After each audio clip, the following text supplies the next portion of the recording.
Someone make it make sense. Probably a couple.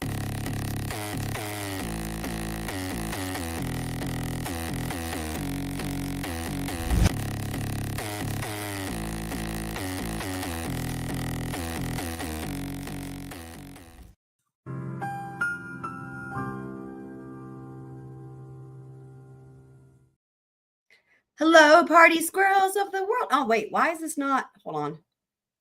There we go. Add to stage. Excellent. That solves it. Hello, party squirrels of the world. We are back for more. Shout out to Sudi, who became a new member. Awesome. To my knowledge, you are our second member, as we only just started having memberships available today. Thank you so much. I'm super excited. Hopefully you love your badge for being a member. I'm very excited about those as well. So we are here for day 6. This is Katie Magbanua's retrial from 2022. And she's going to be taking the stand in her own defense. The state rested its case pretty quickly here. So let me just go ahead and I'll get a banner going. And actually, I'll go ahead and play this while we get a banner going. And we will take a listen. Welcome, welcome, welcome, everybody. Really different judge, by the way, different judge than what we've seen for Donna and for Charlie. And I wonder who Wendi will have. Fieval. Okay, we are on the record this morning in State of Florida versus Catherine Magbanua, 2016 CF 3036. You know what? 2018 CF 496. I'm wondering, hang on, bear with me. This sound is not as good. And I'm wondering, because it's a different feed than I usually use, I'm wondering if the other feed has better sound. Let me just look real quick. Because yeah, that does not sound good. And the other days, it's not been like that. So let's just double check just in case. I'll make sure you guys can hear it so that you can see if there's a difference. Yeah, this sound is better. This sound is better. Okay. This sound is better. Okay, let me do this here. All right. In this case, Judge, it's very clear even through this. Yeah, wow, they really did. They did something to make it better. States lead detective, the only direct evidence in this case against Ms. Magbanua's involvement comes from the words of Luis Rivera. Everything else is circumstantial as it relates to Ms. Magbanua's involvement. In this case, this has got to be a motion for a directed verdict right here. That's what this has got to be. The only thing he was able to testify to as to Ms. Magbanua's involvement was that Garcia said that she is the mastermind behind all of this. There were no details as to who did the hiring, how the money was transferred. Rivera just said everything came through Garcia, and he was hired by Garcia, who was paid afterwards by Katie. So in this case, Judge, we don't have any evidence that Ms. Magbanua intended that this crime be committed or did anything to assist. I'm going to point the court to the case of Williams versus State, which is a Florida first DCA case from 2021, 314 Southern 3rd 775. The state failed to produce, and this is a murder for hire case, Judge. The state failed to produce evidence to make out prima facie case that Ms. Williams was a principal to murder. In this case, they found that the only culpable conduct Ms. Williams, who was a defendant in the case, was that she helped to develop an alibi. She included considerations of ways to kill the victim in the case, and she was agreeing to encourage the person to go out so that he could end up being killed by who was her, I guess, lover at the time, who ended up being a witness that testified against her. And the court actually overturned her jury conviction for a principal for first-degree murder. Interesting, right? How many love triangles are involved in these murder for hire schemes? That case actually delineates very well, accessory after the fact, accessory before, and the principal case as it relates to first-degree murder. And I feel that that case is controlling here. They had more evidence in that case as it relates to principal for first-degree murder. So I would say that in this case, we have even less, because the only evidence as it relates to what Ms. Magbanua allegedly did to assist in this came from the words of Luis Rivera, which all he was able to say was that she was a mastermind. I'm also going to rely on Rocker versus State, 122 Southern 3rd 898 as the language in there as it relates to circumstantial evidence. I won't go over all of that, Judge. I'm just going to rely on that of what circumstantial evidence can be to establish principle. I'm going to now move on to count 2, conspiracy to commit murder. A conspiracy exists where there's an express or plowing right through this. This is crazy. implied agreement between two or more persons to commit a criminal offense and an intention to commit the offense, some people along which in the this way- case is along murder. the way, I think. We have zero evidence before this court of an agreement between Miss Magbanua and any member of the Adelson family. In fact, the state's own witness, Miss Adelson, said that her family had nothing to do with this. The court is very well aware that the No. state can't rely on impeachment evidence to substantiate the charges and Incredible is that? the elements of the charges, because impeachment evidence isn't substantive evidence. So the court has to look at all the evidence that was not impeachment. All we have left here is Luis Rivera saying Right? Garcia says she's the mastermind or the go-between. There's nothing in there that says who she conspired with, what the agreement was. He explicitly said he had no information as it relates to that because he doesn't know those people, and that all the information came to him from Garcia. And in this Did case, she really in have this to- courtroom, I the only thing wonder. he was able to say as it relates to Miss Magbanua, anything occurring Crazy. before the murder, was he told me that, you know, she is in the middle. Count 3, solicitation to commit murder. The elements are that the state has to prove that the defendant commanded, hired, requesting, and encouraged Well, another we're almost done. We're already on count 3. the Holy person shit. to commit a crime, and that the intent that the other Wrapping it person all up. commits the crime. In this case, I'm relying on the same argument, Judge, because only direct evidence comes from Luis Rivera's mouth. There's nothing else to substantiate who it was that solicited Sigfredo Garcia. I mean, He too didn't bad they didn't have DM, right? To substantiate the, sorry. explicitly say that Sigfredo told him that Katie was the one that came to him to get him to do the murder. He just said Garcia showed up at his residence, or actually he found out, whichever one it is, that he found out on the way up on the first trip what it was.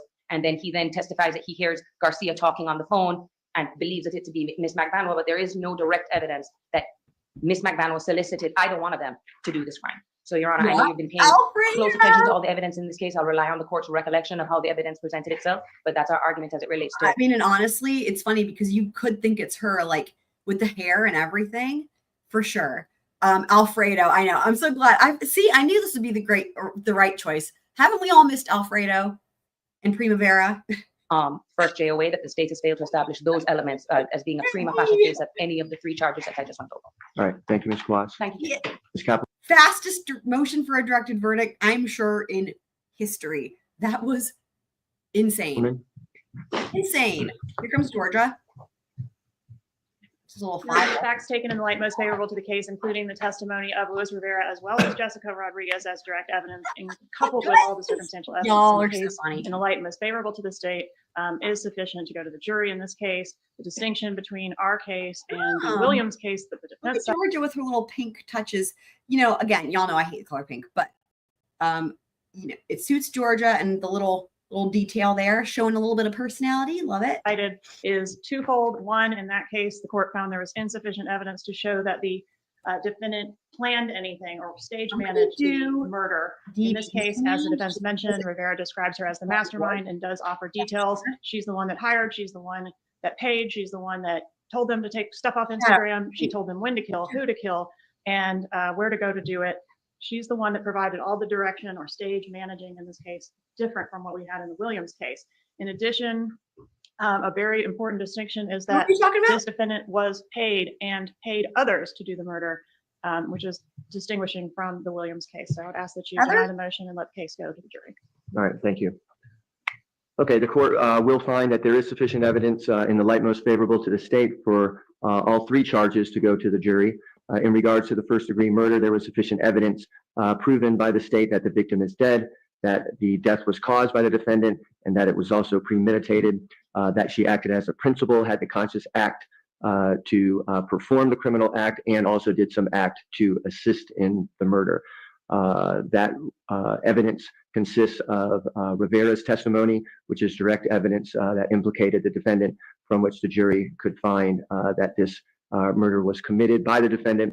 That's also supported by both direct and circumstantial evidence, which would include the bank records, the employment records, the content of the intercepted phone calls, along with the timing of the intercepted phone calls, the substance of the meeting at the Dolce Vita restaurant, and then also other independent witness testimony, particularly testimony in regards to the money payment that went to Rivera and how that was done. There's also sufficient evidence to prove both the conspiracy and the solicitation. There was evidence of the intent to commit the murder, and also that she conspired with other people, namely Charlie Adelson, Mr. Garcia, and Mr. Rivera, in with the intent to commit this murder, and also the solicitation. She solicited a person, namely Mr. Garcia, and that there is evidence of that, and that she commanded or hired that person or people, both Garcia and Rivera, in order to commit this crime. So therefore, in the light most favorable to state, there is sufficient evidence for this to go to the jury, and the motion for judgment of acquittal is denied. All right. All right, so we are moving Bam, bam. Thank you, ma'am. They are done. That is at insane. this point to the defense case. All right. And who would Defense like case in chief. to speak on behalf of the defense case this morning? They're going to start with Katie. I'm just going to ask about witnesses and that type of Oh, thing. Mr. DeCoste? for a second there, I was cut off guard. I'm like, can only one of us Okay. do witnesses? Uh, I'll speak on it, Your Honor. All right, so I received a list. I appreciate that. And so I see this, that you have a list of 6 witnesses. Is that correct? Correct, Your Honor. Okay. And this does not include, at this point, it does not include Ms. Magnanua, but is that a decision that you, Okay, so we're going to go ahead to where she testifies. So, because that's what we are here for. That dude, I think that was one of Charlie's friends.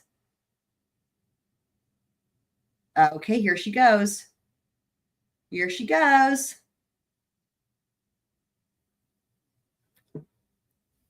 I wonder if it's going to be the dude or the lady questioning her. Looks like it might be the All rise to re-entering the courtroom. her twin. Her twin, is her twin going to question her? That'd be really funny. Right?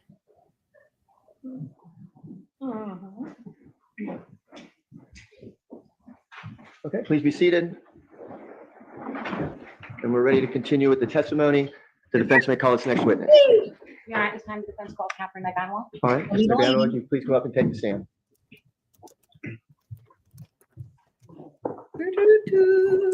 Before you have a seat, we're going to swear you in. Please raise your right hand and respond to the clip. Do you solemnly swear or affirm that the testimony you shall give shall be the truth, the whole truth, and nothing but the truth? I do. So her and that attorney looks this way. By the way, Donna has a hearing coming up as well, like day after tomorrow, I think. Donna Yelson. And scoot up close to that microphone, adjust it, okay? Yes, Your Honor. You may proceed. I do like her braid thing she's got there. Yes. Good afternoon, Ms. Magbanua. Good afternoon. Okay, can you please introduce yourself to the jury and spell your name for the court reporter? My name is Catherine Magbanua, KatherineMagbanua. Okay, so before we get started, I just want to ask you how you're feeling. Twiz, you're my favorite. So I know Twiz can't ever see the banner for some reason at the bottom. I don't know. It's okay. This is Katie's trial. Yep. And that's why she's not cloaked in the purple nurse's outfit, right? This is her, technically it's the retrial, right? Because the jury hung on her the first time while they convicted Alfredo. So this is her retrial, and so she's taking the stand in her own defense. And off we go. Freaking out. Are you a little nervous? Yes. Hey, A lot of eyes Twiz. on you? All right. Yes. A lot of eyes you've never seen before? A lot of eyes I haven't seen. Okay. All right, so if I ask you a question and it's confusing, stop me, Yes, okay? ma'am. And I want to make sure that everything that we get out is clear for the jury, all right? Yes, ma'am.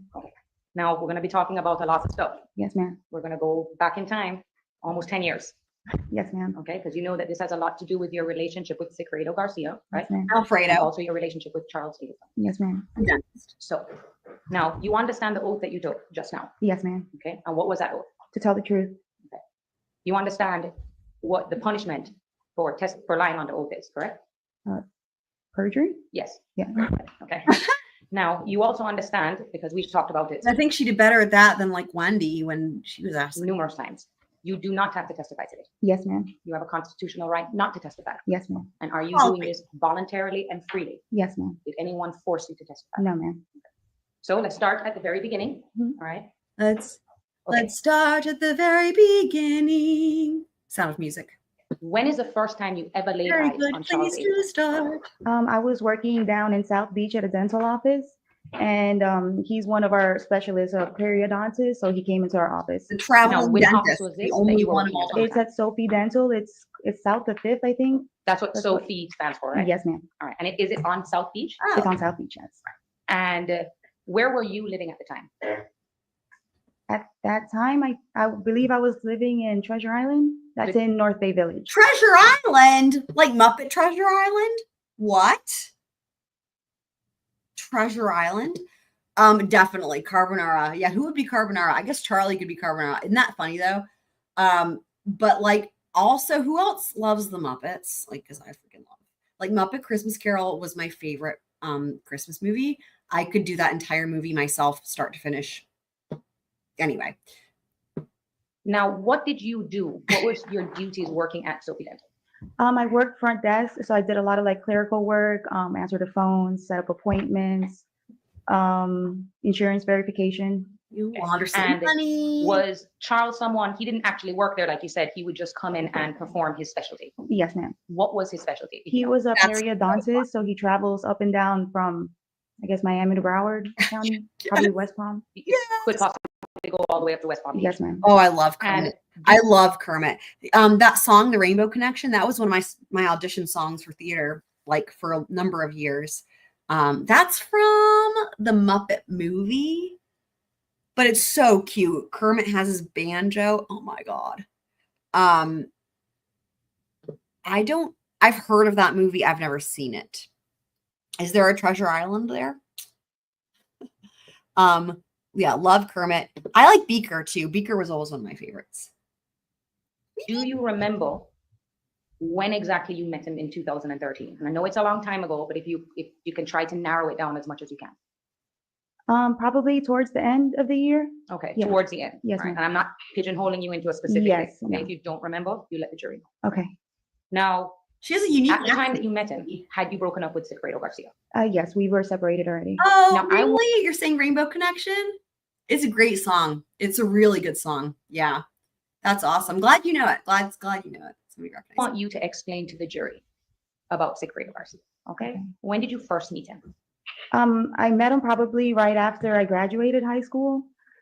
He's just like through mutual friends, and I mean, he was trying to get with me, so Were you a He's trying to get teenager at the with her. time? yes, ma'am. All right. Oh, Did dear. he go to the same high school that you went to? No, he didn't. I went to Beach High, Miami Beach Senior High, and he's older than me, so he's like 2 years older than me, so we weren't in high school together. All right. So it's because you had mutual friends how your worlds collided. Yes, ma'am. And like you said, how old were you? About 18, 19? Yeah, 18. Now, did you guys start dating? Yes, ma'am. Now, at some point, did you end up going away for college? Yes, I got accepted to a couple Oh. colleges actually, and then I picked University of Central Florida, There you go, so Rochelle. I'll have a chance to be out of the house. Where were you living when you were graduating from high school? Who were you living with? When I graduated from high school, When you first met Sigfredo? I Right? moved up to Right. Orlando, where UCF it I mean, was. also that's like from Jesus. Like No Scrubs. Pretty sure that lyric is in there. Anyway. And I was living in an apartment. And before you moved to UCF, when you guys were just dating, were you still living with your family at that time? Yes, with my parents. Okay, so mom, with your brother and stuff and everybody in the house? I believe I was the last one. I have 2 older brothers, so Might they, be a yeah, I think they Jennifer were already gone to Lopez college song or from finished back in the day, college. maybe. Just with my mom and my dad. Okay. And your mom, what does she do for a living? Or what did she do for a living? She's a nurse. She was a nurse. And she worked her entire career as a nurse, Yes, right? ma'am. Now, going to UFC? UCF. Thank you. UFC is something completely different. Okay, UCF. What did you study at UCF? I got my bachelor's in health services administration. And what did Sigfredo It's do really when you sad. moved to Orlando? It's really sad because remember they offered her that full immunity. She could have just walked. It's really sad. I really don't like what happened to her. It's a real shame. I believe he was in construction at that time. Did he move to Orlando with you? Alfredo. Yes, ma'am. How were things when you guys were living in Orlando? It was great. Okay. And why do you say it was great? I mean, it's the first time we lived together, and it was my first time being out of the house. So it was just, it was good. Was he giving you any problems at that time? So Katie Magbanua was the middle lady, right? In this like murder for hire scheme that involved quite a number of people.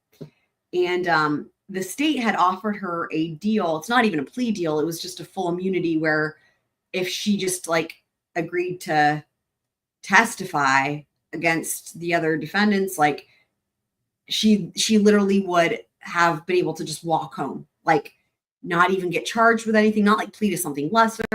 Like she'd already been in custody, so she would just go home, and she's a mom. Okay. And so there was like literally no downside to taking that, and like on the eve before trial, she turned it down and went forward with trial, and was convicted of first-degree murder and conspiracy and solicitation, and is serving life without parole instead of being at home all this time with her kids. So Time in terms of Nope. infidelity or drug So use? it is No, we really didn't know anybody in Orlando. it's one of those things where it doesn't really make much sense. We know that she wanted to do that because she talks about it in her proffers, where she like really wanted, like she would have, in my opinion, she would have probably taken a plea deal where she pled to something lesser because she really wanted to go home. But she does talk about how she was worried about Alfredo because they were seeking the death penalty on him, and that was the father of her children. And anyway, but long story short, no one really knows why she didn't take it, but some people say her attorneys kind of made it seem like a bad idea. Although I don't know how they would even do that, because like that makes no sense, but that seems to be what happened. No. Okay. Yeah. So was he a stay-at-home working? Oh, he was working like almost 2 to 3 jobs because I ended up getting pregnant. So he was working 3 jobs at that time. So while you were in college, you got pregnant with your first child, Yes, ma'am. your son. Yes, ma'am. Did you have your son in Orlando? Yes, I did. In Winter Park Hospital. Okay. And were you able to complete your bachelor's degree? Yes, ma'am. What did you do after you completed your bachelor's degree? I stayed in Orlando for a little bit, but then eventually I ended up moving down south because I wanted to work in a hospital. Okay. And I When you needed a say babysitter. when you say down south, you mean To Miami. to Miami. Yes, ma'am. And when you say you needed a babysitter, who would have been the prime person to be a babysitter? Sigfredo's mom or my mom. So takes a village, right? Yes, ma'am. When did you get pregnant with Katie, your daughter? I got pregnant with her around 2012. Yeah, 2012. 2012. When is her birthday? May 30th. Did you have her May 30th of 2012? Yes, ma'am. Okay. So we're going to use that as another big, point for you to Okay. go back in time because you can remember things around important dates. Okay. Did you ever get married to Sigfredo? No, I didn't. But you do refer to him as your husband, right? Yes, ma'am. I've been with him for so long. Yeah. Would he refer to you as his wife? Yeah, I believe so. And even though you're not legally married, in your mind, do you consider yourselves married Yes, ma'am. at that time? Yes. They had a really rocky relationship, as we've heard in great detail. Now you come back to Miami. Do you remember how old you were at that time? I was probably 19, probably no. I don't really even remember. I must have been like 19, 20. No, I graduated. Do the I math. had my son. yeah. I was probably 22, 23. How old were you when you had your daughter? I believe like 26, 27. Okay, so you were in your 20s at this time. Yes, when you came ma'am. back. And when you come back from Orlando, you're still in a relationship with Sigfredo, right? Yes. Did things start to change when you returned to Miami? We were around like, our friends, and we had a little bit more of a chance to kind of hang out. So not right when we moved. We still had a good relationship. Now, how was Sigfredo with your family? Was he close with your mom? Yes, he was. Is it close with your brothers? Yes. Okay, so your family was aware of Sigfredo and that he was a part of your life. Yes, ma'am. Now, at this time, is Sigfredo able to come back to Miami and get a job? I believe so. I think he got a job in construction again. Did Sigfredo graduate from high school? He got his GED. Okay. So when was it, if you can remember, that things started to take a turn for the worse in your relationship with Sigfredo? It had to be like a little. I started kind of fighting like when I was pregnant with my daughter, and then probably after I gave birth to her, that whole year we tried to work things out, but it kind of started fiddling down. Now, what were you guys arguing about?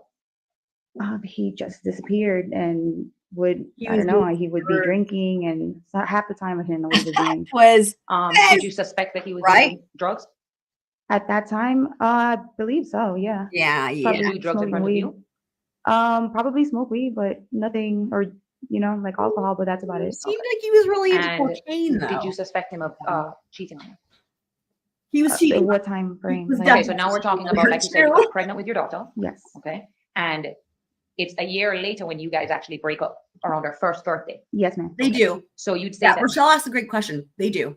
They do. They absolutely have to do that. Yep. They have to disclose if they made a deal. The prosecution does, for sure. that whole year between her birth and her first birthday is when things were kind of rocky. Yes, ma'am.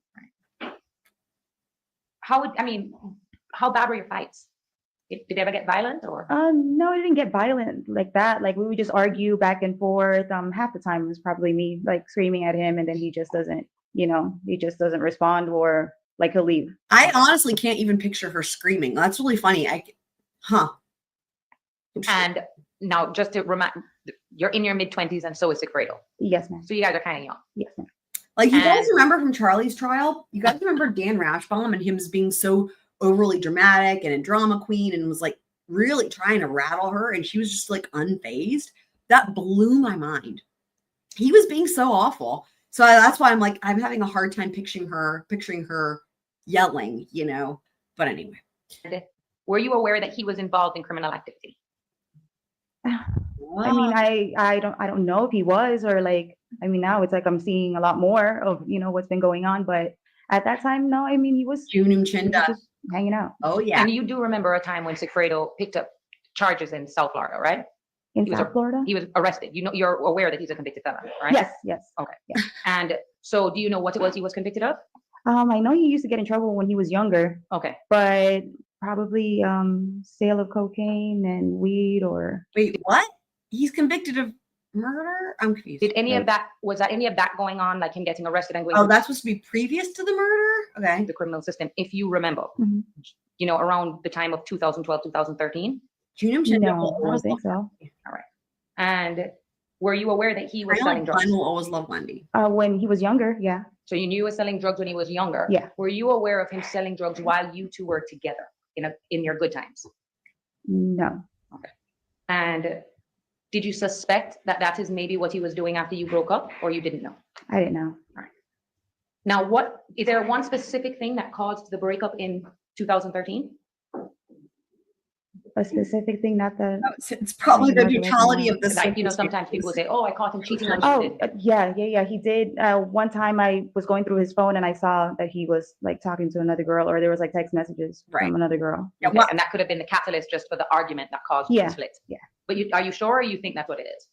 I believe that's one of the times. What goes on with people? I mean, I guess he's the baby daddy, but still, right? We know we heard all about it because Lewis spilled all the tea. Her and Alfredo they had this long, I mean, they were together for like over 10 years, something crazy, on and off and on and off and on and off, which is already crazy to me. But like add into that, like the cheating and like I don't know.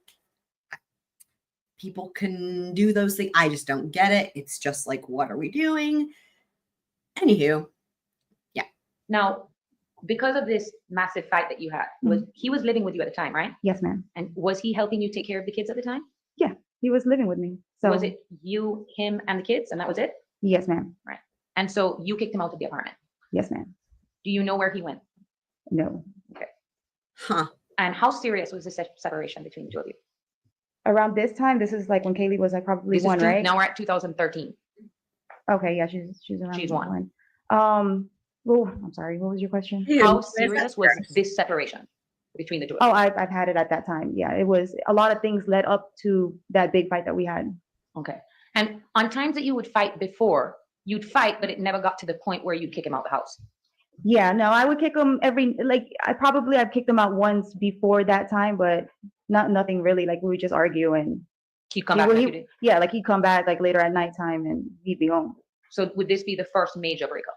Yes, ma'am. And you were done. I was done. Did he try to get back? If you're referring to Rochelle's question about this, I already answered that. But yeah, they do have to disclose that. They absolutely do. Together with you?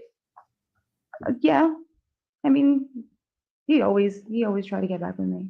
Now, so you start working at Sophie Dental. Do you remember how you got the job at Sophie Dental? And one of my high school friends was working there, and she told me there was an opening, and she told me the hours would actually be really good for you. I already had my daughter, so I was looking for a job, and I did an application and Started working there. Mhm. Did you have any other jobs at the time you were working at Sophie Dental? I believe I was working promotions as well.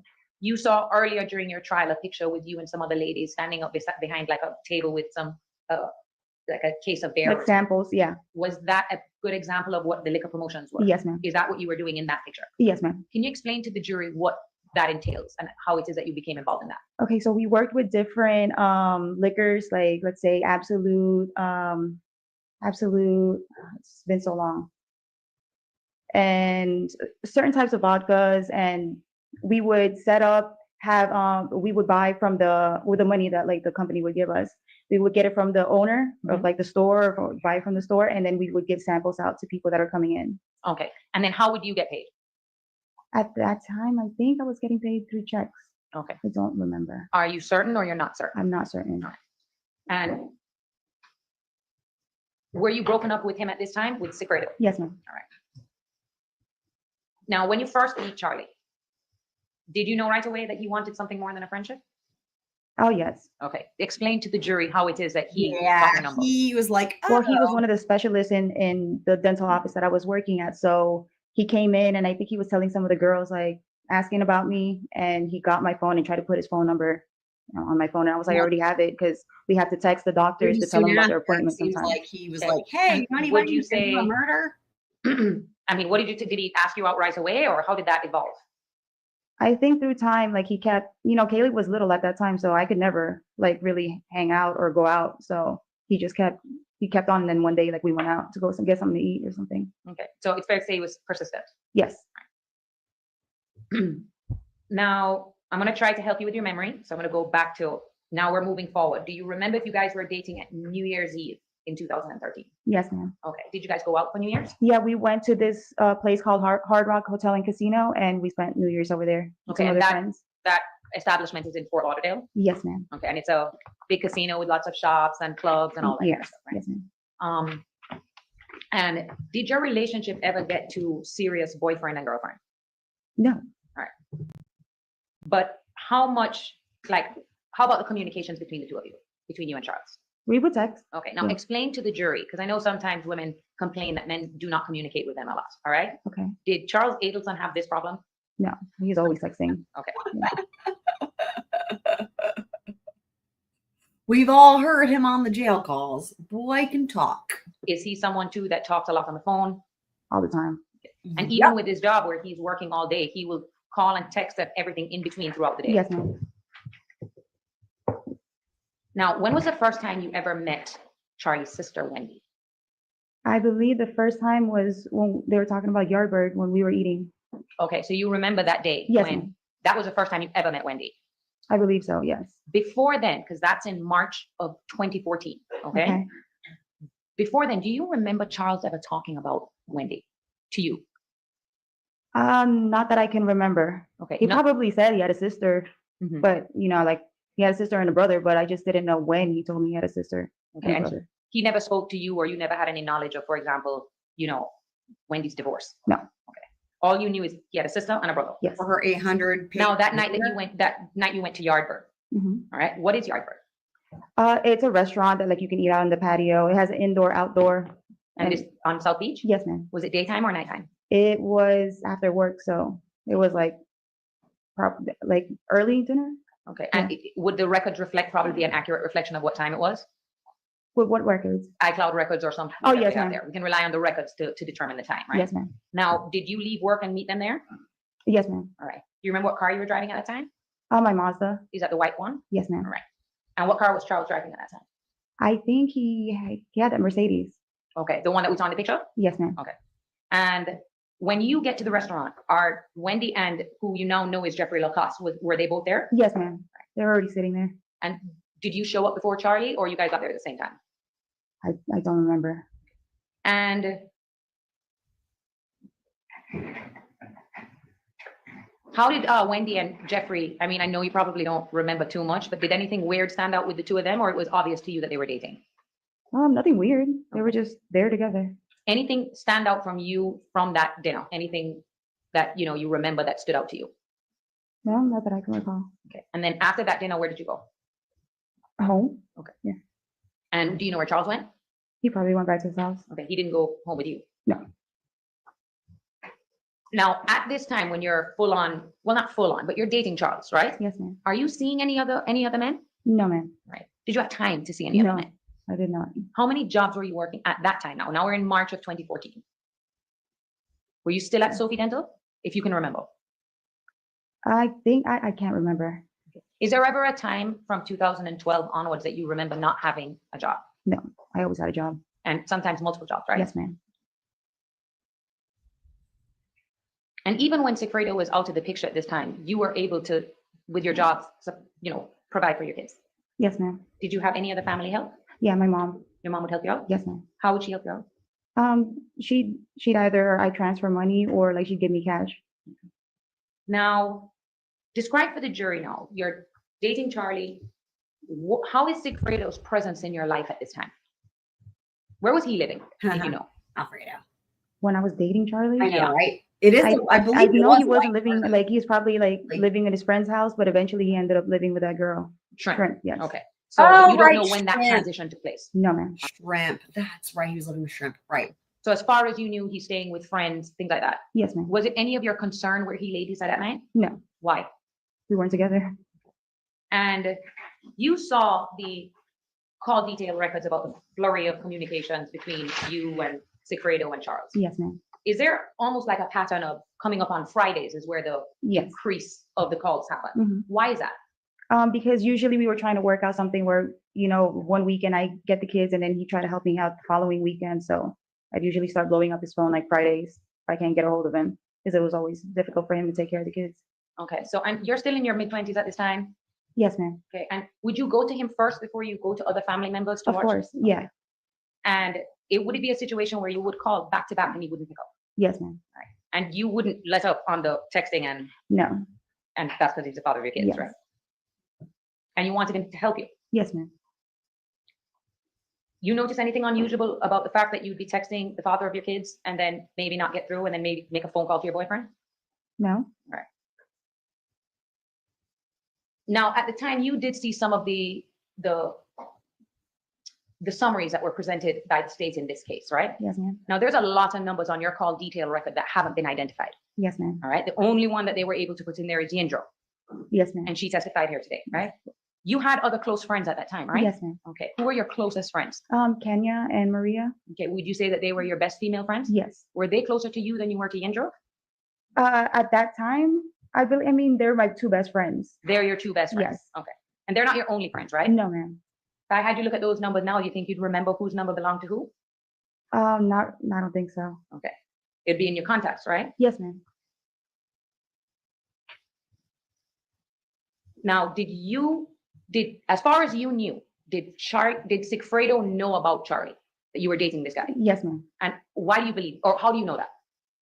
How do I know that he knows? Or me? what is it that made you realize that he knew that you were dating this guy? Did you say it to him or did he I- ever make a comment? I probably did. Like I probably mentioned Charlie's name or whatever, Oh. trying to get him mad. Yeah. To push some buttons with him? Yeah. And you frequently spoke to your boyfriend, Charlie, about ma'am. the father of your kids, Yes, ma'am. Sigfredo. Yes, ma'am. So you referred to him, to Charlie, as several different names, right? Well, one, you called him Tuto before, right? Sigfredo? Yeah. Yes. So Charles Adelson knows the name Tuto. Yes, ma'am. So when you heard on some of the recordings him saying, I don't even know who these guys are, and he keeps repeating it over and over, Yes, ma'am. he's lying, right? Of course. Now, in June of 2014, okay, that is when Kaylee's birthday is, right? Yeah. May 30th, May 30th. That's just right. a few days before June 1st, 2nd, and 3rd, 4th, where they say the first strip happened, right? Yes, ma'am. All right. What did you do for your birthday?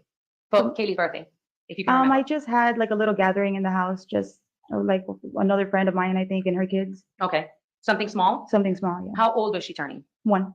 Wait, no, this is 2014? two. Two, Yeah. okay. And you're still living at the same apartment? Yes, ma'am. Who was living with you at the time?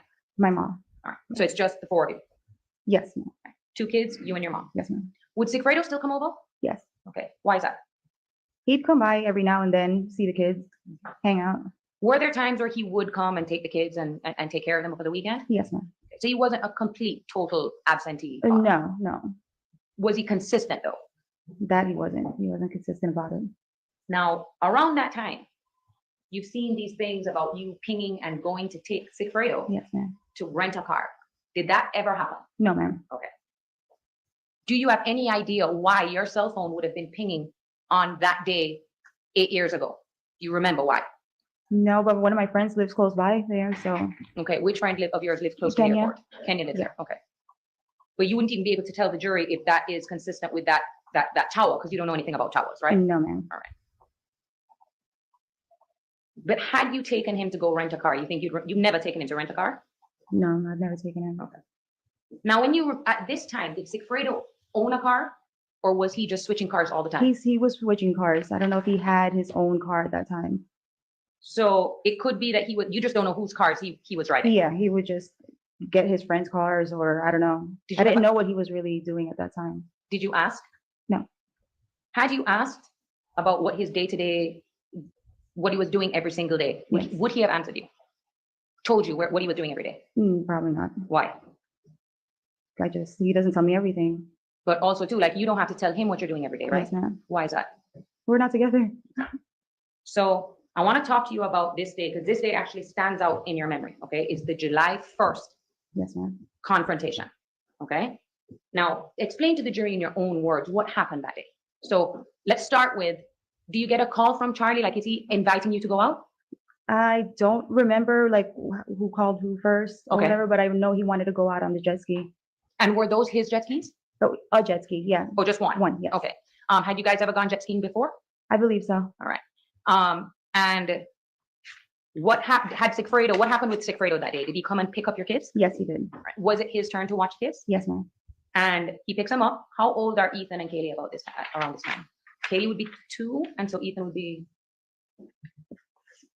5, No, probably 7. 7. Okay.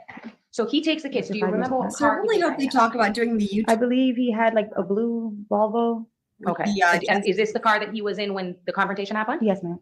So do you see him take the kids and leave? Yes. Where do you think he went, or you just didn't ask? Well, I mean, I found out later that he was at that like a pizza place, Mhm. like down the block from like where I stayed. But when he left, you had no idea where he was No, going. ma'am. So you come downstairs. Does Charles come to pick you up? Yes, ma'am. What's he driving? Charles. The Lexus, Why is she calling him Charles? No one calls him that. And what's Not tacked even onto the his back of the mother. Lexus? the jet ski. Is this outside your North Bay Village apartment? You guys. Is this in the parking lot? This is Is it here. like when you want to go pick me up? Yeah. Yeah, he picked me up in the parking lot. So he picks you up in the parking lot. Mhm. Are you guys able to exit the parking lot? Yes, ma'am. All right. Okay. When is it that you see, or you're not? You What tell about the the jury, 3-point what happened turn? next? As we were pulling out of like the parking we lot, go. we were gonna go down the way like one of the roads, Here we go. and Sigfredo cut us off and just jumped out of the car and started screaming in the middle of the street. Started screaming. So she left. you're out on a roadway. Mhm.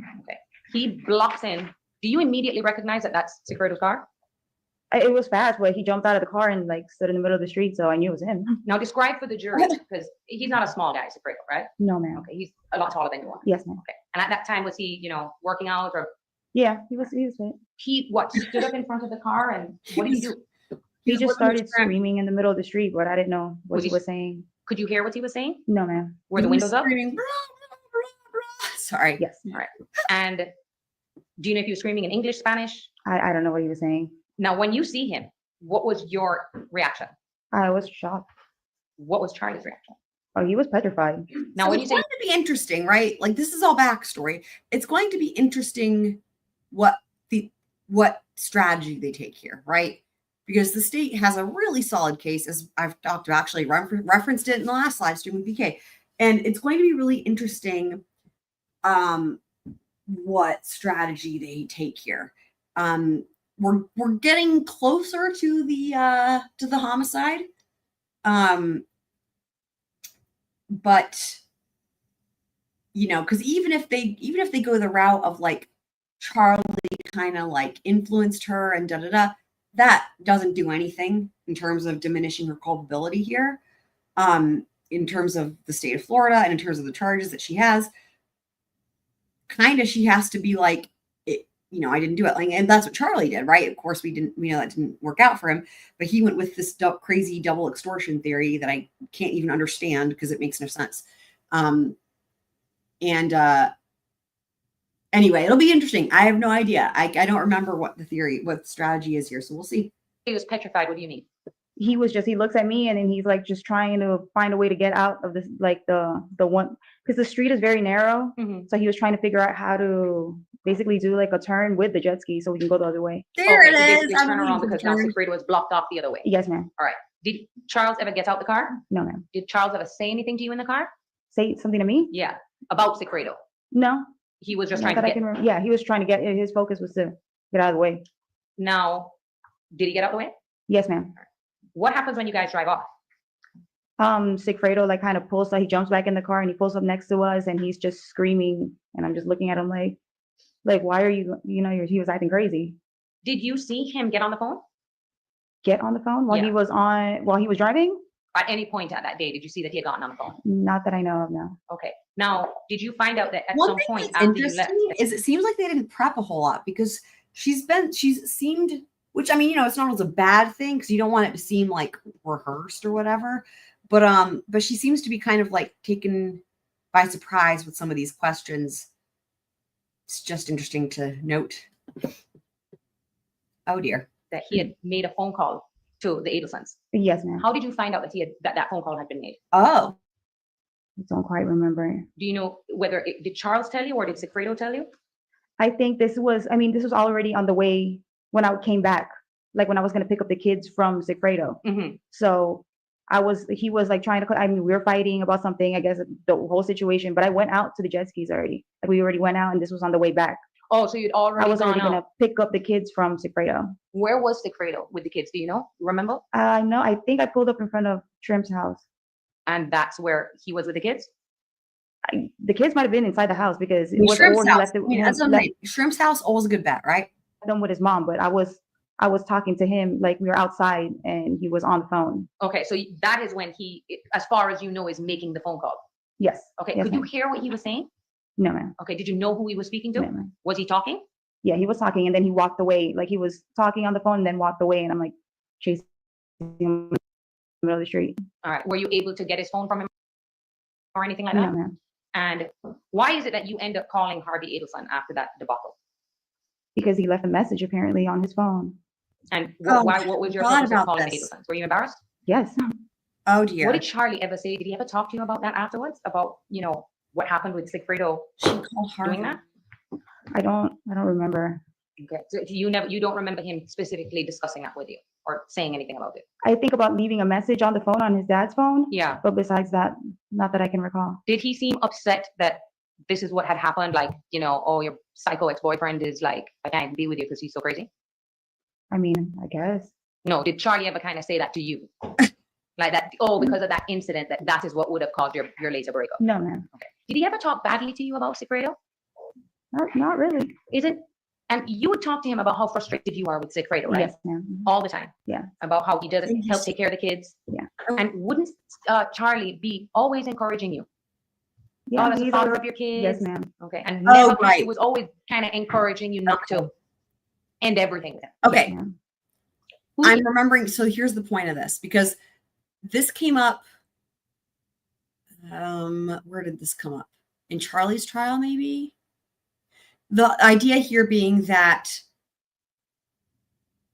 Charlie, right, wants her to maintain a good relationship with Sigfredo because, eventually you wouldn't want them to like basically throw each other under the bus. That was what was suggested at Charlie's trial. And I will just make a caveat here that was what was suggested by Dan Rashbaum, Charlie's attorney, when he was doing cross-examination of Katie Magbanua, that wait, hold on. Is that what that was? Yeah. No, wait, maybe that was on direct. I can't remember. But basically that it would be better for them to get along. That was the thing that was coming up. Or maybe that was in her proffer. Anyway, I can't remember. She's had a lot of testimony. That's one thing that is for sure. She has testified a lot and will continue to testify, even though they're not giving her anything for it. And so that's what that is sounding like to me. So it makes me wonder if they're going to try to go the route of like she was like manipulated into participating or whatever, but we'll see. Sandra. Mascara, Yeah. I've worked with her. I mean, she was a high school friend too, but she was younger than me. And we started hanging out when she said, I guess her birthday, one of her birthdays. And did that sound right to you? That you Yes, remember? ma'am. Okay. Yeah. And so you guys got back to, you met, you see each other at the club, it's her birthday, and your Yes. friendship kind of starts there. Yes, ma'am. Now, she actually worked in the clubs with you, right? Yes, Find me in Now, the let's talk club. about the 2 clubs that you worked at. Were there more Ba-ba-da-bum. clubs that you worked at, or it was just those 2? At that time, 50 I cents. think it was only those 2. What is the first club you worked at? I worked in Fate. Okay, so Fake first? Yes, ma'am. Okay, and that's the one where your former boss came in here, Mr. Naval. Yes, ma'am. Okay, now explain to the jury how it is that These you new made money and how you were paid at that job, at Club Fate. thing. Like, Funny Okay, thing. like- Funny thing. This also is the job that Casey Anthony had for a bit there. Really, seems like she was just kind of hot helping out her boyfriend at the time, Tony Lazaro, who Judge Belvin always calls Tony Lazario. Hilarious. But interesting. I think it's a Florida thing, but this is the only time in my entire life that I ever heard of this particular job, and it's twice, and it's with Casey Anthony and Katie Magbanua. Anyway, it's just funny that this is a similarity. I did bottle service and I bartended Yeah, this as one. well, and we would get cash tips Uh-huh. or on credit cards. Okay. Little And guy. what he Little said, guy. you know, Mr. Neighbor said it, you know, fairly correct, Treat that it. the only thing they can really Excellent. track from you guys is what's written on the credit card receipt. Yes, ma'am. Did you declare all of your cash tips? No, ma'am. Okay. Oh, just As on. far as you know, all the other employees, did you know if they all declare their cash tips? I don't think any of them did. I will Okay, say is that something that's normal? that's a concession that she's making, and here's why. Because I was like, oh, dishonest. But like, here's the thing. Remember, some part of what's going to have to happen is she's going to have to explain how she has all this cash, right? And so by saying it would be better to be like, yeah, I didn't declare all my cash tips, because what will happen is if whatever you declare, they'll be able to go through and look at your statements or what have you, right? Like your taxes, and they'll be able to see how much you declared, and they'll be like, oh, well, you declared this much. So like, how did you get all the other cash, right? And so that's where you would be like, if you're potentially trying to offer an explanation as to why you have so much cash, you could be like, I didn't declare all my tips, right? Because that's better than like, oh, I was hired for, a murder for hire scheme. So All in the service industry? Yes, ma'am. And why do people not declare all of their tips So they can keep all the money. and not have to pay too much taxes, Yes. right? Mhm. So how long do you remember working at Club Fate? The dates have been so off. Like I don't even remember anymore. Okay, so we should rely on things that are in records to Yes, determine. ma'am. Okay, because I don't want you to, if you don't remember, you don't remember. Yeah. Now, what would you do with your cash? Every time you made cash, did you just go to the bank the next day and deposit it? No, I usually saved it Okay, and where would you save it? At home? All at home. right, but you did deposit some of your cash into the bank. Yes, ma'am. And when I had a chance to. Okay, and you have 2 bank accounts, Yes, ma'am. and you deposited cash into both bank accounts. Yes, ma'am. All right, and that's something you've been doing since you Yeah. had a bank account, Yes, ma'am. even before you met Charles Adelson. Yeah. I'm trying to think. I think that Did- when did I was Fredo- building tables, I'm pretty sure I just always declared 15%. Pretty sure.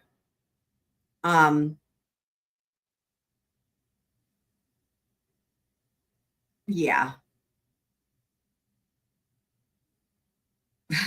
We'll leave it at that. Whoever come out to the clubs and see you work? Not doing that type of job, Not but that I know of. waiting Okay, tables, that probably wouldn't have been a fine good idea, dining. right? Probably not. And did Charlie ever come out to Club Fate while you were working there? I mean, I'll just Not that I say, know of. I'll just say, Did you have other jobs? I'll just say, like where I was working, the most recent job, which was a long time ago, right? But in terms of serving tables, in a fine dining setting, like people would tip you, like if you did like a wine presentation, like they would tip you like, here's $40, here's $100, like it was insane. And like it's all cash, because even if people tip because they pay with a credit card and they tip with the credit card, the way that they pay you at the restaurant, like they give you cash. Like it's so crazy. I forget that cash exists. I know they say cash makes the world go around or whatever. No, maybe it's money makes, anyway, cash, money. Anyway, I have not had cash in my hands for so many years. It's really funny. I just forget about it, but like it used to be the thing. Like I don't know. It's just so funny. Like I had a routine because it was so much cash. Like every single time I got done with work, the first thing I did was I went to the ATM and I deposited it, because I was like, I'm not going to be rocking around with this much money. That's a bad idea. And also it's honestly just a pain in the ass. So anyway, I guess maybe it would have been better to staple it and then wash it, I don't know. What do you guys think? Oh, I didn't mean to do that. Hold on. Okay, let's just make this full screen again. Okay. while you were working at Club Fate? I don't remember. Were you, Interesting. because Yeah, you saw on the chart, your employment overlaps Yes, sometimes. ma'am. So was there a time when you were working at Club Fate but not holding any other jobs, or you'd have a 9 to 5 and then just do the Club I Fate? believe so. I usually have 2 jobs. And after Club Fate, what was the next club you worked at? A Hollywood Live. All right. Now you saw that photograph that the state presented as to what Hollywood Life was, right? Yes, ma'am. Okay. In your opinion, is that a fair and accurate representation of what the club No, looked like no, it was not. back in 2016? Yes, ma'am. Okay. It wasn't, I mean, the club opened that night, right? Yes, ma'am. Okay. And it didn't look as run down as it did in that picture. No, You now know that picture was taken during the pandemic. the pandemic. Yes, ma'am. Do you know someone by the name of Dan Martel? Yeah. Here's the No, victim for I anyone who don't doesn't know. know. This is the victim. I'm just Oh, going to okay. ask you right now, and you can tell the jury. Did you have anything to do with the murder of Dan Markel? No, ma'am. Oh my Did you know God. anything about the murder Wow. of Dan Markel? Mm-hmm. No. ma'am. Wow. Would you have Wow. ever assisted Hold anyone on. in having a father of 2 killed? Okay. Okay. Well, now we know. That's the theory. They didn't. Wow. That's bold, and that was not really what I was expecting. Again, she could have just agreed to testify against everybody else, and she still could have maintained that because there was no. I mean, I guess she would have. Okay, I guess she would have had to admit her involvement in testifying against them. But again, they weren't going to charge her with anything. This is crazy. Crazy. Do you know someone by the name of Dan Markel? Oh my God. Yeah, now. I mean, not now, but I'm now just I going to do. ask you right now. This is and you insane. Tell the jury. Did you have anything to do I'm shocked. with the murder of Dan Markel? No, ma'am. Wow. Did you know anything about the murder of Dan Markel? No, ma'am. Would you have ever assisted anyone in having a father of 2 killed? Dude, No, ma'am. ineffective Would you assistance assist anyone in counsel. having anybody killed? That's No, what I would ma'am. be doing on appeal. Did you know anything about Wendi Adelson's divorce? No, ma'am. Did you know anything about her custody battle over No. her kids? Do you know Mhm. anything Did about you her even know she had 800-page I binder? knew she had children. Yes. Okay. Were her kids with you when that time that you were at the Icon with Yindro? No, ma'am. Okay. And that was in Father's Day in 2014. Well, yeah. What happened on that day that you all came together on that day in June? I think it was What June. happened? Yeah. How is it that you ended up in a picture with Wendi Adelson and Yindro? Oh, Charlie invited me to go down to the beach, and then his sister wasn't in town, I guess. And his I was sister- already with Yindra, so I was like, "You want to go to the beach?" So then she And explain tagged along with me. Explain to the jury. with South Beach. Okay. It's more like a tourist place, Yes. especially south of it, right? Yes, ma'am. This is the South Beach everybody sees on TV with the neon Yeah. lights and all Yeah. the hotels, right? Good job on Now, the Icon, it's a massive, like, I don't even know how many stories apartment building. Yes, ma'am. Is that the building that had that staircase that you saw Donna That's- Adelson walking down? On the bump? I So don't know. that is where Harvey and Donna were living. And apparently that place is like, I don't even know, millions of dollars or something like that for like a tiny apartment. It's like New York City type of prices. That's the impression I've gotten from people who are in Florida. And it's also where the bump occurred. No. Okay. But when you get off the bridge, Yes, ma'am. it's one of the first buildings on your right. Yes, ma'am. And you even recognize the school. Yes, that was my elementary It school. was your elementary Yeah. school. Now, that apartment building has a very nice pool Yes, ma'am. and access to the beach. Yes, ma'am. So you said he invited you to come over to hang out at the beach in the pool, and you invited Yindra with you. Like Yes, you ma'am. pick beach or pool. Wow. That's the second Like- time you hung out with Wendi Adelson. Yes, ma'am. Did she talk to you or Yindra about divorce? No. Anything about I don't relocation believe with her that at kids? all. No, ma'am. You I guys don't weren't believe it at close all. like that, right? No. She did You that had no every idea day. that this was going I on don't in her believe it. personal life. No, ma'am.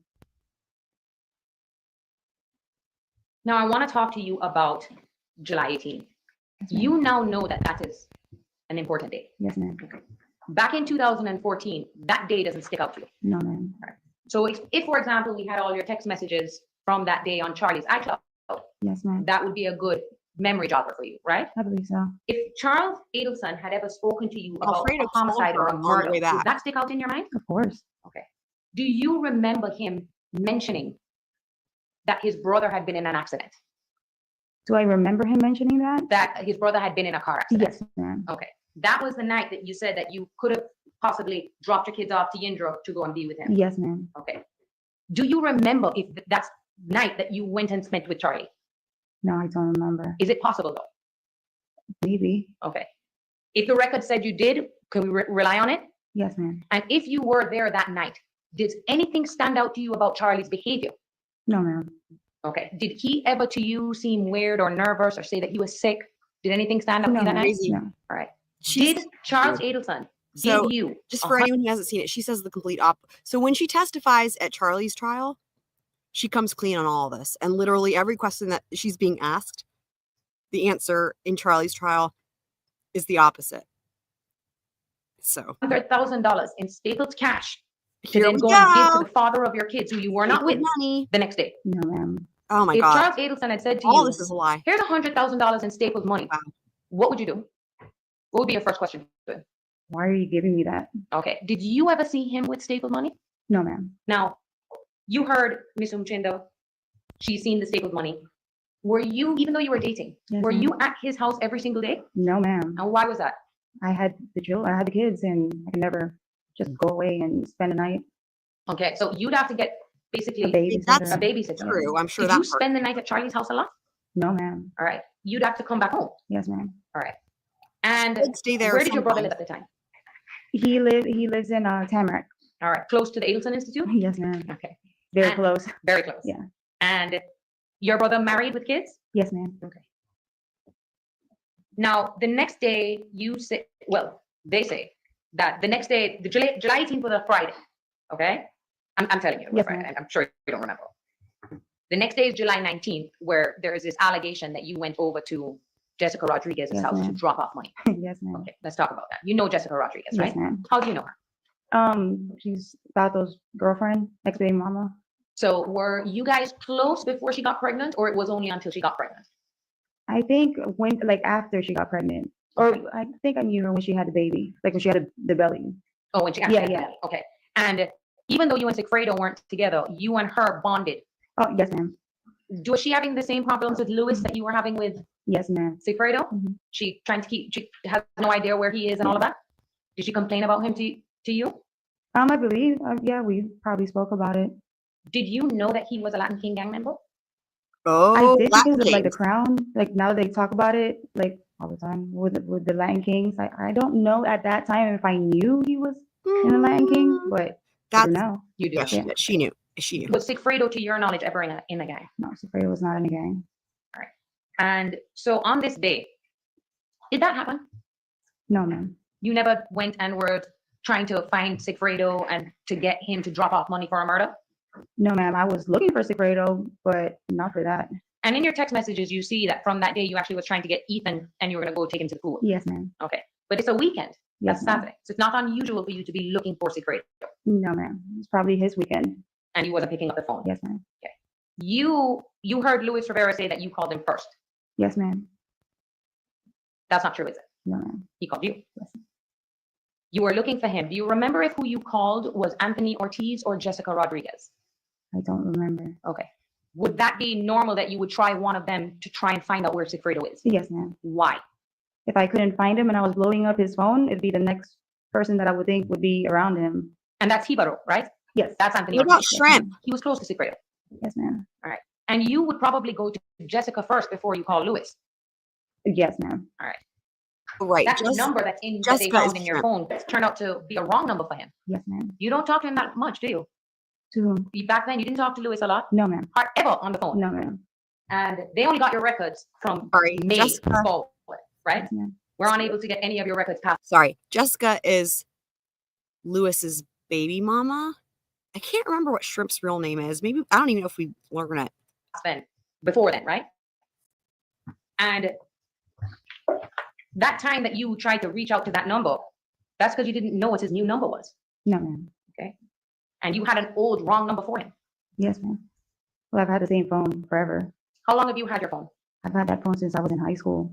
The same number? The same number, not the phone, the same number. Yes.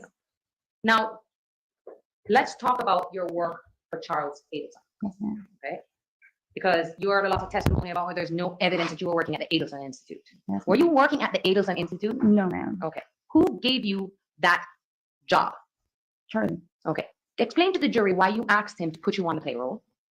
Well, my son, he had a disability. He has a disability, and I needed to get insurance for him. And the jobs that I was having didn't have insurance, so it was so high. So I asked him to do me that favor to put me in his office so that I could have a job on paperwork. Now, you didn't work for Donna Adelson. No, ma'am. You didn't work for I Harvey Adelson. No, ma'am. Eh. What would you do for Charles Adelson to get that bi-weekly Right. paycheck that you were getting? Well, I was more like his assistant. Like just I helped him get like for his website and set up those appointments for him and just odd things, odd jobs. Would it be a situation where Odd he is a asked you good to way do to something and you describe just do it? Yes, ma'am. You didn't have a set schedule No, ma'am. of what your duties for him entailed, No, right? ma'am. And you wouldn't agree to be put on the payroll if you were involved in a homicide, right? No, ma'am. Because that's just stupid. Yes, ma'am. So when you hear that he says, oh, you go and I clean agree, up that and is stuff like stupid. that. Yes, ma'am. Okay, explain to the jury what he's talking about. I mean, he just goes off on things and I just, okay. Are there Like- times where you would go and clean up if he had asked you to? Have I ever? Yeah. Go what, to office? Mhm. I mean, I think like I lied about it. Like I told him that I did, but I really didn't. So that you'd say to him, oh, yeah, I went and I cleaned up, but you didn't really. Yes, yes, Okay. ma'am. Were other things that you did to him too was what? Name some of the things that you said, the website, any other odd things? I've done the rental. He had like rental places, Mhm. and I've had to talk to his tenants before and collect actually rent before for the tenants, and don't really remember much. It's been so long. Right. But it was a situation where That's it's not- just, hey, if he calls me and he asks me to do With something, I'm just gonna do it. Yes, ma'am. He didn't ask you to do anything weird, No, ma'am. like get someone to get a hitman to commit a murder of his No. ex-husband. No.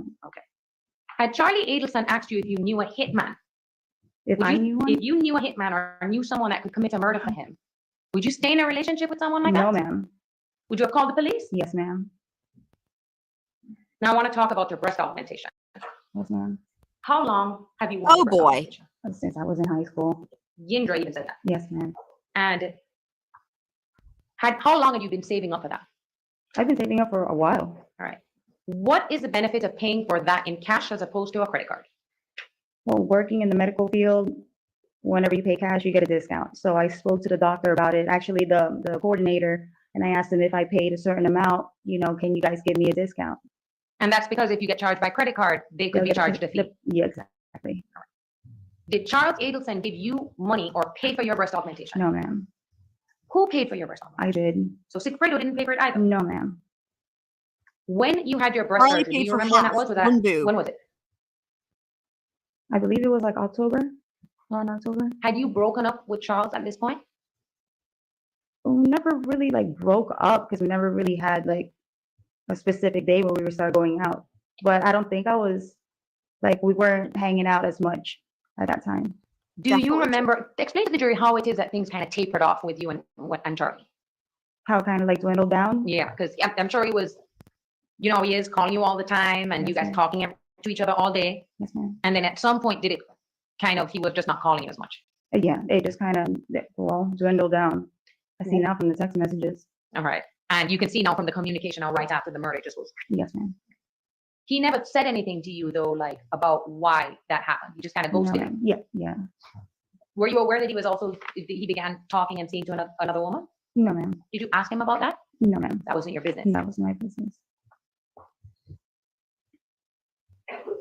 Now, even though you guys, the intimacy in your relationship kind of dwindled down, because you were never formally boyfriend and girlfriend. Yes, ma'am. So when that kind of dwindled down, did you remain friends with Charles? Yes, ma'am. Did he constantly keep in communication with you? Yeah, we would text. All throughout up until Sigfredo was arrested. Yes, ma'am. All right. It's like maybe not daily, but every few days you guys remained in contact. Yes, ma'am. So it wasn't weird that, something happens in May and it's not like he just called you out of the blue. Her Yes, ma'am. You've counsel always is been just talking. Yeah, we were always communicating. testifying this entire time. It's crazy. Now, when did you move Not out even leaving, of it's just the Treasure Island testifying. apartment and move to the other townhouse? After the Treasure Island, I believe I stayed like in 125th, around that area at an apartment, and then I moved to the townhouse when I was with Sigfredo. Okay, now let's talk about when it is that you remember you and Sigfredo getting back together. Well, that Pacquiao fight. Okay, as so it that's sticks correct. out. Yes, ma'am. Okay, was that like the official day that you guys kind of said, okay, we're back? Yes, ma'am. That was over a year or about a year after the murder of Dan Raquel, That was in May 2015. May 2015. Yes, ma'am. And Luis Rivera was there, right? Yes, ma'am. Okay, but then he got arrested right after that. I believe so. When he got arrested, did everyone find out what he was arrested for? I believe so. About that Rico? Mhm. Yes, ma'am. Were you surprised? Not really. Were you worried that Sigfredo was going to get arrested? No, because he's not in the gang. Okay. Did Sigfredo ever say anything to you about Lewis's arrest? Not that I remember, no. But I think everybody knew about it. Like, you know, it was all over social media, not social media, but everybody like knew about it. I don't know if Yendra mentioned something about it to me and then. But it's spread amongst all your small group of friends. Yes, ma'am. And it's not even a group of friends. These are people who all went to high school together. Yes, ma'am. A lot of them remained in Miami, right? Yes, ma'am. And now when you moved out of the Treasure Island apartment, did your mom go with you? Out of Treasure? No. Okay. I just moved with the kids. Okay, and so it was just you and the kids? Yes, ma'am. Do you remember an accident with Sigfredo Garcia What kind of on a accident? motorcycle? Yes, ma'am. Okay. Do you remember when that was? I believe that was in the beginning of 2015. Did you find out who it was that he was on the bike with? Yes, ma'am. Okay. Was that an issue for you? Yes, ma'am. Was Sigfredo trying to get back together with you at that time? I think he was trying to get me to take care of him, but I was like, you're on your own because you just got in a car, you know, like this girl was just in a motorcycle accident with him. And you had no idea that he was still seeing Shrimp. I mean, at that time, I don't think so. Okay. And was because he cheating was on still Shrimp. seeing her, that probably put a little wrench in him getting back together with you. Yes, ma'am. Now I want to talk, oh no, we already went through it. So I want to also talk, yes, you see the cash deposits, right? Yes, ma'am. All right. Now, is there ever a time where if Sigfredo ever came into a large money, he'd come and give it to you? Yes, ma'am. Okay. Do you know how many times that happened?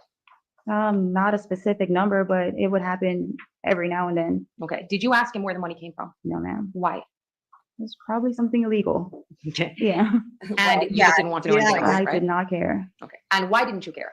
because I needed the money for the kids. So So I'm if not he, to ask him. but that did happen. You do remember occasions where he had come and given you a bunch Yes, of ma'am. cash. Yes, ma'am. What's the most cash he's ever given you, if you remember?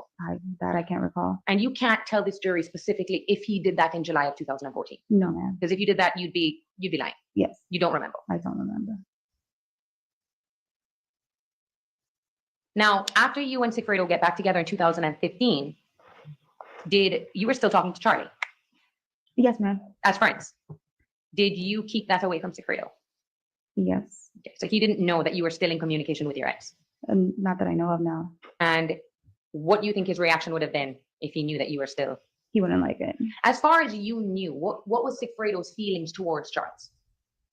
Towards Charles? Yeah, did he like him? Did he not like him? He probably didn't like him. Okay, but I mean, and I'm only asking if he ever said or did anything in front of you to make you think so, apart from him trying to run you guys off. Yeah. No, he didn't like him. Is Like he you said, jealous he's- when it comes to you? Yes, ma'am. He doesn't like being with anybody else with him. No, ma'am. Now, was there a time when you began working for Jerome Obed? Yes, ma'am. Who's Jerome Obed? Jerome Obed was he had a dermatology office. He was also Charlie's I was just about to say bunkie because I'm so used to jail. Roommate. Roommate. Yes, Okay. ma'am. Now, he was living wow. with She just Charles at the time of the homicide, Interesting. in July of 2014? I believe so, yes. Because when Right? you were still dating him, I all the time know. that you were dating him, Jerome Obed was his roommate. Yes, ma'am. Okay. So he was living with Charles around the time that this homicide. Yes, took ma'am. place. Okay. And he didn't come and testify here in this case, right? No, he didn't. If you saw him, you'd remember what he Yes, was. ma'am. Now it's come to your attention about this whole, what we call the bump and Yes, ma'am. Dolce The Vita bump. and all of that stuff. Now, I want you to explain to the jury so that they can understand what was going on around that time, okay? Yes, So we ma'am. now know that that is April of 2016, right? Yes, ma'am. You're still with Sigfredo. Yes, ma'am. He's working, right? Yes, ma'am. Life is good as far as you know it. And you're still communicating with Charles on a regular basis. Not as much as before, but on a regular basis. Yes, ma'am. Do you remember the time where he called you? You can hear it now. Yes, ma'am. Is that weird for you listening to? So weird. Okay. Do you have an independent recollection of the circumstances surrounding each of those conversations? A recollection of it? Like, does it almost sound sometimes when you listen to it, it's almost as if you're listening to it for the first time because it's been so long? It's not the first time that I've ever heard that from the last time, but do I have yeah. Okay, I mean, so let's a talk little about bit. let's talk about what Yeah, you do this is remember, funny. because the best person to explain what was going on in those conversations is you, because Sigfredo's not here, right? ma'am. They didn't tap his phone. No. Charles is not here, right? Mhm. Do you know where he is? In jail Okay. You know how long he's been in jail? Just been a arrested. month. Okay, so we'll get to that in a second. So he reaches out to you, and you heard that phone call where he tells you, "Oh my God, someone came up to my mom on the street." Yes, ma'am. Okay, and he said to you, they mentioned something about an ex-girlfriend. Yes, ma'am. All right. What was your response to him? You have a whole bunch of other girlfriends? Okay. And you could hear your voice and the tone that you had. Yes, ma'am. Is surprised and shocked the words used to describe how you felt when he was telling you that someone mentioned or came up to his mom? Mm-hmm. Right. Now, at that time when he tells you, oh, it has something to do with an ex-girlfriend, you had no idea that it had anything to do with you. Yes, ma'am. Because that would be strange. Yes, ma'am. And he actually says to you on the phone, listen, if I'm wrong, I'm going to feel like an idiot Yes, ma'am. if it's not you on the phone call. Yes, ma'am. Right. So Charlie then goes and meets with his mother. Right. Of course he does. Yes, ma'am. I'm sorry. And then the next day he is asking to meet you in person. Yes, ma'am. All right. Did you find that strange? Well, from like him wanting to meet me the following day? Yeah. Well, yeah. Why did you think it was strange? See, that's what I'm getting confused because is it because they said my name already, or is it because he's saying the ex-girlfriend situation? Well, up until this point, because this is where I know things might get a little Yes. pushed over for you. Okay. Oh, dear. Is he hasn't said anything. He's already met with his mom. So we can Okay. assume that his mother showed him the paper or gave him the paper. Okay. Right. And probably told him that they had said your name and Tuto's name. Yes, ma'am. The next day is when you go and he says, I need to talk to you in person. And that's when the Dolce Vita meeting is. Yes, ma'am. Okay. Now you saw that picture where it is that it's a Mercedes and then you're behind on the Lexus, right? Yes, ma'am. That's not the same day as the meeting though. No, I don't even know when they got that picture. Because y'all aren't not wearing the same things that you are in Dolce Vita. No, ma'am. Did you go into a car and sit down with him before? You I remember don't doing recall that? that. All right. I was the first time I heard it, like when they were talking about it. I was like, I don't recall that. You don't remember going and sitting in his car and for 10 minutes and then leaving the car and going to go meet at Dolce Vita? No, ma'am. The safest place if you guys were going to be talking about something that you shouldn't be would be in his car. In the car.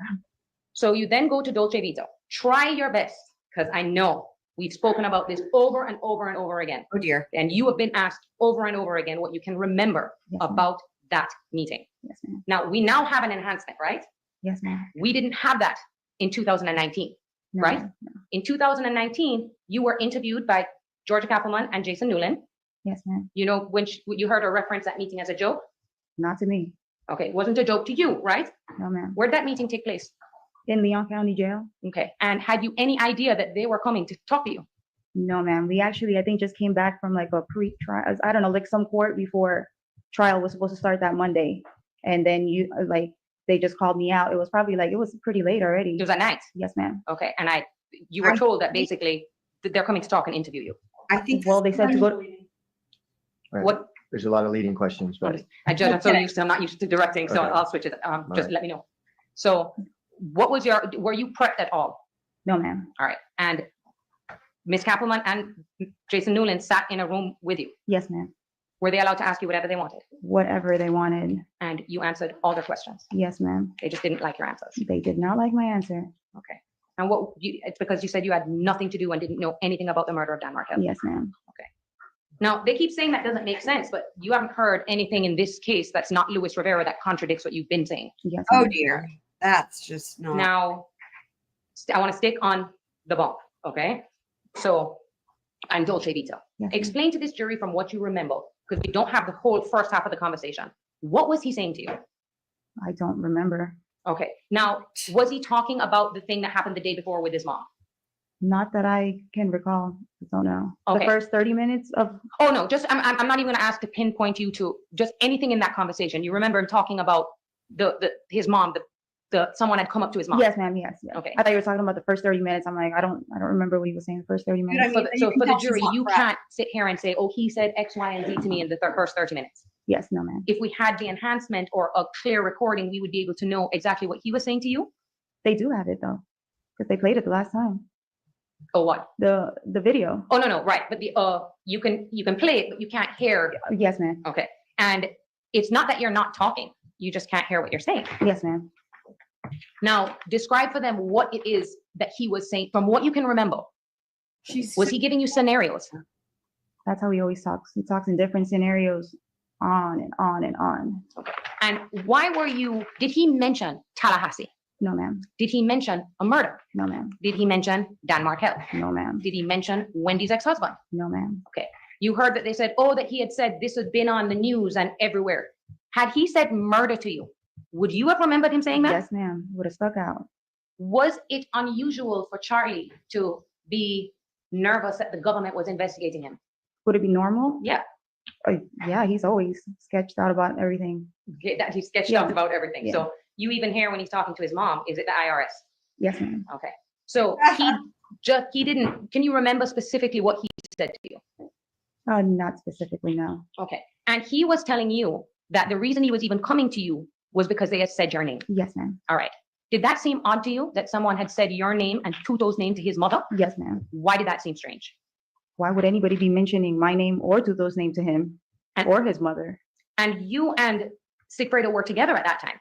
Yes, ma'am. As far as you knew, Sigfredo did not know Donna Adelson. No, ma'am. As far as you knew, there should be no reason why Sigfredo Garcia and Charles Adelson should even know each other. Yes, ma'am. So it's strange that to you, that you and Tuto are being said to Bleeding. Miss Donna. Yes, ma'am. Donna Adelson, right? Bleeding. Now, You guys are so funny. was he trying to convince you to call the number? Yeah, he was trying to convince me the whole time. That's why he goes off of scenarios and this is what I want you to do. Did he say to you in that meeting, because I have nothing to do with this, Yes, ma'am. I don't know what's going on. Yes, ma'am. You know, you go and find out, and I hope that this is the police. Yes, ma'am. Okay, it doesn't sound like something that people who are conspiring to commit murder would say, No, right? ma'am. If you would have been freaking out, Yes, ma'am. would you have been freaking out I if would've that been. happened? Yes, ma'am. And are you able to fill the gaps for the jury if you were to sit down and listen to that enhancement to try and fill in what it is? Do you even remember what you were saying to him? No, I don't recall. All right, but did he ever show you that paper? No, ma'am. Okay, you would have remembered if you saw an article about Yes, ma'am. a law professor that was murdered. Yes, ma'am. Okay, and in the video, you can actually see him holding it down here, Yes, ma'am. so you can't see it. I did not see it. Why did you agree to call the number? Explain to the jury why you agreed to call the number. Well, besides the fact that they were saying my name, I mean, through the whole thing, I never did call the number. And so you But- were lying to Charles about calling the number. Yes. Okay, why were you lying to him about that? Well, why would I have to be the one calling the number for him? That's why I said because I had Tuto do it for me. So you had asked Sigfredo to call the number for you. Yes, ma'am. And why did you ask Sigfredo to call? Because they were mentioning our name. Okay, so would you have ever asked Tuto to do anything if they had only mentioned your name? No, ma'am. Because you wouldn't want Why him would to I exactly? explain. invol- Why would I involve them in it? Okay, you probably would have called then if they had just said your name. Yes, ma'am. And what do you remember what you told Sigfredo about the situation that was going on?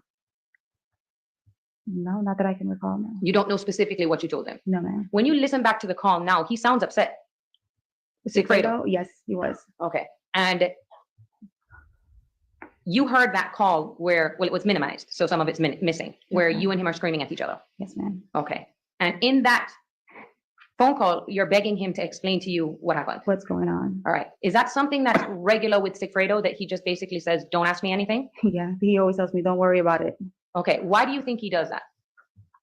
He never wants me to know anything. Okay. Do you think he's trying to keep you out of trouble? I believe so. So you heard when he told you the less you know, the better, right? Yes, ma'am. And then even if you continue to press him, he just wouldn't. He give just you an never, answer. he would never tell me. So why is it that what was going on in your mind when this was going on? Who did you think that this person could have possibly been? Well, the whole time, like because all those phone calls that they played wasn't all the phone calls. There's so many calls in between that, and that's why I was so frustrated by the time at the end of the call when I'm basically screaming at Charlie because he's been going on and on and on about this for a number of phone calls. Okay, and he never said, you never hear him say, don't talk on the phone, Katie. No, he The never told only me one that said that to you was Sigfredo. Yes, ma'am. You've heard Charles tell His mother. his mom not to talk on the phone. Yes, ma'am. And why on that day? Explain to the jury, because you can hear the frustration in your voice of, I mean, you're screaming at him to call the FBI. Yes, ma'am. Explain to them what point did you reach there with him, with With Charlie? Well, that's what I said. He kept on and kept talking about this over and over and over. So I was like, just call the cops, call the FBI. Why are they harassing? But like I told you the whole time, since I don't know when they had mentioned about a brother and Tato and all that stuff. So I thought it had to do with drugs or somebody that's trying to extort money from his family, which is like from Tato's Oh, family. the And extortion. somebody that Tato might know. Oh, so you were trying to investigate that maybe it was possibly someone that was linked to Sigfredo, Through, yeah. who knew you were Tato. dating a rich ex-boyfriend. Yeah. Okay. So Her interviews that we've seen are from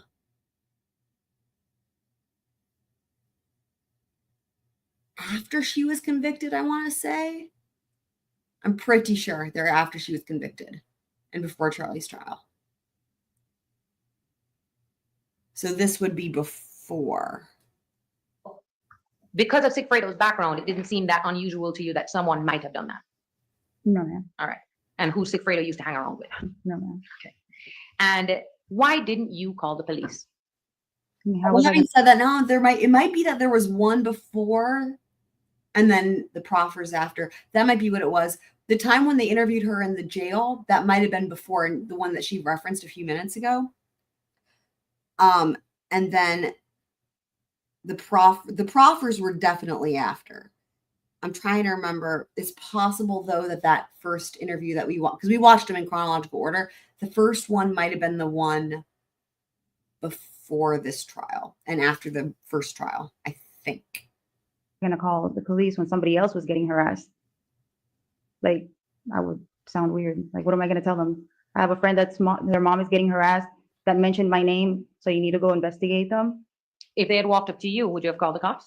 If they walked out to me. Someone walked up to you Oh, and yes, I would. Okay. Now, all of this is going on. It's very weird. You know, we haven't heard all the phone calls, but you know that your phone was tapped all the way up until Sigfredo was arrested, Yes, right? ma'am. Is there a phone call that records what you were going through or on the day that Isam and, well, now you know it's Isam, came to your house and was What- banging on the door? Was there a phone call that was recorded? That you Well, I believe so now, yeah. Okay. And did you know it was the police at the door? No, they did not say who they were. Okay. And what did you hear? Just a banging? So this part with the banging on the door, remember, they talk about this in that interview at the jail that I was just referencing. Because remember when they go off on a whole tangent, it was really funny. They're referencing this. So yeah. A loud banging, and you can't even look. I looked out the window and you can't even see them. Like, they were all the way to the side. Was there a marked police car in your driveway? No, ma'am. Was There's no there- cars in front of my driveway. No one said, it's the police, we need to speak to you about something important? No, ma'am. You then find out that the FBI went and interviewed Sigfredo. Yes, ma'am. Did this worry you in any way? Of course. And is that because Sigfredo isn't, clean as a whistle? Exactly. I didn't know what he was getting in trouble for. You weren't worried about him having anything to do with a homicide. You just worried, oh my God, is this something to do about, the drugs or anything that Yes, he does? ma'am. So when he gets arrested on May 25th, 2016, okay, your phone is still being tapped, right? Yes, ma'am. And the only thing that they release is that Sigfredo Garcia has been arrested for a murder that's occurred in Tallahassee. Yes, ma'am. Okay. So at this time, if you were involved and they're monitoring your phone, we'd probably hear something on those calls, right? Yes, ma'am. All right. What were you doing at that time after he got arrested? After he got arrested? Yeah. Um. With your apartment or your home? Oh, well, I had to get out of the house. Explain to the jury why it is that you were leaving that house when With you the found out the whole thing. FBI was investigating Sigfredo. Well, this is after he got arrested, Mhm. correct? Well, after he got arrested, my brother told me you should just get your stuff and move up here because we don't know what he was getting in trouble for at that time. I don't know if I already was, I looked up online what like his arrest was for, but he just wanted me to be close with the kids over there up north in Tamarack. So up north, even though you left a 305 area code, all you did was go move closer to your brother. Yes, ma'am. I still had the apartment. I still had the apartment, but eventually I even had to talk to my landlord. Can you give me some time so I can get all my stuff out and move out because I wasn't going to be able to stay there. And at that time, what was it like in the media with Sigfredo being arrested amongst your community and circle of friends? Well, everybody was kind of like blowing up my phone and aside, and I was like really distraught. I don't know why none of those phone calls are played, but I mean, I didn't know what was going on. I tried to retain an attorney for him, and I was just trying to figure everything out. Now, they plucked Sigfredo out of your life and put him in a jail, Yes, right? ma'am. Since that day, have you ever been in a position to sit down and talk to Sigfredo about what happened? No, ma'am. Why is that? He's been in jail the whole time. Okay, and every call or anything he makes, It's all monitored. and he would say to you, don't talk to me about this. Yes, ma'am. Okay, so you've never ever had that chance, even though you wanted to No, ma'am. answer the questions about what his involvement in this case is. Yes, ma'am. So then a week later, we find out Luis Rivero gets charged. Yes, ma'am. And is that when they release all the warrants in the media? Honestly, I don't even remember what time frame wise. I don't remember once he got arrested and what they put out. I was just worried about Sigfredo. Now, isn't it true? So you retained an attorney for Sigfredo, right? Yes, ma'am. That's Jim Lewis. Yes, ma'am. Okay. And Jim Lewis was telling you that the FBI and they want to talk to you. Yes, ma'am. but he wouldn't tell you what about. Exactly. I kept asking him. He's like, you might need to retain an attorney yourself. I'm like, why would I need to retain an attorney? And then he's like, it's just best. They're trying to speak to you. And I was like, who's trying to speak to me? And that's when I was just like, I have no idea what's going on, but I don't know what was released yet. Okay. So, but it was clear to you that somehow, I mean, they'd shown up at your house, you find that out now. Yes, ma'am. And that even after he was arrested, they wanted you to come and talk to them, Yes, ma'am. but they wouldn't tell you what they wanted to talk What to it you was about. for. Yes, ma'am. And the person who had been arrested was the father of your kids. Yes, ma'am. During that summer, because that happens in June, had it been released in the media, a document calling for your arrest, Yes, ma'am. okay? And it was prepared by the Tallahassee Police Department, correct? It's crazy. And it was It was how in the long? media. 19 pages. All right, and it got released to the media. Yes, ma'am. Did it basically outline your involvement in a homicide for Dan Markel? Yes. Did it? Yes, ma'am. And this was just out for anyone to click and read. Yes, ma'am. Did you seek out the assistance of an attorney at that time? Yes, ma'am. Was it clear to you that they considered you a suspect? Yes, ma'am. Did they at any time after that try to get you to come in or talk to you? No, ma'am. Did they ever offer you a state subpoena like they did with Wendi Adelson to get you to come in? No, ma'am. All right. So you're just in the dark. Yes, ma'am. Then in August of 2016, did you find out that they were trying to get your medical records? Yes, ma'am. You had to come up here and basically had a court date for that. And then that was turned over. Yes, ma'am. We proved everything. We showed all Yep. like the payment, and still I don't. Oh, because the Kept on. boobs. So then even after that, there was a 2020 special that was released to the media, right? Yes, ma'am. Oh, Were boy. you out at that time? Yes, ma'am. Well, I believe it was Alfredo's attorney that told me that there was going to be something on 2020, and I was like, like, what do you mean, like a national news? And he's like, yes, just Dude, tune that in. sucks, man. I watched it, and I didn't even know that they were following me because there was surveillance on that video where I was staying at my brother's, and I was just like, I started freaking out because with my children, my niece and nephew, like, Yeah. I don't know if it was safe where we, even where we were staying at. Okay. And did that show basically lay you out as being a middle person in this homicide? Yes, ma'am. Did anyone from 2020 try to reach out to you to find out any information? No, ma'am. Now, at the end of that episode, there was the two hosts came on Yes, and ma'am. they said, we just received information that Luis Rivera is cooperating. Yes, ma'am. You remember that, right? Yes, ma'am. Then you and I talked after that. Yes, ma'am. If you were involved, you would have probably freaked out if you heard that, right? Yes, ma'am. That's sustained. Now, that was in September of 2016, right? Yes, ma'am. They released this thing in the media. Your name is tarnished.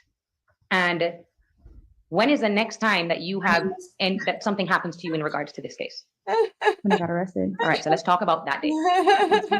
Where did you just come from?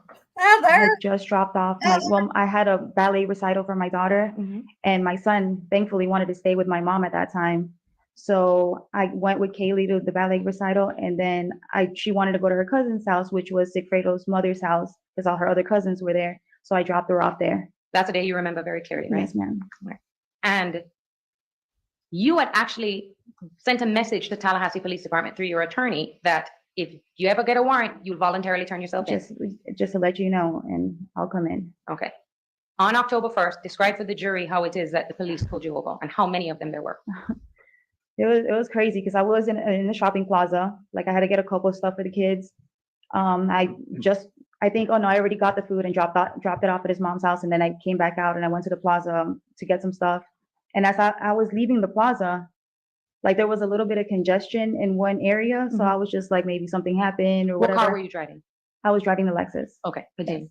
So as I was leaving the plaza, they just like swarms of like guys just had all these guns pointed at me, telling me, stop the car, stop the car. So I put up my hands because at that time there was a lot of shootings that was happening. Like, so the officers would like just shoot if they thought that you were, like you were doing something. Yeah. Right. So I put up my hands and they're like, put it on park, put it on park. So I parked the car, and then I got out, and I was like, that's when I was so nervous that I really urinated on myself. Oh, God. And that's from just the way it's Wow. because of all these guns coming at Well, you. You yeah, thought you were going to get shot. There was, they had like the big guns, and they were all pointing it at me, a whole bunch of like SWAT team. Broward SWAT, right? I believe so. Now, there's two faces that you recognize that day, though, right? Yes, ma'am. You recognize them now. Yes, ma'am. Who are they? I retired Isom and Sanford. Okay. And they actually took your phone from you, Yes, ma'am. the one that you The same one I've they were always monitoring, had. you've Yes, always had. ma'am. They unlocked the phone for you Yes, ma'am. and they allowed you to call me, Yes, right? To let me know that they were going to take you to jail. Arrest me. Yes, ma'am. All right. Now, we had a Right? conversation, I know, right? Rochelle. Truth. and then a couple hours later, I came up to see you in the jail, right? Yes, ma'am. Was Well, I- I think they already had me handcuffed, so I don't know if they were, like, it was unlocked. So then I think it was Isom, and like, he had me, I'm like, put it on speaker. Mhm. And that's when I was talking to you, and then he walked away with my phone, and I don't know what he was talking to you about. So you had your unlocked phone. Yes, You ma'am. could have gone through it if you wanted to, Whatever you wanted to do with it. but he's had it since then. Yes, ma'am. You haven't seen your phone again. At all. Did any of them say anything to you? No. Okay. Now when you go to the jail, Yes, ma'am. myself, and that's the first time you ever met Mr. DeCoste, right? Yes, ma'am. All right. Did I have a warrant with me? No, you didn't. Actually, I was asking you, why am I being arrested? Okay. And I wasn't able to tell you that, right? No, ma'am. And why wasn't I able to tell you that? Overruled. You didn't have a warrant, and I wanted to know why I was getting arrested for. What information was I able to give you as to why all of a sudden they were able to arrest you? At that time, I don't recall. I just know that, like, the warrant that you're trying to get was like redacted. Well, it Like, when ended it's up being all- redacted. Yeah. So we had no idea what had changed from the Exactly. 19-page Right. probable cause affidavit to now give you probable cause. Yes, ma'am.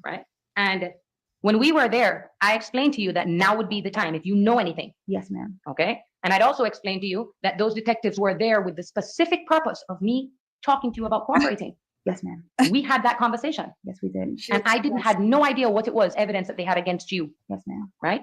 What did you tell me That day, that day? When But I who said, if you wanted to know talk? anything at all, talk now. I knew nothing. Jesus. Overruled. I knew nothing. All right. Were you under the belief that if you did have the information they sought, that I would be able to get you home? Yes, ma'am. After that, were you then transported to Leon County? I believe I stayed there for like 10 days. We were still trying to figure out like what was going on, what was the whole probable cause. And I think they transported me like probably on the 10th day. And it wasn't until October 4th, when Luis Rivera cooperated, that we found out what it was, Yes, ma'am. that he had said that he heard you on the phone. Yes, ma'am. And then that's why you got arrested.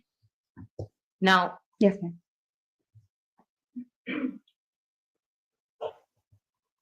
we previously spoke about, oh, wait. No, we previously spoke about a meeting that you had in the jail in 2019 with Jason Newland and Ms. Appleman, right? Yes, ma'am. That's not the only time that you've answered questions for them, right? No, ma'am. Okay. Ms. Kappelman had the opportunity to question you all she wanted under oath, right? Yes, ma'am.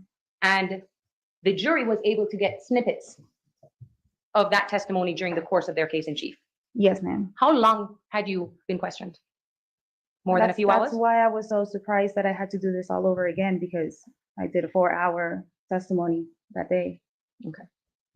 And you explained to them and to whoever was listening, everything you knew about Dan Markel, Everything. She was free to ask me anything she wanted. everything you knew about Charles Adelson, Yes, ma'am. everything you knew about Secreto Garcia. Yes, ma'am.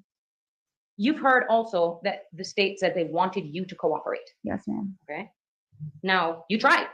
Yes, ma'am. You guys are so funny. Why do you think that this is not, Oh my that God. they Y'all it are didn't so funny. turn into anything else, It's not the answer they wanted. okay? What do you think that it is that they want from you? What do they think? What do Well, you they believe wanted- they want from you in terms of cooperation? Well, they wanted Charlie, and after, That's sustained. Okay. Ask another question. Okay. Did you know that they wanted to arrest Charles Adelson? yes, ma'am. Charles Adelson has been free up until a month ago. Yes, ma'am. All right. Back in 2019, when I asked you, do you think he's guilty? Yes, ma'am. What did you say? After seeing everything, yes. To this day, do you think he's guilty? What? Yes, ma'am. Do you believe that he should No. be prosecuted for his involvement in the murder of Dan Markel? Yes, ma'am. Okay. Do you think he should come forward and let the jury know that you had nothing to do with this? Yes, She's ma'am. like- She said after seeing everything, yeah. Well, what the evidence they have against him directly involves you. I don't understand. That's why I just don't understand why I'm still doing this right now when he just got arrested a month ago. And I said on the last trial, well, after seeing all of this, you should arrest him. And still nothing until, I guess, I don't know, it's the Dolce Vita video, which I already testified to. And I already said exactly what was happening to my recollection of that day. And it took him 3 years to enhance a video that I testified for 3 years ago. So in your mind, nothing is changed. nothing has changed. I actually told him what happened, that from what I recollected on my last testimony 3 years ago. And it turns out that that's consistent with the Dolce Vita video. Yes, ma'am. Your Honor, can I have a moment, please? Yes. Thank you, Judge. I wonder if she's done.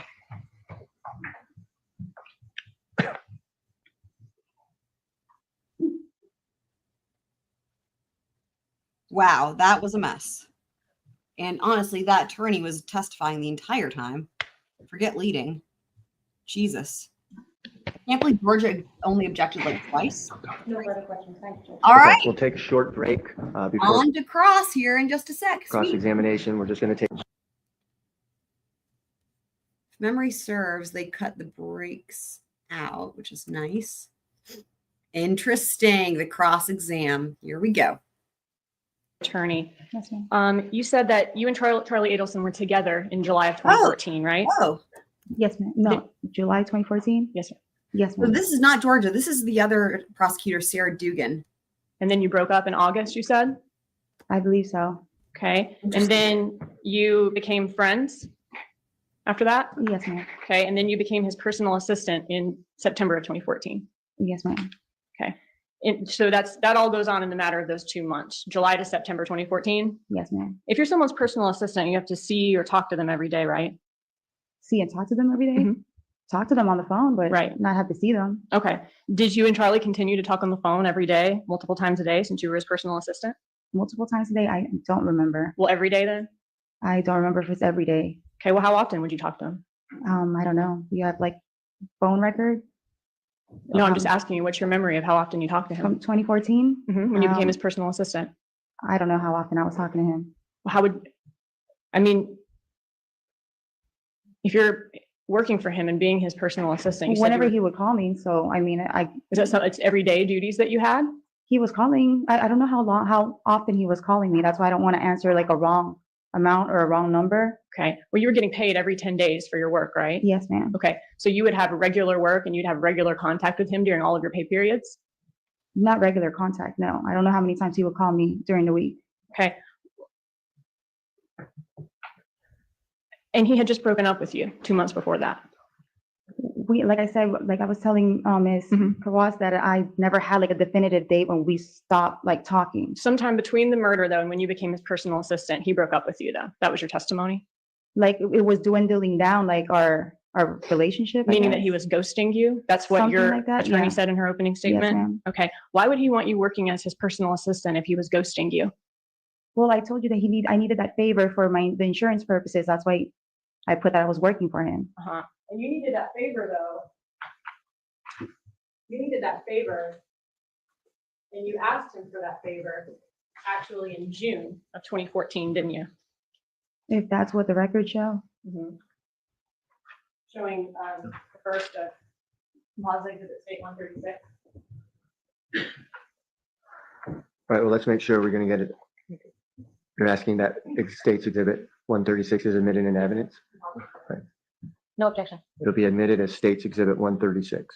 Commissioner Public, Yes. sorry about that. I thought we That's all right. All right. Looking at this, you asked him for this favor. Baby, I need your help with employment. I have to send it to DCF for my kids' insurance. Also, if I end up moving, I need to show I'm working for you or else I won't be able to get an apartment. That was in June of 2014, right? Yes, ma'am. June 24th, actually, right in between the trips to Tallahassee to commit this murder, right? Say the dates again. June 24th, that's in between the June Tallahassee trip and the July Tallahassee trip I believe so. that you asked for this favor for him? Yes, ma'am. Okay, and then you guys were together at the time that you asked this favor, right? I believe so. Right, but he didn't put you on the payroll in June, did he? No, I don't think I was on the payroll till September, you said? Okay, so that was a favor that he did for you after he broke up with you, you're saying? We never really broke up. Like, I guess when we stopped having like that type of relationship. Right, you were no longer intimate with each other? Not that I could recall. Okay, you said that y'all broke up sometime after the murder of Dan Markel, and then about in May, that's when you got together with Sigfredo Garcia, right? I got in 2015. Right, Yes, yeah. ma'am. But you said that in August, that's when he broke up with you. I don't know the dates that when we stopped or not stopped, but like when our communication dwindled down in the But it has. relationship. Okay, you Yeah, asked him for that favor in June when y'all were definitely together, though. I believe so. And he ghosted you Uh. after the murder of Dan Markel. That's what the argument is, right? Okay. Right? Yes, ma'am. Okay. But at the same time that you're saying he ghosted you, you're also saying he asked you to become his personal assistant. Yes, ma'am. Okay. Does that make any sense? I needed the help to get my kids' insurance. I don't. Why would he want his Anything wrong. ex-girlfriend, who he doesn't talk to and he's ghosting, to become his personal assistant? He talks to his other ex-girlfriends. No, I Not said, that- why is he asking? Why is he ghosting you, but asking you to become his personal assistant? Because I'm asking him for the favor so that I can. Right. But at this insurance. point, y'all are broken up What is when he that? put you on the Adelson Institute payroll, right? Why we stayed as friends? We were friends. Okay. So he put you on the Adelson Institute as a favor to a friend, Yes. to their ma'am. payroll. Okay. But the other employees of the Adelson Institute, so though they said that, you didn't work there. So Yes, that's ma'am. why you're saying that you worked remotely, you worked at home. That's your Yes, testimony? ma'am. Okay.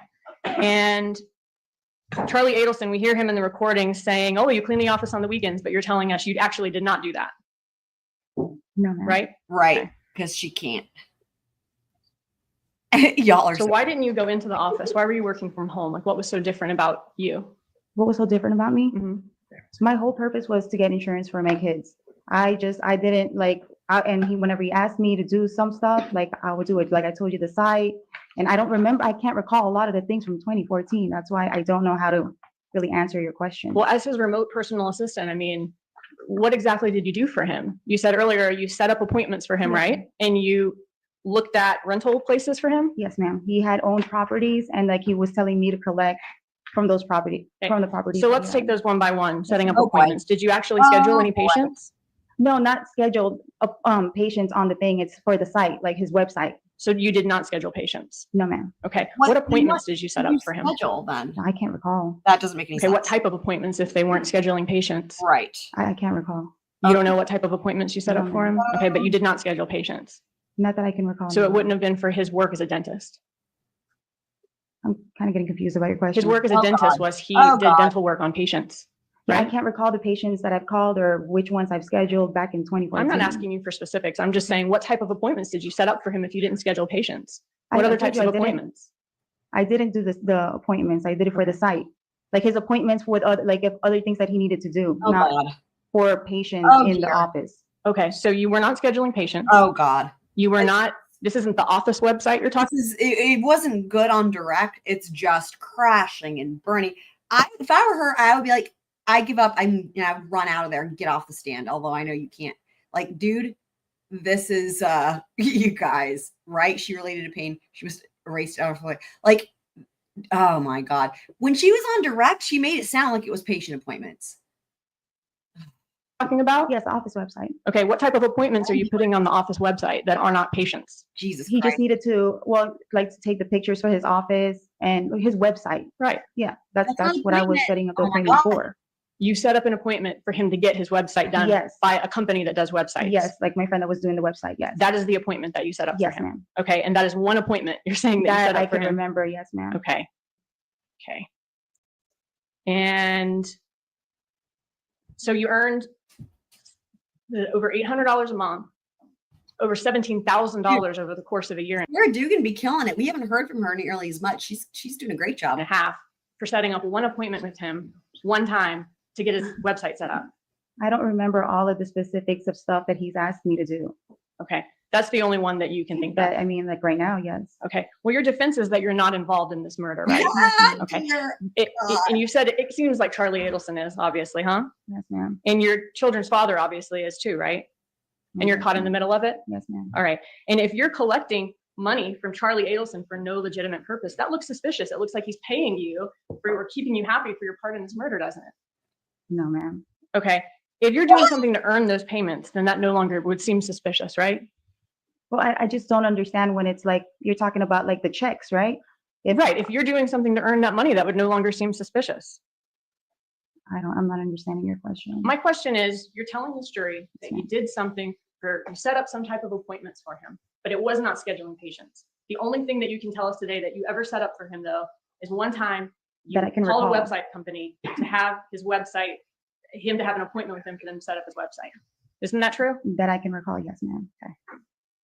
And in that message, that's one of the ones that your attorney showed you showed It was investigator Isom when he was on the stand the other day. Yes, ma'am. That was actually in August of 2014. That was a month before you started getting paychecks from the Adelson Institute, wasn't it? What was the message? About, hey, I called this person and he'll do your website. That was in August of 2014, wasn't That's it? what the text message showed. Okay. So that was before you ever received a paycheck from the Adelson Institute, wasn't it? July, August, If August is before September. September. I believe so. Okay. Did you keep up with his schedule? I mean, you'd have to know his schedule to be able to schedule patients, right? Or to set up appointments for him, I mean. That's what you keep talking about, like these appointments. I can't remember things that I was doing back in 2014. I'm not I asking didn't any have like a specifics. schedule Right. of his like daily activities and stuff. So I would just call him or he would call me if thought he you needed mean- oh my me to do God. something. Okay. Did you keep up with him though in his schedule in order to be able to make appointments for him?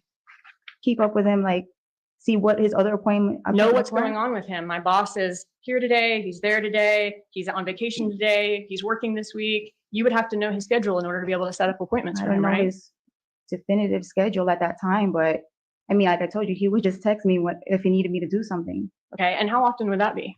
I don't recall. Okay.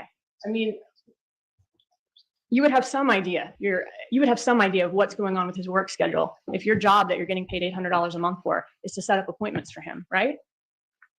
Like I said, I don't know how often he would text me. Whenever he would text me and he would ask me to do something, then I would do it. It was like odd jobs. It wasn't a specific, oh, call this patient or do this. Oh my God, this is Okay. insane. I mean, isn't it true? You had no idea Dude. what was going on with his Dude. schedule to set up any type of appointment for him or his work, No, I right? would just text him and be like, okay, are you going to be free for this, X, Right. Y, and Z if I needed to, but not that I can recall. I want to ask you about this.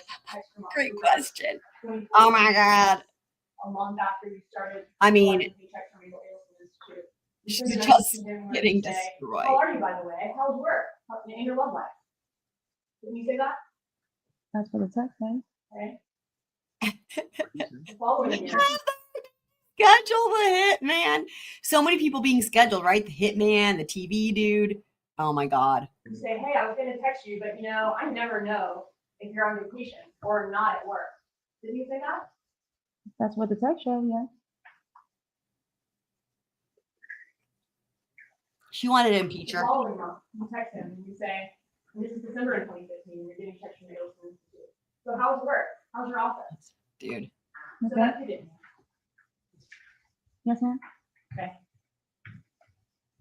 So you were working as a personal assistant, making that money, only set up the one appointment that you can think of, and you're having to check in with him. How's work? How's your love life? What's going on with you? How's your love? You're not keeping up with his schedule either, are you? Like I said, I didn't have his definitive schedule of what he does. He needs help and he needs to text me and needs me to do something. He'll text me and let me do something. Well, you also said that you helped him with tenants of his properties. Yeah. What did you do with the properties? Rats. He had a couple properties at that time. I don't remember what God. location or where it is, but he had asked me to collect like the tenant's payment, the monthly payment. Oh God. And like they had like washers and dryers there too, and like you'd have to open it up and like get like whatever coins Oh, are in there. washers and dryers. Okay, so don't you say. collected rent from these You don't tenants? say. Yes. Bring them in. Bring them in. Oh God. Yeah, it's not going well for you, Katie. Her hair looks great, though. I have to say. Do you want me to okay. Wait, she just So I want to ask you about a prior statement that you made. I just gave you a transcript of that particular day. Yes, boy. Looking at page 58, got it? line 22 through 25. So this might be the interview you were asking about, Heather, the one that was maybe before his trial. Again, the proffers were definitely after. Okay. Okay. When you were asked in October of 2019, would you be responsible for collecting rent? You said initially he wanted me to try to collect rent, but those tenants were so difficult, so I just didn't do it. Isn't that true? Yes, ma'am. Okay. So you didn't actually collect rent.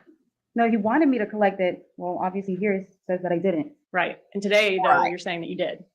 Oh God. I said he wanted to. He wanted me to collect. I don't Oh, remember no. what I Oh, just said. Right. I just asked you if you collected rent and you Just said stop you did. fighting. And that was a lie, wasn't it? Just stop I fighting. just said I didn't in this testimony. Okay. Oh my And if you God. said that you collected rent from him Oh. today, and you previously said that you did not collect rent from his tenants, he wanted you to do it, but you never did it. That's a lie, right? I should have told you to refresh my memory instead of saying that. Okay. Was that a yes? Oh God. Oh God. Rah! Why would you? Okay. Ruh-roh.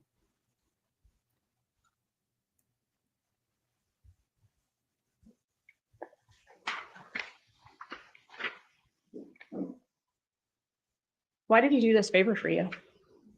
To give you over $17,000 over the course of a year and a half from him and his parents' business. I needed to do it for the insurance for my kids, and I had to put it on a bracket so that I can apply for that. I understand why you needed it. Why would he do that for you? Right. That's my question. Because he had a business. He had that office. Right, but you're not doing a service for him though, right?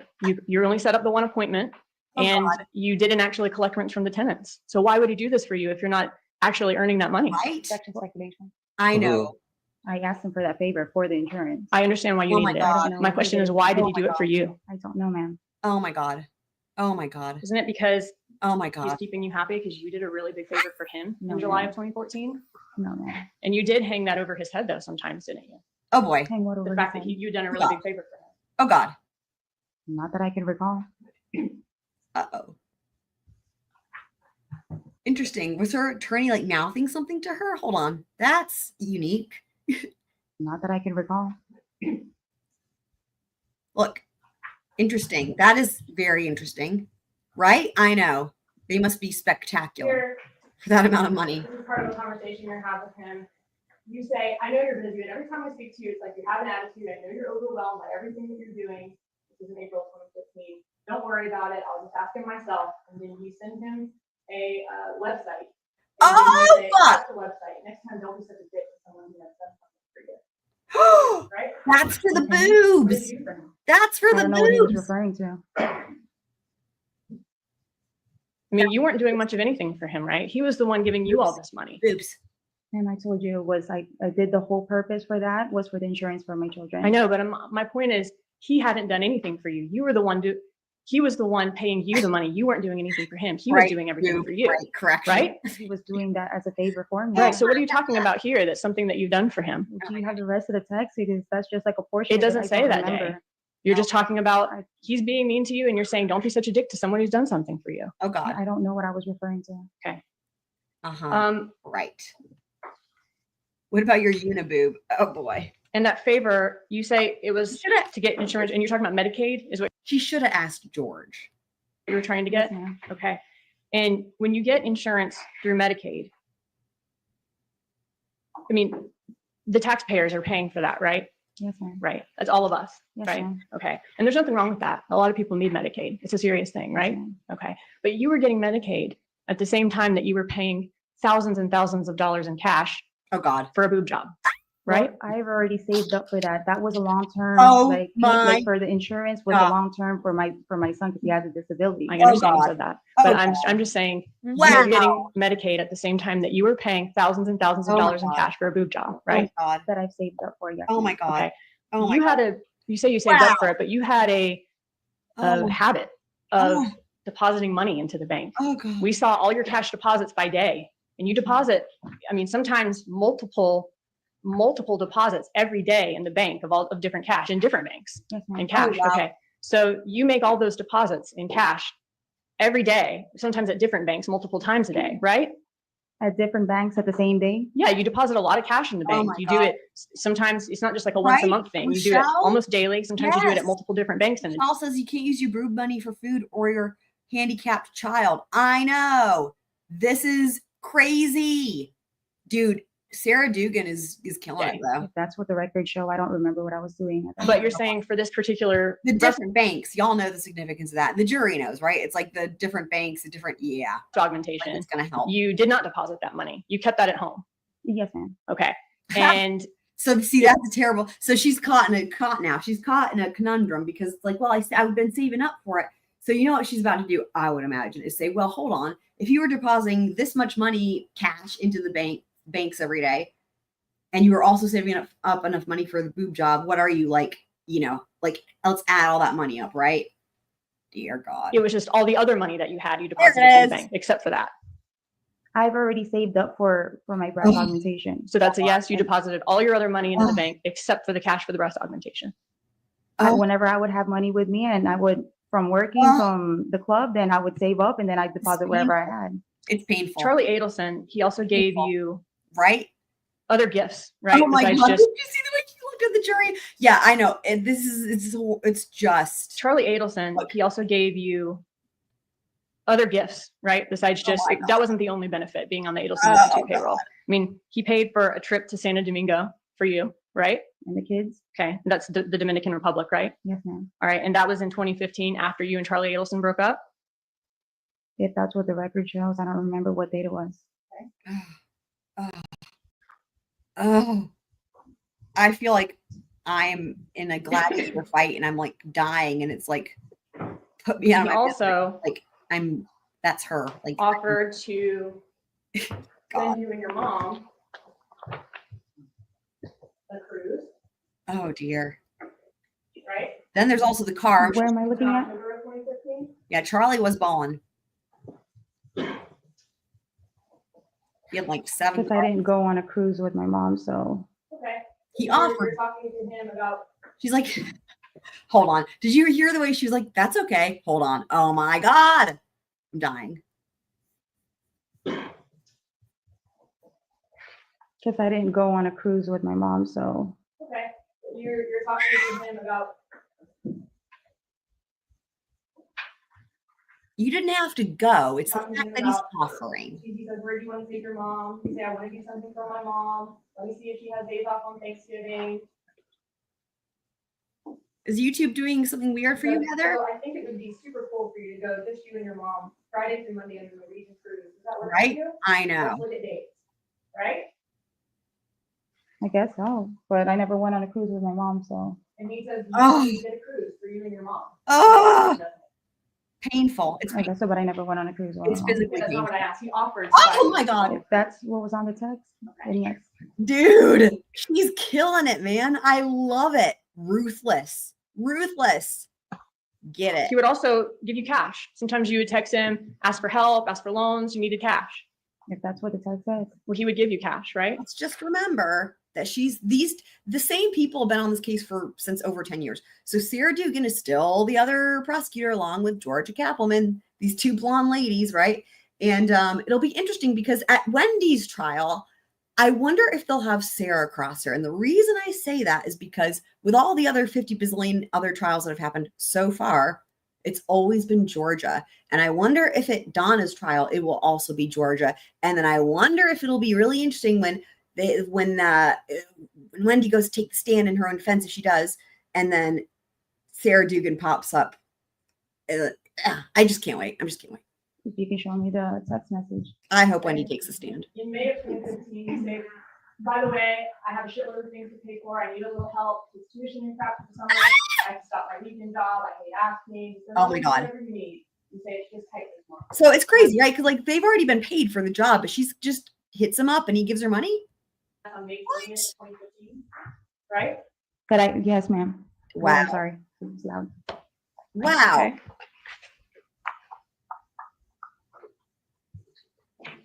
Wow. Yikes. Yikes. And then When you look at state exhibit 81B, all your daily cash deposits, and a couple of days after that, on May 26th of 2015, you deposit $1,400 in cash, right? That's what the record shows. By the way, I forget what it's called. J-Mate, maybe? Katie Magbanua posted a dating ad thingy or whatever. It was fairly recently. I want to say maybe less than a year ago. I think Gigi from Pretty Lies and Alibis was the one that found it. It's on like this dating website app thing for people who are inmates. And like basically, dude, I wonder if I can fucking find that. It's like her making an advertisement for herself. Like, you know how like there's the things where it's like, I like to go for long walks on the beach, that type of shit. She has that. And it's like for an app exclusively for people who are inmates.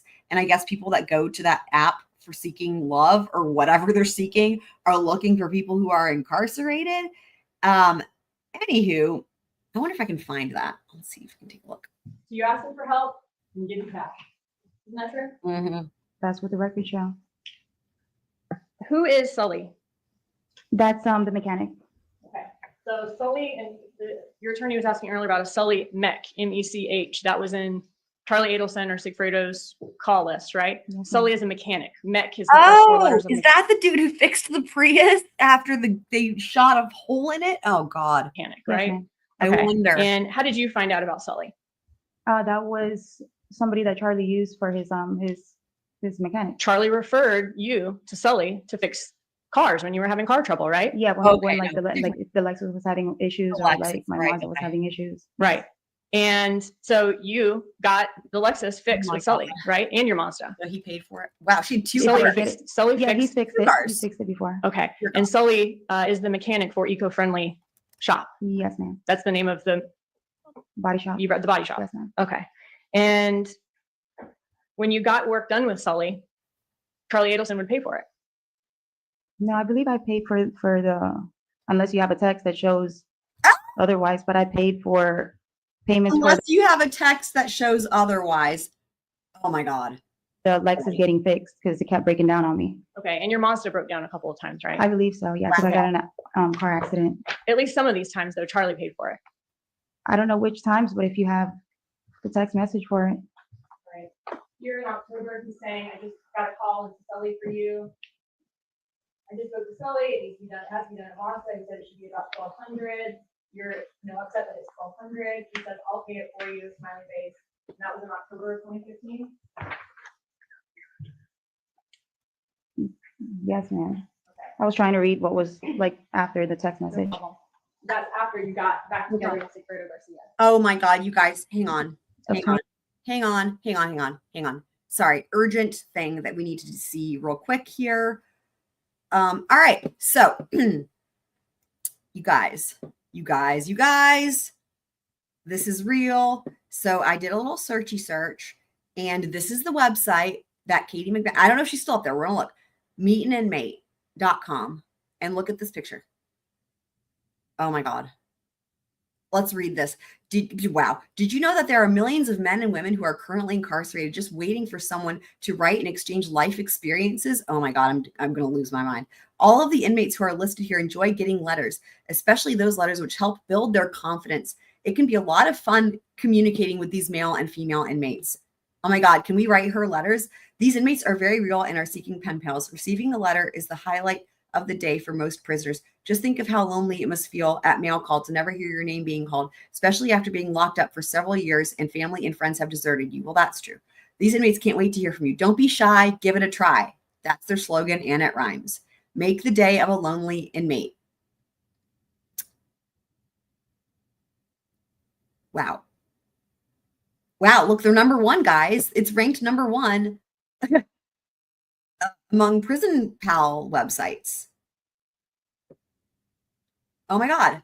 It is free to write the inmates. The inmates pay a small fee to be listed. Holy shit. Holy shit. The inmates listed are convicted felons and caution should be used. Be understanding without being gullible. Oh boy. We recommend and promote using the site to find pen pals and for friendships, not romantic relationships. They recommend it. It's not like, there's a disclaimer. Oh my God. Oh my God. Let's see if we can find her. Oh my God. Oh my God. Oh my God. Oh my God. Oh my God. You guys, I'm dying.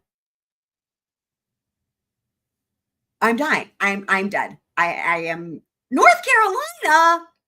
What did she do? Let's find out. Oh my God. This is insanity. This is insanity. She's in North Carolina. What? Her last name is Bliss? What is happening? Oh my God. She is serving time for nonviolent offenses related to addiction. She recognized her poor choices. How long is she in there for? Aren't you supposed to put let's see. Okay, maximum release date. Wow. What type of shit did she do? Hold on. Earliest release date, 2032. Maximum release date, 2037.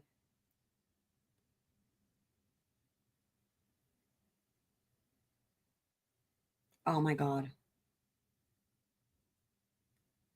Oh my God. Oh my God. Oh my God. Oh my God. Oh my God. Oh my God. Oh my God. Oh my God. You guys, drugs, it said something drugs. Okay. Oh my God, for real. Right, great point. You guys are is this dude, make sure you give them your home address. Oh my God. Okay. Let's see. Can we search for a person by name? Yep, we sure can. Let's see. Or type in info below to find a pen pal. Okay, like info, like name. I mean, I don't know if it's like they did like Catherine. Oh my God. Oh my God. No results. I mean, I don't know what info they're looking for here. I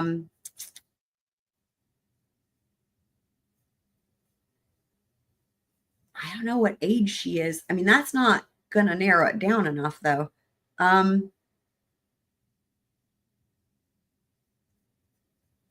Oh my God. Okay, I'm gonna keep looking. I remember it was on Gigi's. I'm gonna keep looking and then see if there's a specific way that you can find it. This is crazy. We can totally look for, I mean,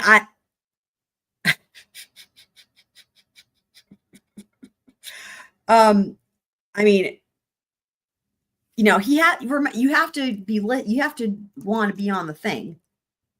I wonder if Donna's on here, because remember, she sounded like she was really coming into her own, right, with her new prison experiences, or jail experiences rather. Yeah, no results. So type in info. I mean, what info are they looking for if not name?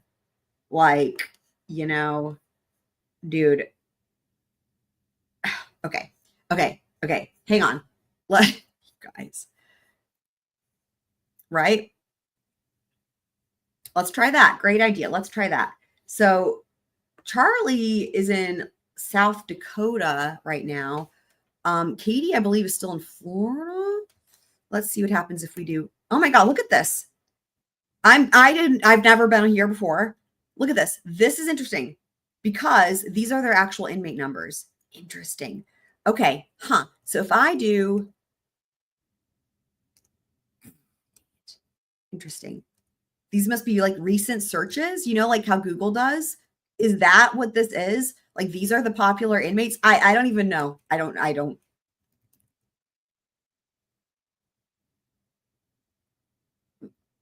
I'm speechless, guys.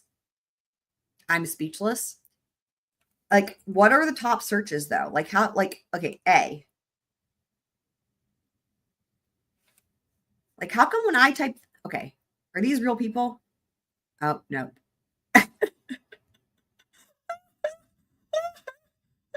It looks like, I mean, I don't know. These other searches look like a lot of them, they have like the inmate number. You know what I mean? But I don't know if it's yielding anything, because so far, Google's not helping me out here. This is insane. I'm gonna keep looking. I'm gonna keep looking. Let's go back here. Wow. 2015. Oh, incredible. Yeah, I believe I was already with him. Okay. And Sigfredo Garcia would drive the Lexus too, right?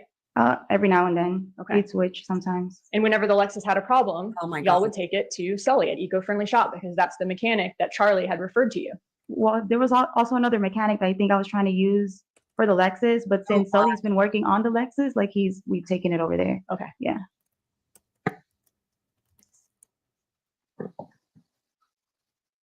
He's also called in prescriptions for you, right?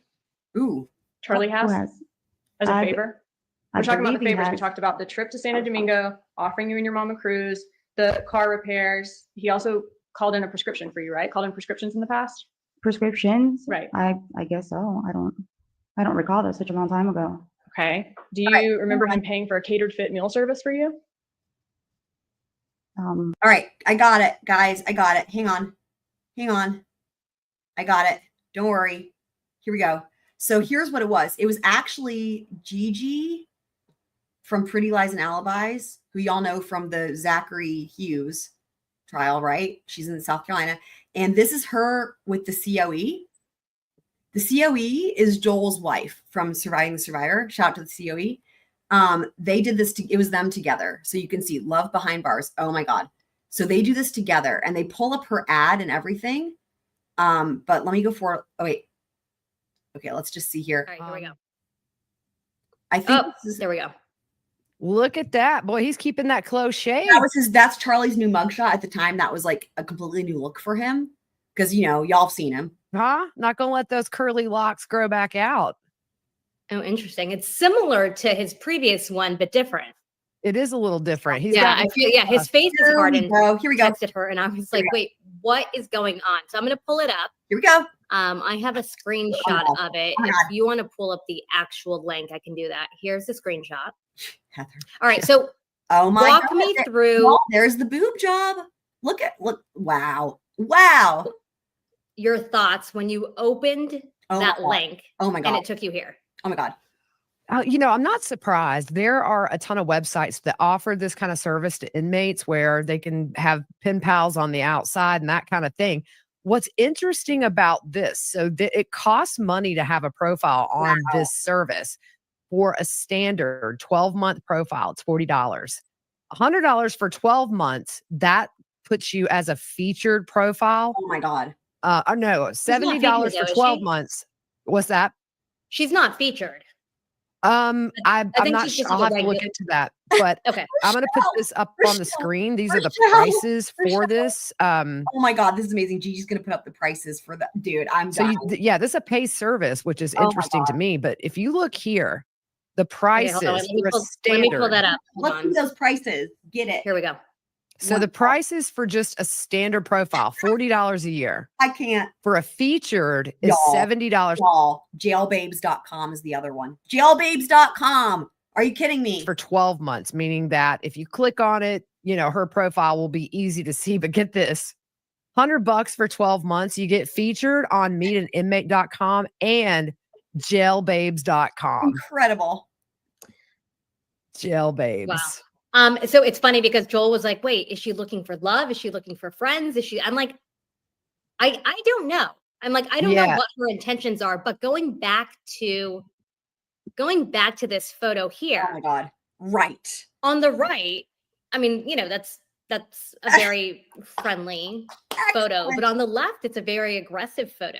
So I Oh my find it, God. I find it interesting that she decided to choose those very different images to attract, I think, very different people. Oh my She God. does write a little blurb here, so Yeah, let's I'm get to going her. to Get pull to that her. up and we Oh can my read that. God. Let me. But she's showing remove- off what Charlie helped pay for on that left. Yes, Gigi. Oh, did you hear? Hold on. She said on the left, you guys, the one boob, y'all. Gigi. She does write a little blurb here, so I'm going to pull that up and we can read that.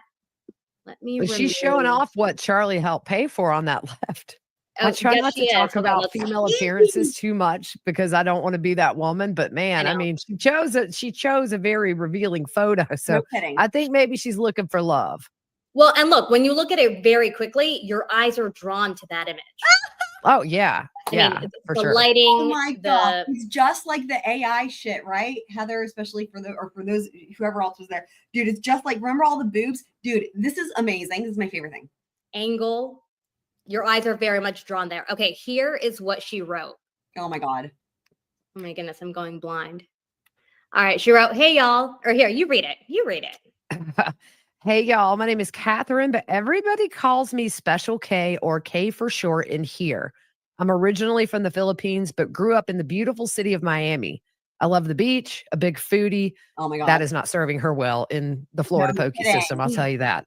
Watching movies, gotta love those action-packed and chick flick comedies. What the fuck? It can get very hard in here physically and mentally, so I'm ready for some type of entertainment and lots of laughter. Hit me up if you have something interesting to talk about. Until then, live it up like it's your last. Stay blessed. XO. How are you watching action-packed and chick flick comedies, though? XO. Then she has her stats here. Date of birth, 12/22/84, 5'2". She got her high school education. Occupation before prison was a bartender. Maximum release date is life. Not Charlie's personal assistant or whatever the fuck. Would you like letters from both sexes? Yes. And this does not refer to sexual orientation. She can receive. It says that on all of them. voicemail. They use Securus, which we've heard a million times on the Securus. Charlie calls. She can respond to email. In prison, her activities are working out and yoga. She didn't answer. You know what's interesting about that is we've all heard Charlie talk about how much he loved his prison yoga in the jail calls. He really loved that prison yoga. Maybe they were a match after all, them and their prison yoga. Yeah, she did say that, Rochelle. She did say that. She surely did. Yeah, that says high school, doesn't it? Dear God. Or anything else. She did. So very interesting. Yeah, these websites are out there. You know, you just scroll through, and I guess whatever catches your eye and you want to have a prison pen pal, then you click on it and you pay, I believe, to correspond as well on some of those. It's like the JPay system. You have to pay stamps sometimes. So anytime I inbox my contact in prison, I pay about $1 for each email. And then it's kind of customary to send return postage to whoever you're writing, because like I think jail jobs are 2 cents an hour or something. So it'd take you, like a week to be able to send or a month to be able to reply back. So that's kind of how that works. But there are people out there who love writing inmates. I mean, come on, Alec Murdoch gets these emails. Some of them have been posted. Like, I think about you all the time. And God, go figure. I always think of Scott Reich, where he says, your soulmate is not behind bars. I mean, I'm always fascinated by the psychology of it. And I'm interested. What's the word? Hybristophilia. So there it is. There's her ad. Now, I don't know if she took it down again. They didn't give good instructions on how to search on that website. That's for one thing. But I had so many other thoughts, so much. One thing I was going to say. So Gigi just mentioned a contact that she has. The contact that she's referencing there is somebody that she has known since forever. Like, I think they went to high school together or something. And basically she's very careful to only share certain details about this person who's serving life. It's not murder, but it's something else will get you life. And basically her contact in prison, they reconnected and essentially this inmate shared with Gigi, and I think still does, basically what it's like to be someone and to go on your first day and basically the ins and outs, even including the special recipes that they have and the little prison hacks and stuff. So it's very interesting. And you get a lot of insight into the daily life, but also the mental and emotional and psychological things and what have you. Yeah. Hybristophilia.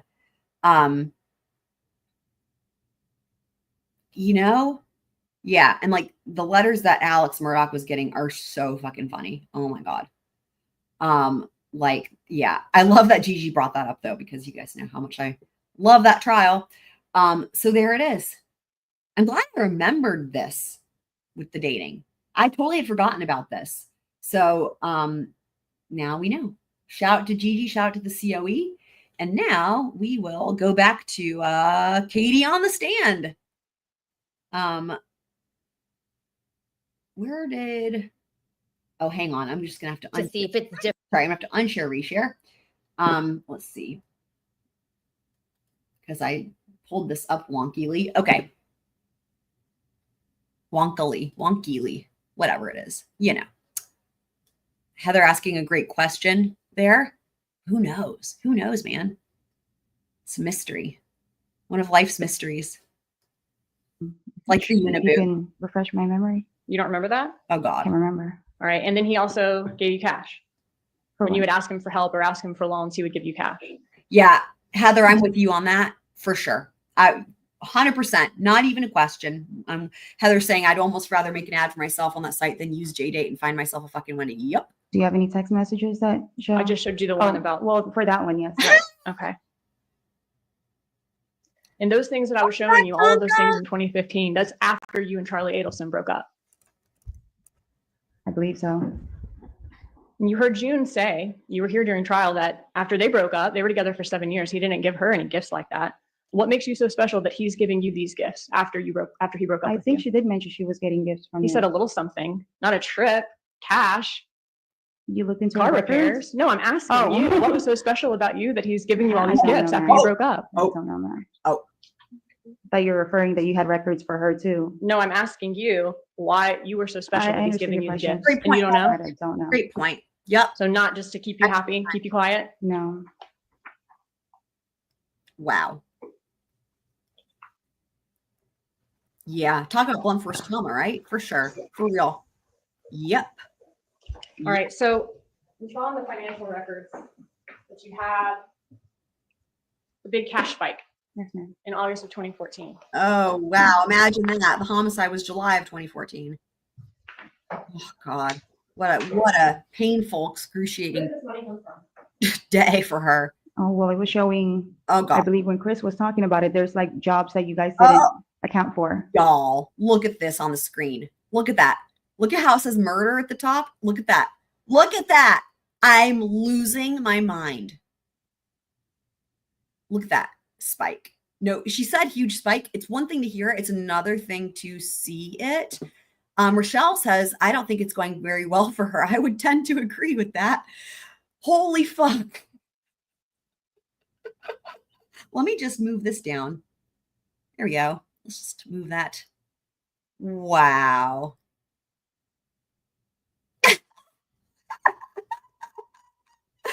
Oh my God. Oh my God. Oh my God. Oh my God. Dude. Where were you working in July? Do it all. I don't know if I was in Fate or Hollywood Live, but I know that like my jobs were, and I've told you before that Alfredo has given me cash. Yinka says you were not at Hollywood Live in July 2014. She said she quit in July 2014 and you had quit 2 months before. So you weren't at Hollywood Live in July 2014, were you? Not that I can recall. And she said, you said actually today, you worked at Fate and then you went to Hollywood Live, right? Yes, ma'am. Okay. I Where were mean, you working in well, July I 2014? believe it was Fate, Hollywood Live, and I think Fate. she'd taken that deal, and again, it wasn't even a plea deal. She'd done it. She could have been putting herself on a real live, whatever dating app. She could be on Tinder. I don't know. Is Tinder even around anymore? I don't know. Whatever the kids are using these days, she could be doing any of that. And she wouldn't have to be paying, I don't think, nearly as much. I think some of those are free. We saw the rates. We saw the rates that she was paying on MEET-AN-INMATE.com and Jail Babes. Yeah. Yep. After that, my like God. because there was Right? a little bit of a gap between the Fate and like me being in Fate. Where were you working in July 2014? I don't recall where I was working. Okay, so you can't tell us anywhere you were working. Not that no. Okay, where Do you have were any records of Oh my where I was? God. Oh my God. Oh my God. Where were you working? Right? I don't recall. That was back in 2014. Now, I will say she did say non-stapled only because they all know the stapled cash was for the murder, so she had to say non-stapled. I just find it such a shame, though, because the moldy part, the wet, moldy money is the best part. And because she's lying about all this, she doesn't get to tell that part of the story to the jury. They're missing out. They're missing out. I don't recall. Where did this money come from? Oh, my God. I don't recall where I was working or if Oh, Alfredo God. gave me money on 2014. Oh, You God. don't remember whether it's money that you earned or money that he gave you? No, ma'am. I mean, this is The spike right where it says murder is twice, insane. $13,200 in August of 2014. You should have waited. Over twice the Evened it amount of out. money that you, of the most you ever deposited before that in those 3 years. I wish I could remember, but I don't know where from 2014. Twice Heather, the amount of yes. money, over Yep. twice the amount of money. Like any I- other month, I wish I could remember. I don't even remember what I did yesterday. you don't remember. Well, it was probably the same thing as the day before because, you know, jail and all. Depositing $13,200. Unless you had yoga. in your account in August of 2014. No, ma'am. You don't remember. Oh my, remember Twiz depositing- wins, Twiz wins, Twiz wins. Hashtag worth it. You win. Y'all have all been on fire tonight, but I'm sorry, that is a classic right there. I'm gonna take a screenshot. We might be using that one. We can do a little something with that. That is amazing. Thank you for that, Twiz. $17,000 from the Wow. day of Dan Martel's murder to the end of August 2014. No, ma'am. When I look at the records that you guys have, it's crazy. Even when I see how you guys put it and make it Oh, out to be like on my account. Wouldn't that be a member? sorry. Wait. Okay. They make it out to be that way when it was you deposited it. I mean, it comes from the bank. Like, No, ma'am. When I look at the records that you guys have, it's crazy. Even when I see how how you guys put it and make it. And the thing is, right, is that that's an exhibit. Like her defense counsel didn't have any way to keep that out or object. Like, in other words, it's accurate. I mean, it's based off of her ATM deposits and her bank statements, you know. Out to be like on my account. Wouldn't that be a memorable thing for you if all of a sudden Exactly, it you would got be. over twice the amount of money you would normally have? That would definitely be memorable. I mean, before July of 2014, you hadn't deposited $5,000 even close since January of 2013, over a year and a half before. Ma'am, I wish I knew and I could recall and remember, but I don't. And then over the course of these 3 months, you got over 5,000 here, over 13,000 here, over 5,000 again here, and you're saying you have no memory of depositing Right, money or any for of your sure. I don't have a recollection.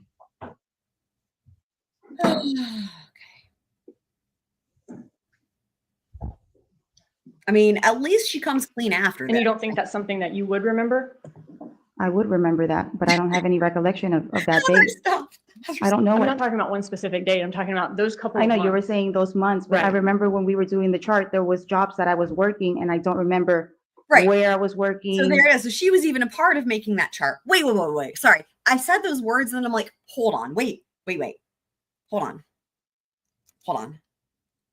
I don't know I'm what. not talking about one specific date. I'm talking about those couple I of know months. you were saying those months, but I Right. remember when we were doing the chart, there was jobs that I was We were doing the chart. working and I don't remember where I was working, what exact month. And I told you I've gotten cash from For real? Alfredo before. Okay, you can't tell us though anywhere you were working in July of Tell you 2014. what, these people and their freaking washing machines, right? And the thing about Donna, right, and her recent trials and tribulations, if you will, in jail, and we read all that, right? And like her first major complaint was the thing about cutting herself, and I died when it was like she cut herself on the rusty part of the washing machine because she was doing the laundry, and then she had to get a fucking tetanus shot. And I made the joke about the tetanus shot.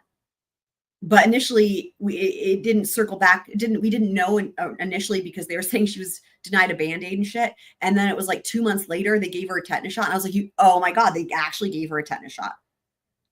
Although it's like, I'm sure at that point, it wouldn't have done anything, but like they did it. Anyway, just, you can't make this shit up. You just can't. You can't. I can't remember. I can't Okay, recall. and when you're talking about this money from Sigfredo, Yes, ma'am. you said he didn't steadily give you cash. It was just whenever he had it, he'd show up with it. Yes, ma'am. Rochelle! How much were you making at Fate nightclub? I don't recall. Oh, God. You can refresh my memory. Oh my God. Give me the answer so I don't. What? You didn't say today. How much did I you? mean, from my testimony, Well, how much do you remember making at I Fate don't nightclub? remember. I don't recall. How much did you make at Hollywood Live? I don't recall. Were you making thousands per night? I believe I was making more in Fate. I don't know how much exactly. I don't want to commit to like an amount, but I was making more in Fate nightclub than Hollywood. I mean, I don't know. How much do strippers? I mean, I know she wasn't a stripper, but like, I don't know. I have no, like, you know, the thousands a night or whatever. That sounds kind of like a lot of money. I don't know what you'd have to be doing for that. You know, that's legal anyway.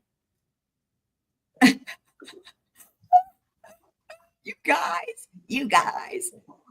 Oh, I know. Great question. I'm looking at page 36, Tree fitty. Get that. lines 22 and 23. That's funny. Okay. In your prior testimony, you said that a good night for you, you would walk out of there at $1,000 to $1,500. Isn't that true? Yes, ma'am. That's Okay. pretty good. And you said that you would work there sometimes 2 times a week. Uh, On the next It page, depends, page yeah. 37. Yeah. That's what you or- said back in 2019. Yes, ma'am. And you gave that testimony that you would walk out of Fate between $1,000 and $1,500 a night. And that was before Ramsey Neighbor was a witness in this case. Isn't that true?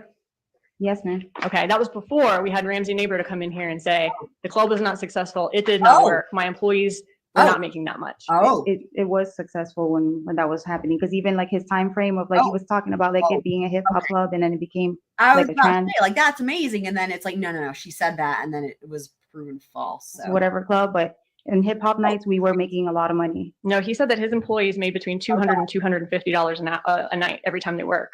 So why are you saying back then that you made $1,000 to $1,500? Because we were making that much money. Oh my We God. were. Okay.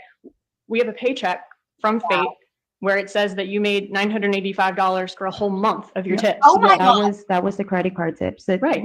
There's whenever you And whenever like you I work in said, that's why they asked that question earlier about how much she claims for her tips, because that's going to come up. the nightclubs, if they pay cash, like Mhm. whatever the tips No. are, that's like your money. No, When- you already, dude, I already said to you guys, you have to claim that shit. You have to claim that shit. And yeah. when it's credit card, then that's when they do like the percentage, and then that's why we got that percentage for the month. Like I guess they added everything up for the whole month. I understand. Ramsey Neighbor says that 90% of their sales was in credit cards. Oh No, my it God. wasn't. It's credit card sales. Oh Well, my that's what he testified to, right? I understand that. That's why we wanted to get those records so that it could show it, but they didn't have the records available. If you were making $1,500 in cash every night at Club Fate, why were you making only $985 in credit And also, why were you trying to apply for Medicaid and shit? card tips then? That was the percentage. I can't recall how much the percentage was Dude, for every single time in the month. like that you they guys would- said earlier, right? Like she's making like mountains of money and like buying one boob and like, her children and whatnot, like going without. I mean, collect all the percentages from the credit cards. That's the Right. check that we would get. If you were making $1,500 a night in Club Fate, why were their checks bouncing if they were that successful? When it's cash, when the patrons pay cash, and it's a hip hop club, They're paying their cash Yes. to the club for the drinks, yes, right? and then Yeah. whatever our tip out is, I like, understand it that that's doesn't money that you can keep. I understand ma'am. that. I'm saying, why were your checks bouncing from Fate if I- you were making $1,500 there every time you work? Objection, speculation. Overruled. I can't recall why the checks were bouncing. It's because Fate was not a successful nightclub, right? It was They weren't making successful. money. Even on like if you look back and you'll see all the events that they had, we would have artists come in there. it's possible. It was a very successful nightclub. You Okay. know what's funny though? I will say, I know some of you guys didn't see the beginning of the Casey Anthony trial, but again, remember when I said earlier that it's funny because this is like the same job that Casey Anthony didn't really have it as a job. She was just helping out Tony Lazzaro, but it was a similar thing with this like club promoting thing and the girls with the alcohol, very, very similar job description. And it's really interesting because, while that was in Orlando, and I don't know how far Orlando is from Miami, but, the testimony from those kids that went to Full Sail University, they're all like music producers and whatnot, music producer majors. They were all like doing that shit with promoting the club, and it was like part of their like experience or whatever in school, and they were trying to like make some money, and they all said it was a complete money hole, and they actually knew what they were doing. They actually had education in that field. They like had a lot of connections, and like they basically were like, yeah, it didn't last for 2 months or whatever. So it's interesting. I don't know if this is just, and maybe that's why you don't ever hear about these things anymore. Maybe it was like a phase. I mean, I don't know. Apparently they all, struggled. So, So successful that Yindra says that you left because you were not getting paid. Because of those bounce checks. Right. After a while, whenever you work in clubs, there's times where it's like you're making good money and then it'll kind of die out. That's why we switch from place to place. I understand that, but you're saying that you made $1,500 in cash per night when you were I doing. understand that. Yes. Right. Welcome. The owner Hey, says, Meg, by the way, just some news in case anyone else hasn't heard. I've got memberships now. Yay. And I think so far I've seen 2 people. And that's just because, that I've seen in live chat, and who knows, but I just started it today. But Frank's, I think, was our first. And then Sudi, at the beginning of this live stream, I think became a member. So yeah. And I got 2 levels there. And for anyone who didn't hear, the little badge that tells you how long you've been there and whatnot, I'm still working on like adding more, but I have like the first like 6 months. So we've got plenty of time, but basically the badges are going to be the scrolls of the world. So all the different scrolls of the world, 'cause that's what I always call you guys. And so it's going to be fun. It's going to be all cute little pictures of squirrels. And I think there's 4 custom emoji, but because it'll only let you add 4 until more people join. And then you can add more things. Like you get more, you can do more perks when more people join, which is, I don't know why it's like that, but that's what it's like. So anyway, yes. So that's exciting. For real. Meg had an appetizer. Yeah, this is insane. Have you seen this testimony, Meg? I feel like you probably have. Dude, by the way, We also pulled up Katie's jail. Well, I don't even, you guys help me out. What do you even call it? Her jail dating dude, MEET-AN-INMATE.com, jailbabes.com. We pulled that up. We went over that. It's been great. It's been great. It did not take off. It was not successful. They made $200 per shift. I understand what you're And saying. your checks were bouncing from there, from what, Your Honor, I'm in your gonna bank ask records. Isn't that objection. true? Hold on a second. If she could let the witness finish answering, I'm All gonna right, object to that. let's let the witness finish the answer. Let's ask a question and then go to an answer. Love the All right, silence. I want people talking over each other. We love What's the question, Ms. Dugan? Isn't that true? I'm trying to explain to you that that's why they needed the records, because it will show on the records how much we were making. We were making a lot of money. I worked there. Okay. Why would you God. leave Fate then, where you're making so much money, and go to Hollywood Live? I believe I did both, or one Oh, kind of overlapped with the other. I can't quite remember. You I said when want to see the chart again. I want to see the chart again where it says murder and has the huge spike. That's my your favorite. attorney was asking you questions that you worked at Fate and then you left and you went to Hollywood Live, and that's what Yendra said too. And I believe I went back to Fate after that. I can't fully recall, but I'm going to injure myself, you guys. I'm going to, my face already hurts. Heather says, I think I'm going to add twist to only inmates and see how much I can sell them for. Oh my God, stop. Oh my God, you guys. I know when I was working in Hollywood Live, I was That's doing right. bottle service and Yeah. I was a bartender, and I was making really good money in Hollywood when I was bartending. Okay. And Yendra said that she told us how much she made per night. But Yendra was working as a bottle service in that club. Mhm. It wasn't the same amount of money, and I've already explained that before. So you were working in as a bartender in Yes, in ma'am. Hollywood Live? Okay. And how much money were you making a night at Hollywood Live? I don't recall in that club, but I know that I was making pretty good money Money in because the you can work club. there throughout the week as well whenever they have events as well. Was it less than Fate or more than Fate that you were making As a at Hollywood bartender? Live? Yes, whatever you did at Hollywood It Live. might be a little bit lower than being a bottle service in Fate, but I can't recall this exact amount. Well, then I was why did you making- leave Fate Oh where my you're God. making $1,500 a night to go to Hollywood Live where you would make less? And I told you at that time too, that sometimes we have peak seasons and it starts dwindling down, so that maybe that's why I went to Hollywood. I can't recall. This was back in 2014. You said that you were working in liquor promotions. What's the name of the company that you worked for? I was trying to remember it. You guys didn't pull any records for that either? Oh my God. You have bank records from Encore Worldwide and CO. Is that where you worked for liquor promotions? That was way back. That was way back. I did other promotions for, I believe, Absolute. I cannot think And of what's the name of other the two. company that you worked for? I that were can't bringing you these recall. Paychecks. I can't recall. Okay, was it Encore Nationwide? One of them, yes, ma'am. Okay, so that was a liquor promotion company that we have here that you worked for from January to December of 2013? If that's what's on my records, yes, ma'am. Okay, and then what's CO? Club, bottle full of I bug. don't recall. Mommy, I Okay, got so then you next. stopped liquor promotions in December of 2013. Into making love. I Come don't give me a recall the hug. days. If you You into said Encore Nationwide was the business that you Yeah. worked for? Okay, so then if your last paycheck is in December of 2013, that's when you stopped liquor promotions, right? If that's what's on your records, I just know that I worked for another liquor promotion, but I don't know if it was Encore as well. And you said that in certain liquor stores, the owner would allow you to get tips when you handed out drinks. Yes, ma'am. Okay, and that you think at the time they gave you paychecks. That's what you said? At the time, maybe. I honestly cannot recall from 14 at that time too? 2013, yeah. 2013, I I'm can't. asking you about what your attorney asked you. Is your when you were working at liquor promotions though, you said just sometimes you would get tips if the owner allowed that to happen of Yes, the liquor ma'am. store. If that's what I had said, yes, ma'am. Okay.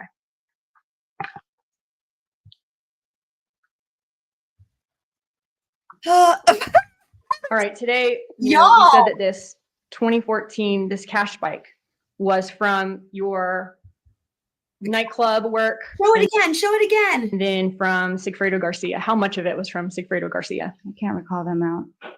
You don't remember? No, ma'am. When you were showing me that chart, Mhm. I'm telling you, I wish I could remember. I don't remember because you're asking me exact amounts and where I worked and I will- I can't I remember. will say they're wearing her down. Like she started out kind of answering. I mean, they were bad answers, but like you can even see her forehead. Like she's, it's like they're making her. Remember how like a while ago we were like we would rather all be dying in different ways that are like torture. You know what I mean? Like I think the example I gave was like I would rather be like I feel like I'm in a gladiator pit and I'm like being torn limb for limb and it's like put me out of my misery. And then Heather was like, I'd rather fall in a K-bar. That was a while ago. And it's just gone downhill from there. You know what I mean? And she's already starting to do this thing where, like, when they ask her these questions, she's starting to not fight. And she's like, just tell me what it says so I can answer it correctly. You know what I mean? It's like, that's like that whole strategy. And actually, where you see that a lot is in depositions for civil trials. And they call it depo scarring. It's a similar type of thing. And actually in Florida, they do depositions for criminal trials as well. But that's like, I think the only state that does that. So they have depositions for criminal and civil trials. But anyway, depo scarring is like a real thing for civil trials for any state. And it's like basically like, and remember, she'd been interviewed before and like she's already been through one trial. But I think she's also getting like depo scarred in this one day. Like this one day is like, you know, so you see it happen, right? The process, you guys know. Didn't provide you much money that often, right? It wasn't like a steady thing. And not that I can recall, no. So- So it's whenever I guess he would come up on something, then he would give it to me. If he showed up and handed you $5,000, $10,000, $13,200, that's something that you would remember, right? That never happens. It's not that it never happens. I told you like it would happen. I don't know the exact amount that he would give me. That's I not don't want to commit to an amount that you're trying to tell me. I can't remember back in 2014. In your prior testimony,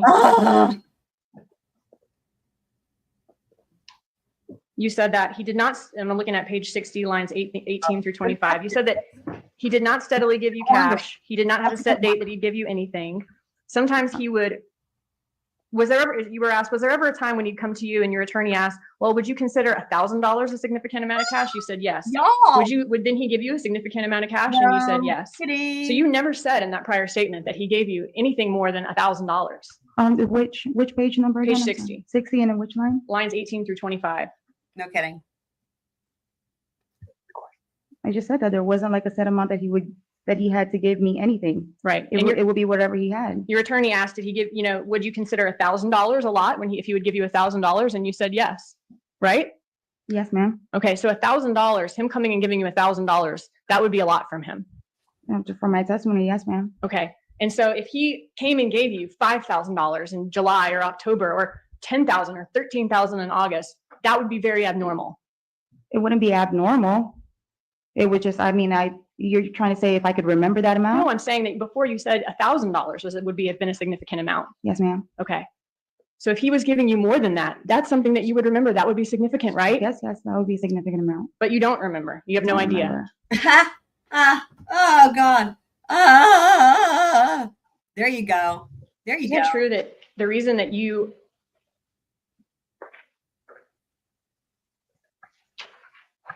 move on? Oh man. Oh, that was brutal. Dude, you guys, that was her being like, yeah, you're done. You're dead already. You're dead already. Oh man. I have to say, I still really like her hair. I'm going to keep complimenting her. Her hair is very nice. Yes. The reason that you, let's watch that part again. move on.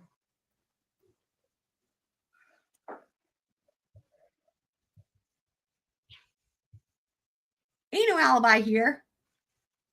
I want to ask you about this night at Yardbird. Shaggy defense. It wasn't me, or I didn't do Yes, it. ma'am. In your prior testimony, It is, right? I mean, for real. Honestly, she's done better than most. Really. She even looks like she has some makeup on, too.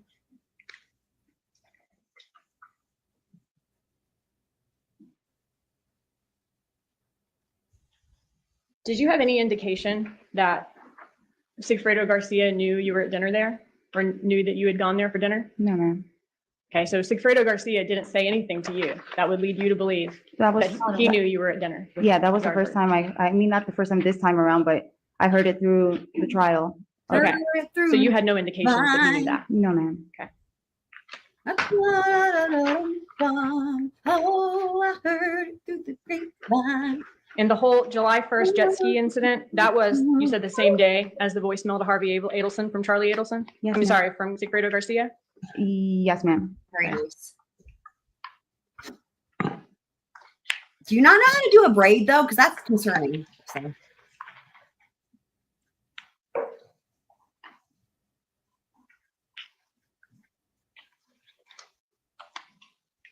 There you go, Santa. Guys. All right, so this is Wire. Charlie Adelson gets contacted by his mom. She says she was given paperwork, which turns out to be this article about the murder. She says this TV probably cost $5,000. Y'all, it's just. Oh my God. You agree with me that TV sounds like their code for this murder, right? Protection, lack of personal knowledge. Overruled if you know. I don't know, ma'am. So remember, when it's Charlie's trial, she completely goes through that entire list of their code names and confirms all of them. Anyway. Then Donna Adelson tells Charlie that it has to do with the two of them and the man mentioned an ex-girlfriend, right? Yes, ma'am. And then Charlie calls you. Yes, ma'am. Okay. Why did he call you? I have no idea. You don't know? No, ma'am. I don't know if that's before or after, or when he spoke to his mom, or when they mentioned my name, or when he said ex-girlfriend. Like, it's been going round and round. I'm confused myself. Okay, and you said that Oh, she's confused. See, this is what I'm in saying. your last testimony. This is what I'm saying. See what I mean? She wore her the fuck down. She can't even remember what she's supposed to say anymore. This is the point. I'm looking at page 154, lines 4 through 9. Which lines, ma'am? 154, lines 4 through 9. Right?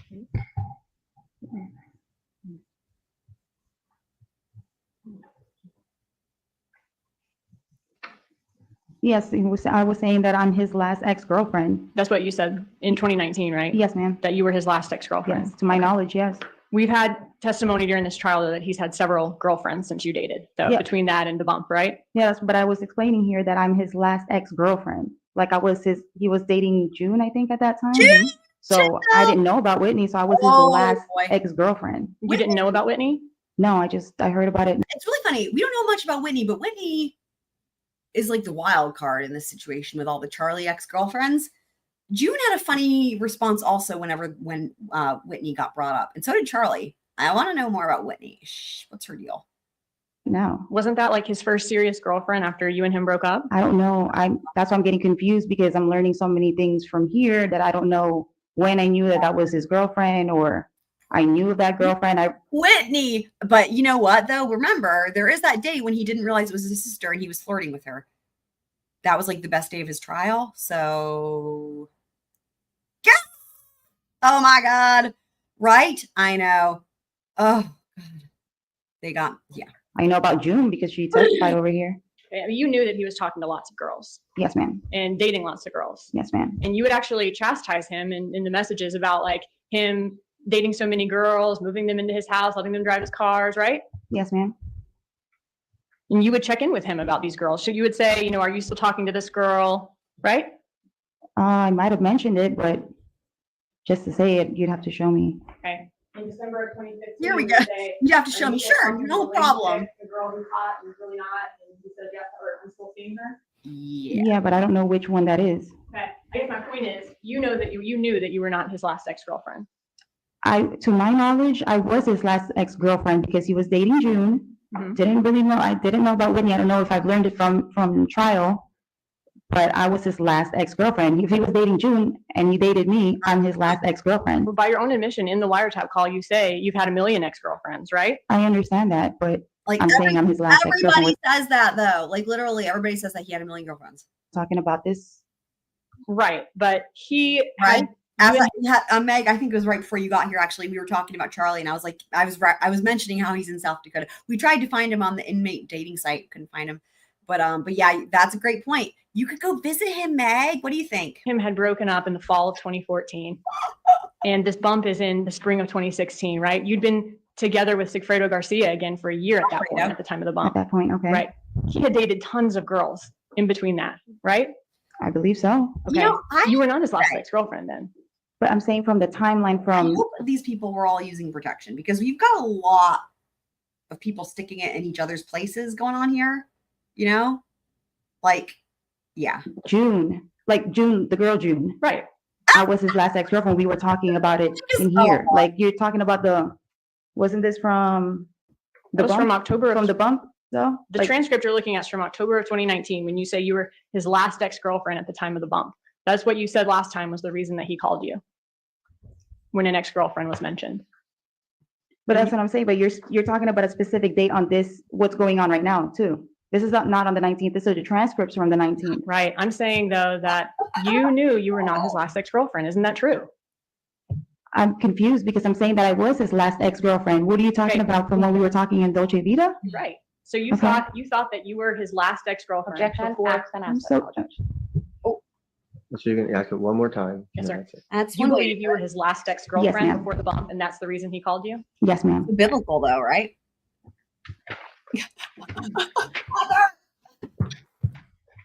And he called you because he wanted you to deal with this for him, right? I don't know if this is the reason why he had mentioned my name and why he wanted me to call. Okay, well, even before though, that you knew your name was mentioned, you were willing to help him with the problem, right? I was listening to him. I don't know at that moment if I was saying that I was willing to help him. Okay, I want you to look at that same page, 154, lines 17 through 19. Oh, it's brutal. It's brutal. It's really brutal. Dude, Gigi and the COE were so fucking funny with that. In 2019, you said Her pictures. It was so- before your name was mentioned, you were willing to help him with that problem. I said, yes, ma'am. Okay. yeah, Meg was. And you're asked by Charlie Adelson to call this number. You don't know why he's asking you to do this other than you're his last ex-girlfriend. And then the person that you get to call the number coincidentally just happens to be the shooter of the crime that Charlie Adelson thinks he's being blackmailed for, right? I mean, can you ask your question one more time? You were asked by Charlie Adelson to call this number Yes. on the I, article. Rochelle, did you mean? I know there's autocorrect. Did you mean to say something about like she's mean girls? I'm curious. Trying to guess before you correct the autocorrect. You got someone else to do that for you, right? Yeah, I asked Alfredo to do it. So you coincidentally get the person who was the shooter of this crime that Charlie Adelson's being blackmailed. I mean, right? I was just asking Alfredo to call the number. Okay, and just coincidentally, he's the shooter. I didn't even know about any of that until the trial. Okay, so that is a coincidence. In my opinion, I believe so. All right, All right. I don't think it's a coincidence. I'm saying you're saying that that's a coincidence. You didn't actually have anything to do with it. No, ma'am.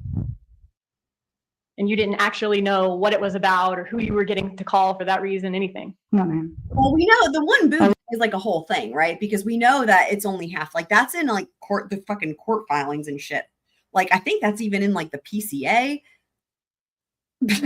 Like they have proof of that arrangement. I can't remember at this point if it was through a wiretap or a text message. So it's like it's funny enough to be a joke, but it's also real. So Other than the fact that they said Katie and Tuto. Yeah, and when Charlie Adelson told you that his mom said it has to do with Tudo and Tato, why didn't you say, you know exactly who that is, Charlie? Tudo is Sigfredo. and I do No, he was saying it in different. also, I think also though, in her proffers after this, when remember she comes clean and she admits all the shit and testifies at Charlie's trial and does all those proffers, I'm pretty sure she also says it in the proffers. She basically just says, yeah, all that shit was true. Pretty sure. ways, and then that's why I never corrected him. I know like they've asked me about that before. I didn't know that I had to correct them and say, well, you know him. Mhm. You know the father of my kids. Like, why are you saying the name different? And he said that there multiple times. He said, I don't even know who Tudo is. He said that on the phone, and he said that in Dolce Vita, didn't he? On the phone, I think I heard it, but on the Dolce Vita, I don't remember. And you just didn't correct him, just didn't ask why I he was just acting like didn't. he didn't know who Tudo was. That's the whole reason why I'm even in here, because I wasn't asking the questions. Why don't you ever mention Garcia's name to Charlie Adelson? Why don't I ever mention his name? Right. The Tuto? No, why don't you ever say Tudo or Garcia to Charlie Adelson? Why do you just say he this, he that? I never mentioned his name to him. Right. Why not? I just don't. Like, I'm not going to be like saying, I don't know. I didn't. Why don't you ever mention Charlie's name to Sigfredo Garcia? I've always referred to him like my friend, or vice versa. Like I always say my friend. I don't think they want to hear about each other's name whenever I'm mentioning them. So whenever you talk to Garcia about Charlie Adelson, you always say that person or my friend. Or my friend, yeah. Okay. I mean, if you called him and were talking to him about that person, how does he know who you're talking about? Right. Did I ever message him saying that person? In the wiretap call, yeah. You're talking to Sigfredo Garcia and referring to Charlie as that person. I don't recall. Why don't you just say Charlie? I never mentioned either one of their names because I don't know. I just didn't. Checking around the This is dog. the reason though that you never say their names is because you were all afraid that law enforcement might be listening. Well, apparently everybody had a burner phone. So why? Whoa. Hey, what? Okay. Don't forget about shrimp, though, Meg. Don't forget about shrimp now. She gets lost in the shuffle sometimes, you know? But she just said something about burner phones now, so,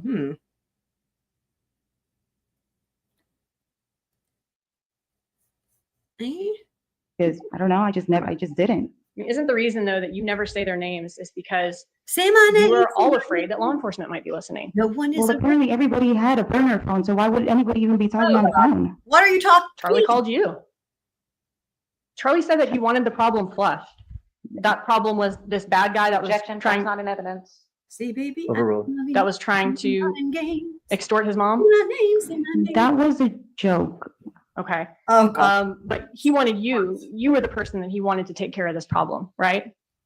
Yes, because somebody mentioned my name. We've Right. gone over this. Out of all the people in the world though, he chose you. And you're saying that, Because they mentioned my name okay, today, and Tuto's name, and then mentioned Tato's name. So yeah, that's why Oh, God. I was confused. Baby, how's your all right, day? what happened in the car before y'all went to Dolce Vita?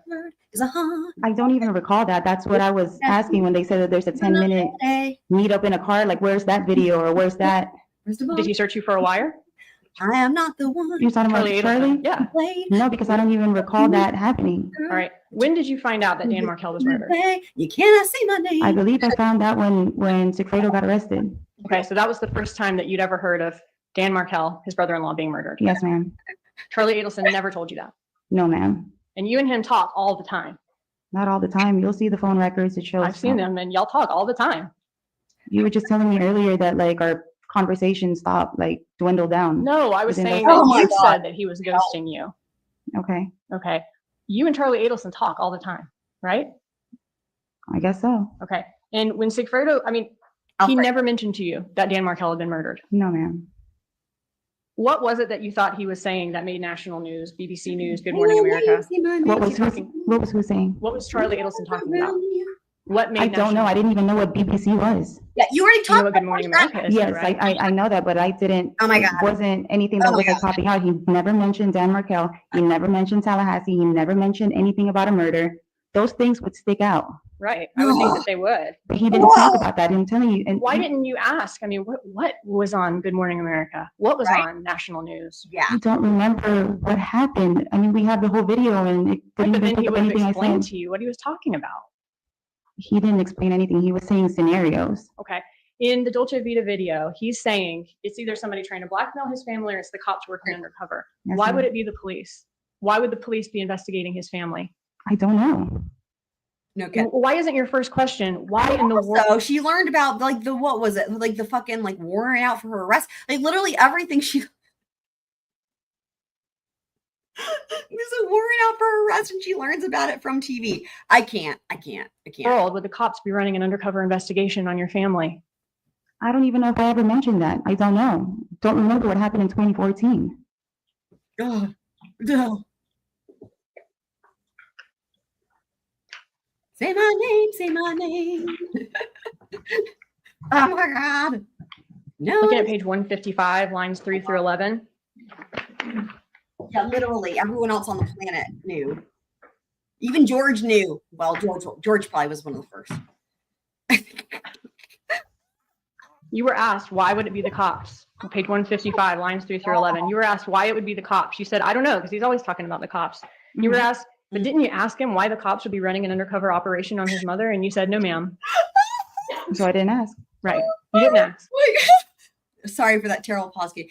Dude, this is just.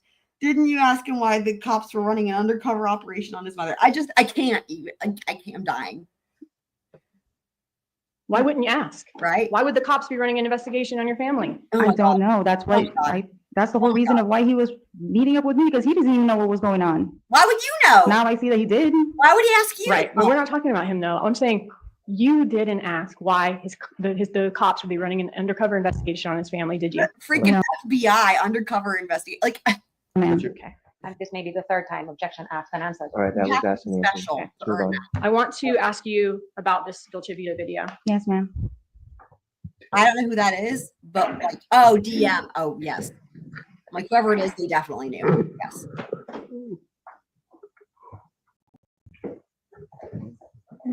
She got a wedding ring on? Hang on.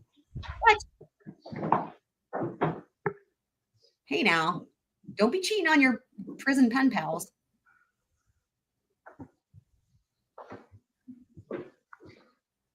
Oh my God, dude. Yeah, what's the dealio with that? All right, I'm gonna have to put my headphones in for this. Such a big it's a play game. What that? What's up, Primus? Oh, she's putting on some headphones. Give me more volume. Give me more volume. Okay. Remember it's on the headset. Volume, court people. Judge. So, okay, Just tell me. we're not going to be able to hear them. So let's just skip a doodle ahead. Skedaddle. Ow. Oh. I guess you can hear it. Yeah, what's the deal with that ring? If you like it, then you better put a ring on it. Y'all, all the songs. If you like it, then you should have put a ring on it. Oh, oh, oh, oh, oh, oh. I don't know what they're saying. Oh, oh, oh, oh, oh, oh, oh, oh, oh. Great. Yes, yes. Oh, oh, oh, oh, oh, oh, oh, oh, oh. All right, so Charlie Adelson says in that clip, Objection, Judge, as to what Charlie Adelson said? Overruled. This is, she can give her interpretation. It's up to the jury to decide, but she can ask the question. when he says at the very beginning of that clip, if they had any evidence, we'd already be gone to the airport by now. Objection. What did Judge. you understand? I didn't hear that. Overruled. I didn't even hear anything that the recording was saying. You didn't But hear I any of did. that? I didn't hear anything that you like. The line that you just said, I did not hear that on the recording. When that recording started, you didn't hear him say, if they had any evidence, we would have already gone to the No, airport ma'am. by now. Oh my God. Wait. Huh? Whoa. Okay, let's just be clear. This is a different self-snitching with the airport. Oh, hold on. Because what? Did I know? I'm sure. What? Okay. How many times does Donna have to be? At the very beginning of that clip, if they had any evidence, we'd already be gone to the airport by now. Oh my God. Objection. What did you Judge. understand? I didn't hear that. Overruled. I didn't even hear anything that the recording was saying. You didn't But hear I any of did. that? I didn't hear anything that you like. The line that you just said, I did not hear that on the recording. When that recording started, you didn't hear him say, if they had any evidence, we would have already gone to the No, airport ma'am. by now. So you had no idea of what he was talking about, evidence of what? I don't know, ma'am. If he did say that, what evidence of what? I wouldn't know. I don't know what I said. Okay, so in the next statement, when he's saying if they bug your phone, you're still not talking about any of this? I mean, what are you not talking about? I don't know what he's talking about. You couldn't hear anything that he said. No, ma'am. Okay. Maybe my volume was not high enough. Okay, maybe they're going to do it again. I'm not sing, y'all. I'm not going to sing this time. For real, right?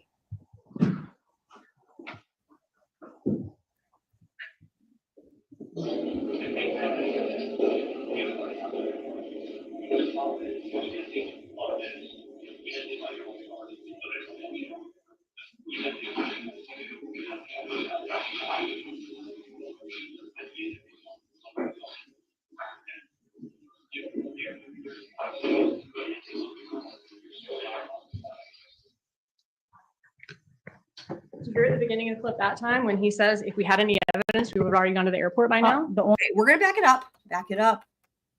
We'll put it on normal speed. You can make out some words. Let's just see here. Hang on.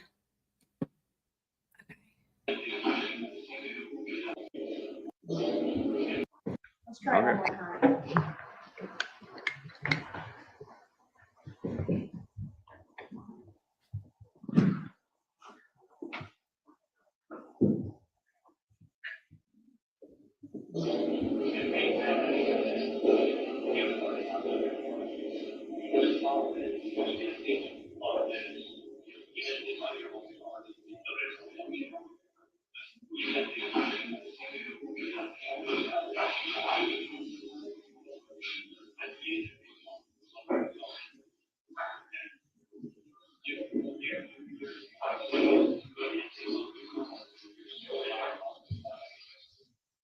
So I just want to remind everybody, this was being recorded. Dolce Vita was a restaurant. This was being recorded like through a wall with like all kind, like in other words, this was really tricky. And I remember them testifying about that, like in Charlie's trial also.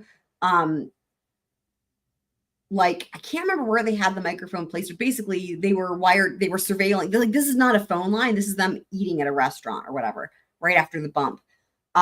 It is extremely hard to hear. Obviously I have closed captions on, but it won't pick it up because there's not enough there to pick up on. So.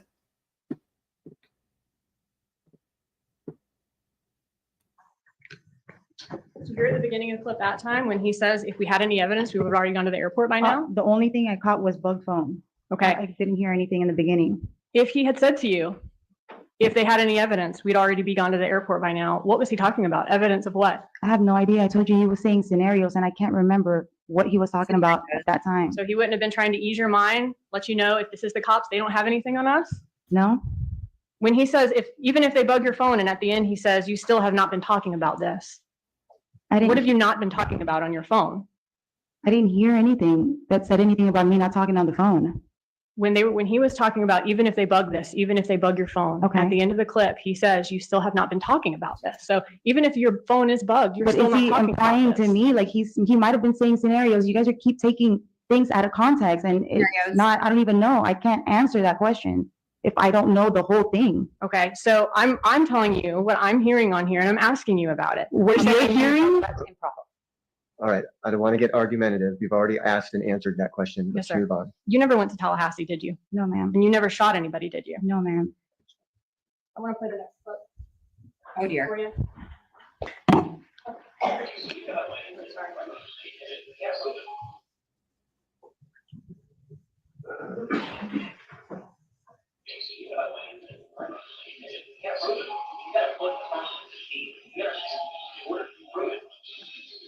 I heard prove it.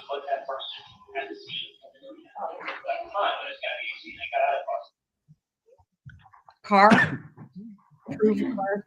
He's telling you there that you have to be able to put the person at the scene at the time in order to prove a crime. You can't just say, oh, my brother did it, or oh, I shot JFK. You've got to have evidence. That's what he's telling you, right? Okay. That's what he's telling you, right? I mean, that's what it said on the recording. What is he talking about? I have no idea. That's what I'm telling you. He keeps talking in scenarios. I don't know what he's talking about. Right. And last time when you testified in 2019, you said that he was just talking in scenarios. You didn't have any specific memory about what? Exactly. I didn't remember anything specific. Right. Your attorney asked you today whether if last time you explained what was in the Dolce Vita video, Yes, what ma'am. you explained was that you remember him talking about scenarios. You didn't know what they were. You didn't have any specific memory of that. Yes, ma'am. Okay. Yeah. And you that don't know was- why he's trying. That was something that Charlie said on the thing. On the letting you know that, hey, in order to prove a crime, they have to put the person at the scene of the crime. You don't know why. I don't know why.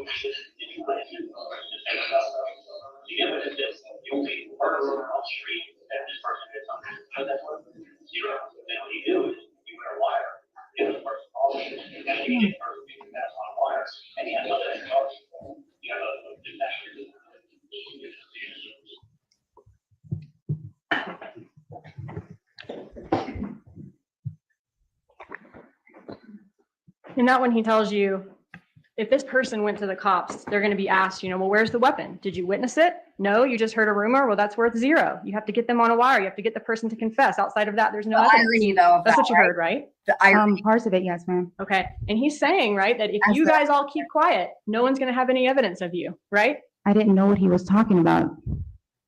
I didn't know what he was talking. He's saying scenarios over and over. Why is he talking to this about this with you? I don't know. What is he saying the cops aren't going to have evidence of? I have no idea. You had Yeah, no she's not clue. even his No. assistant You didn't anymore. ask either, did you? That's your I don't testimony. remember what we were talking about, or if I asked. I mean, I hear myself responding, but Right, but you did say that you never asked why the cops should be running Maybe this she was taken over by a zombie or an alien, and it was not really her and her body. undercover investigation, right? I believe so. Okay.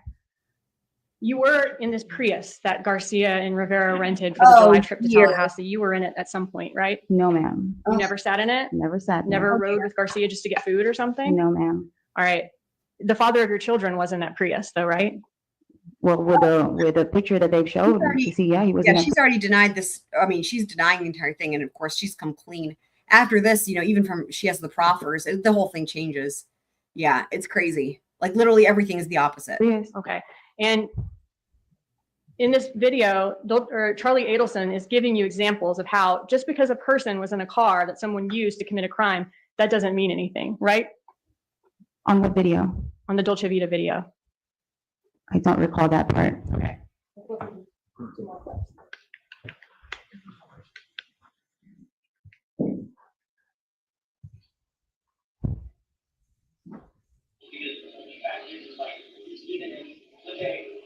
My car light, and then I go ahead and I commit a crime, and I go, I get into the car, I go, yeah, he was in my car, he got out, he did this horrible crime. Okay, they come, they get the DNA, he was in my car. He had a car for 2 minutes, got he got out of the car, he had nothing to do with the Got one more. outside of that, there's no evidence. You know, you have a car. That would be something to see, wouldn't it? Okay.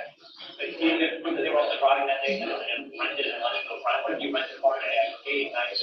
I borrow the weekend, I'll bring it back on the day. Yeah, sure. You rent the car. You've been in that car. I drive it to Orlando. Orlando. I come back and I go to DC. And okay, hey, you rented it. But what if you were fucking out all weekend and I took your car? I get something in front of that. Okay. But my point is, I don't know.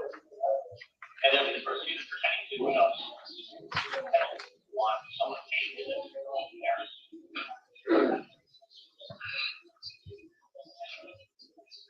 it. Meg, I'm familiar with the case, but I've not been watching the post-conviction stuff.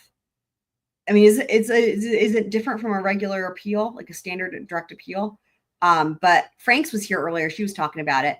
And we also looked up the difference between a regular rake and a corn rake and also a pitchfork. And we all learned together. So here in those two clips we listened to, he was saying you have to be able to put the person at the scene at the time, not in the car. Let's say you sat in the car, right? Then I go commit a crime, but your DNA is in there. And I said, Katie was in my car and she did this horrible crime. Okay, they get your DNA in the car and okay, Katie was in the car. No, that means Katie sat in the car for 2 minutes and got out. Katie has nothing to do with me robbing Burger King. That's what you heard, right? Parts of it, yes, ma'am. Okay, and then he gives you another rental car example. He said, if you have a car and you can link this person to renting that car that's used at the scene of the crime, you also have to prove who was driving that day. You know, they could have rented it and lent it to a friend. Then he gives you another one, doesn't he? He says, you rent a car and I asked to borrow it. I drive to Orlando, rob a McDonald's and come back. Yeah, you rented it, but you were out. You didn't even know I took your car. Isn't that what you heard? Parts of it, yes. Why is he giving you so many rental car examples? I wish I knew. That's what I'm saying. Like, he's saying scenarios. Don't you think it's kind of odd? Why is he saying all those scenarios in front of other people or whatever? If like, apparently, if he thought that I was, what did you say earlier, that I'm wearing a wire? No, I think that he didn't think you were wearing a wire. I think he thought that y'all were in a loud restaurant and he's trying to ease your mind. Exactly. And he's saying to you, right, that he's saying. But why is he keeps explaining himself? Like, and he says, I don't have anything to do with it. Why is he trying to convince me that he has nothing to do with it when I don't know what he's talking Yeah, you can't ask. Okay, she's Yeah. gonna ask the question. You and you're gonna can't. She respond. can't ask questions to the prosecutor. It's not how it works. Okay. He is trying to ease your mind because the car that Garcia and Rivera rented to drive up here and kill Dan Markel had been on the news, right? I don't know that. You were nervous that police might be able to connect them to having rented it or been in that car, weren't you? Why would I be nervous? I never even knew of it. You never knew that the car was on the news. I knew from when Alfredo got arrested, I think they put a picture of that, of the Prius. He was trying to tell you in that video that it doesn't matter if they rented a certain car or were seen in a certain car. Police have to be able to put them at the scene of the crime at the time, right? That's what he had said on the video, but I don't know what he was talking about. So he's just talking about that. You have no He's idea why. giving different scenarios. Okay. One of the scenarios he gave was, he said, you know, it could be the cops, you know, trying to run an undercover investigation, or it could be somebody trying to blackmail his family. That was the other scenario, right? Yes, ma'am. Why did he think somebody would be extorting money from his family? Which is so I funny. don't know. That's what he was trying to figure out. Go with, Wouldn't you be curious as to why someone was trying to blackmail his family? Would I be curious? I Right. was curious. That's why I sat there and I listened. Right. But you never asked him, why would somebody be trying to blackmail your family? Why are the cops doing this investigation on your family? Donna. I don't know if I asked him at that time or not, because You said in apparently it didn't 2019 even. you did not, right? Well, apparently then I don't, because I don't recall. But if that video said, or like it picked up anything that I was saying, then I would know what I was talking about. Well, you said in 2019 that you did not Okay, so ever then I ask that, don't. right? And now though, the video is audible, right? And it's pretty obvious you would have known what was going on in order to Objection, listen I to all don't- this. authorization of the that's, evidence. all right. Ask a question, Ms. Yes, Stevens. sir. All right, let's listen to one more.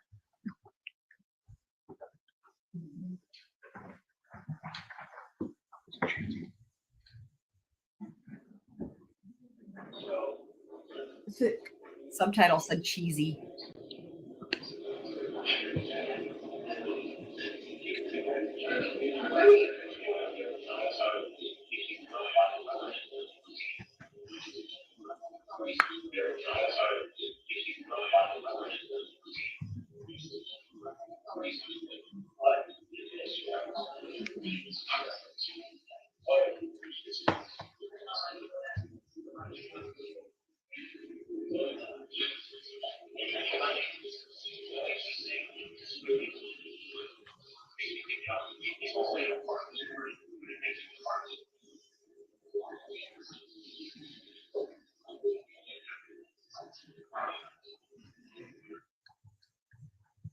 About 12, 15 seconds in there, you heard him say that, you know, if this was somebody blackmailing his family, this is somebody who knows information. That's what he said to you, right? If that's what it said on the video. Is that what you heard? That this is No, someone who all I knows heard, I information? heard a little bit in the end, but I didn't hear the first sentence, like what you were just saying right now. What is he talking about that these people know information about? I Finish don't her. know. Keep telling you, I don't even remember. She's done. Finish her. Finish her. Finish her. No, she just keeps saying nothing.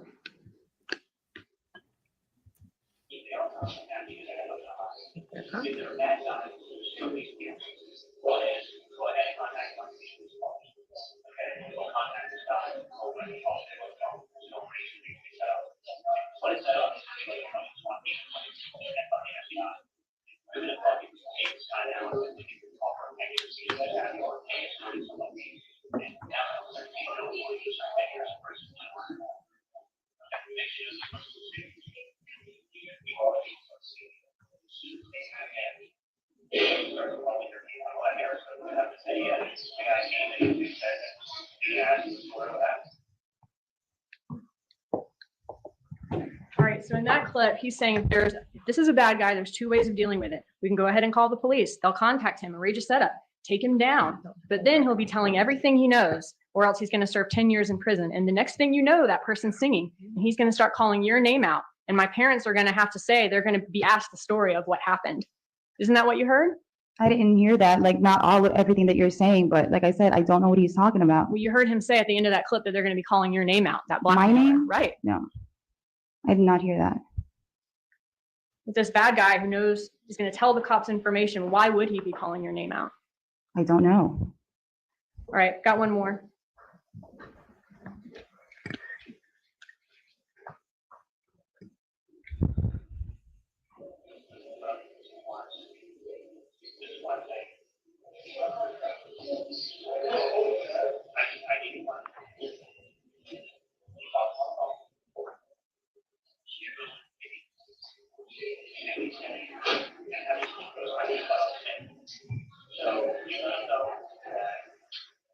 I know whoever this guy is, I don't know who he is. And these people were say my friend, say I gotta give you all the stuff, and say I gotta call so. I gotta call somebody and say, I reach out all the time. I gotta call so if you reach out. These people.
Bless you. The name sounds a little familiar, and that can help you out as a chair. And don't ever contact me.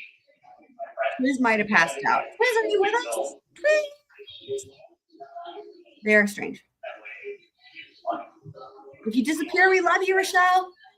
You know everything. Anything else, friend, yeah. Oh God, Heather.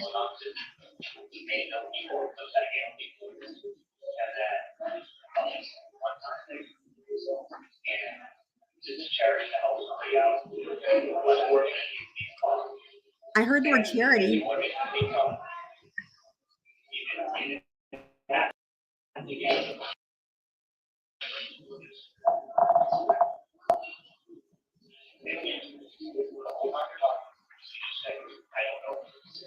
And all that's going on, I was called by appreciating. Scared. And I told them that, like, I help people, but that's it. You say the word help and charity.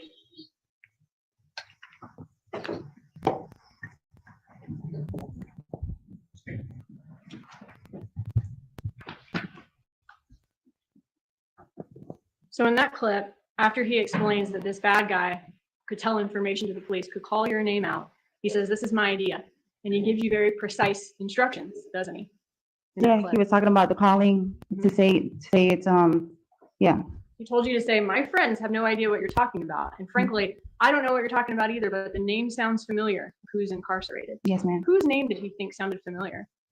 I believe it's because his mom got bumped and said that you have to help your friend's Tato or something. Right. Like your brother Tato. I don't know. He's talking about Tato or Tuto. Okay. The name Tato and Tuto were familiar to you. Yes, right? ma'am. You never had to tell him who Tuto and Tato were. He knew and you knew, right? I don't know if he knew. Oh yeah, he did. He knew Tuto's name. Okay. I don't know about Tato. Tato was the one who was incarcerated, right? Yes, ma'am. Okay, and you knew that. I knew he was incarcerated by the feds, but I don't know where he was at. All right, and he said, "So I'm going to give you something as charity to help the less fortunate, but do not contact these people again." I did hear the word charity correctly. The only reason we're doing it is because of karma. And the whole time that you're talking, this is what he's telling you to do, right? Okay. He wants you to say, Karma. "I don't know what's going on," and only use the words help and charity, right? Wow.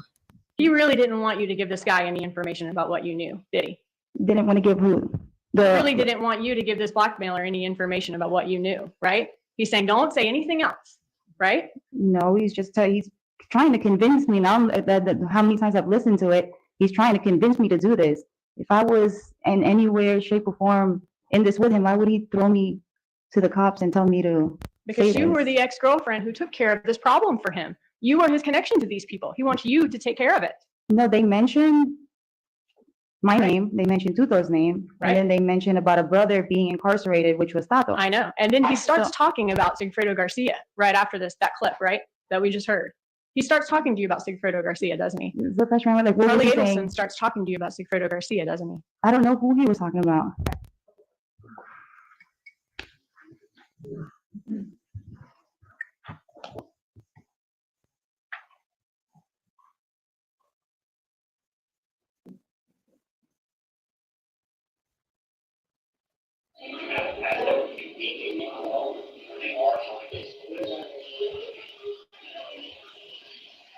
That's all it is. It is the police. We can't take one. And if my one coming, come out. It is no God.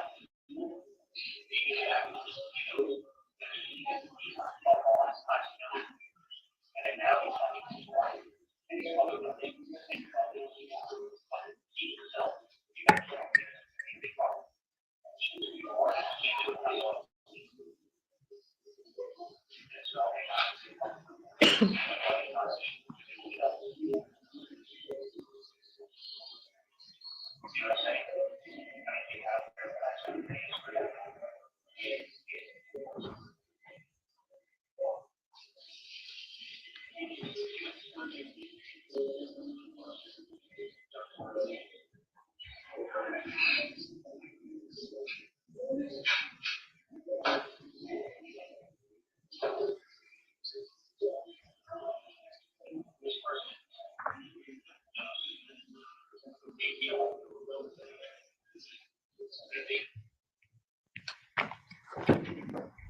in that clip we just heard, he's saying now he's fucking with him, he's fucking with his wife.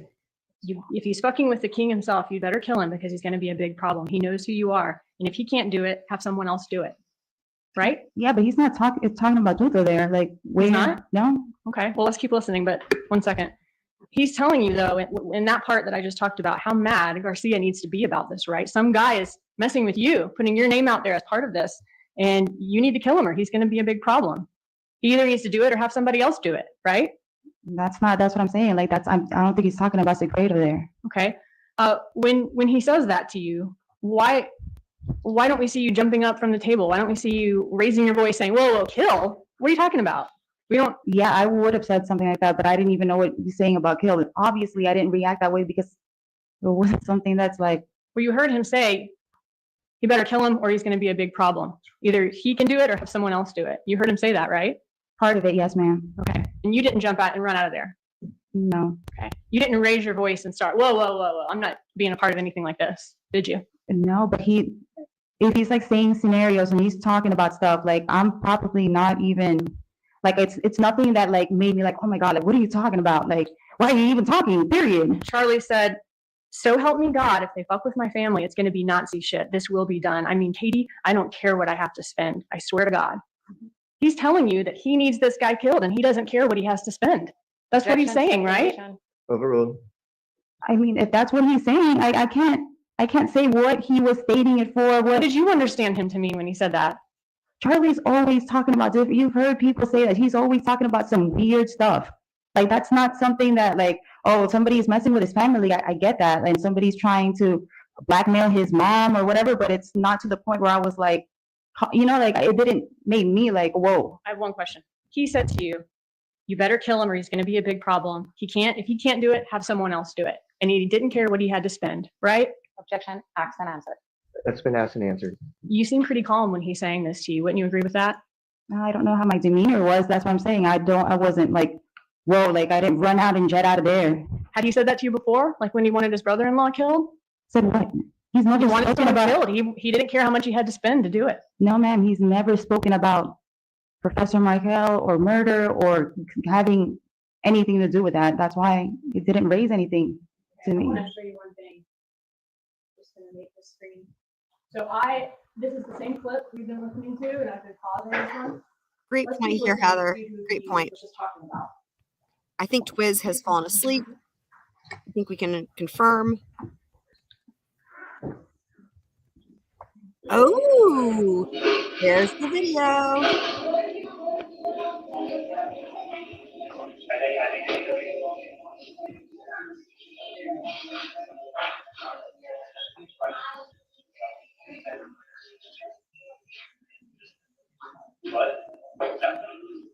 Wow, so you can see Charlie over there. Wow.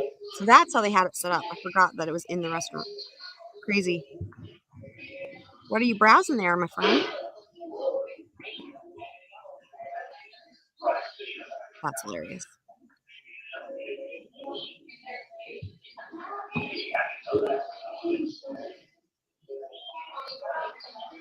That chair looks kind of like a Trojan horse.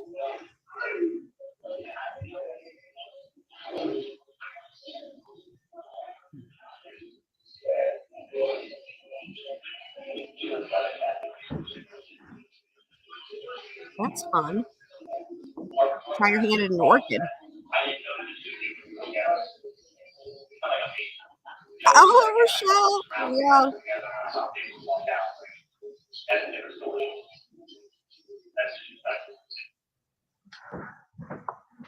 So right after he's telling you he needs somebody killed, he doesn't care what he has to spend. 30 seconds after that, he's checking in with you about Secreto Garcia. He says at 6 minutes and 57 seconds in that clip, he knows I have you on salary. You think he'd be happy to know that? I didn't hear that. You didn't About hear that? salary or nothing, no. He says he doesn't have any bad feelings towards me, does he? Our paths never cross. That I can assume that maybe he was talking about Secreto. Right. He says, I didn't know the two of you would be working out. He's talking about Sigfredo there. I believe so. Like with what he's saying at that part, yes. Right after what we just talked about, he's saying this guy needs to be killed. You're if kidding. you can't kill him, find somebody else to do it. He's going to be a big problem. He's fucking with me. He's fucking with his wife, right? Objection, asked and answered. Overruled. He's talking about Garcia right after that. I don't know if he was talking about Garcia. You He's talking just- about Garcia now that the part that where you're saying that, oh, our paths never cross or whatever. I can assume he's talking about Sigfredo, but at that time, I don't think he's talking about Kill and all of this and saying that it was him. Why didn't he just say his name? You do admit though, he's talking to you about Garcia right after he's telling you that he needs to have someone killed, and if he can't do it, find someone else who can Alfredo do it. and Garcia. Asked and answered. All right, so Should have played all the other calls as well. You just one little call that I was so upset already. He's been annoying me with this different scenarios right for all the other today, calls. today And I was you're pretending not to be that person. You just don't know anything about anything, didn't ask any questions. Objection. Improper question. She's pretending to be someone today. All right, I will strike the question. Ask another question. Today you're saying you don't know anything and you didn't ask any questions, right? yes, ma'am. Why were you talking in code on the wire? I guess that's what everybody's implying is code. I know I made a comment saying like, I'm so tired of this code shit or whatever because I'm either around my coworkers, I'm around my children, I'm around other people. So he's probably around his coworkers. You told Sigfredo Garcia that Ethan's clothes cost $65.70, right? Yes, ma'am. Those were actually the last 4 digits of the undercover phone number. That was a code, right? Oh, And I just did not want to say it over the phone, somebody's phone number, because I was either at work or I don't know where it was. Why would giving a phone number cause an issue for somebody at work or one of your kids? He's trying to call some number that they want me to figure out if it's somebody blackmailing their family.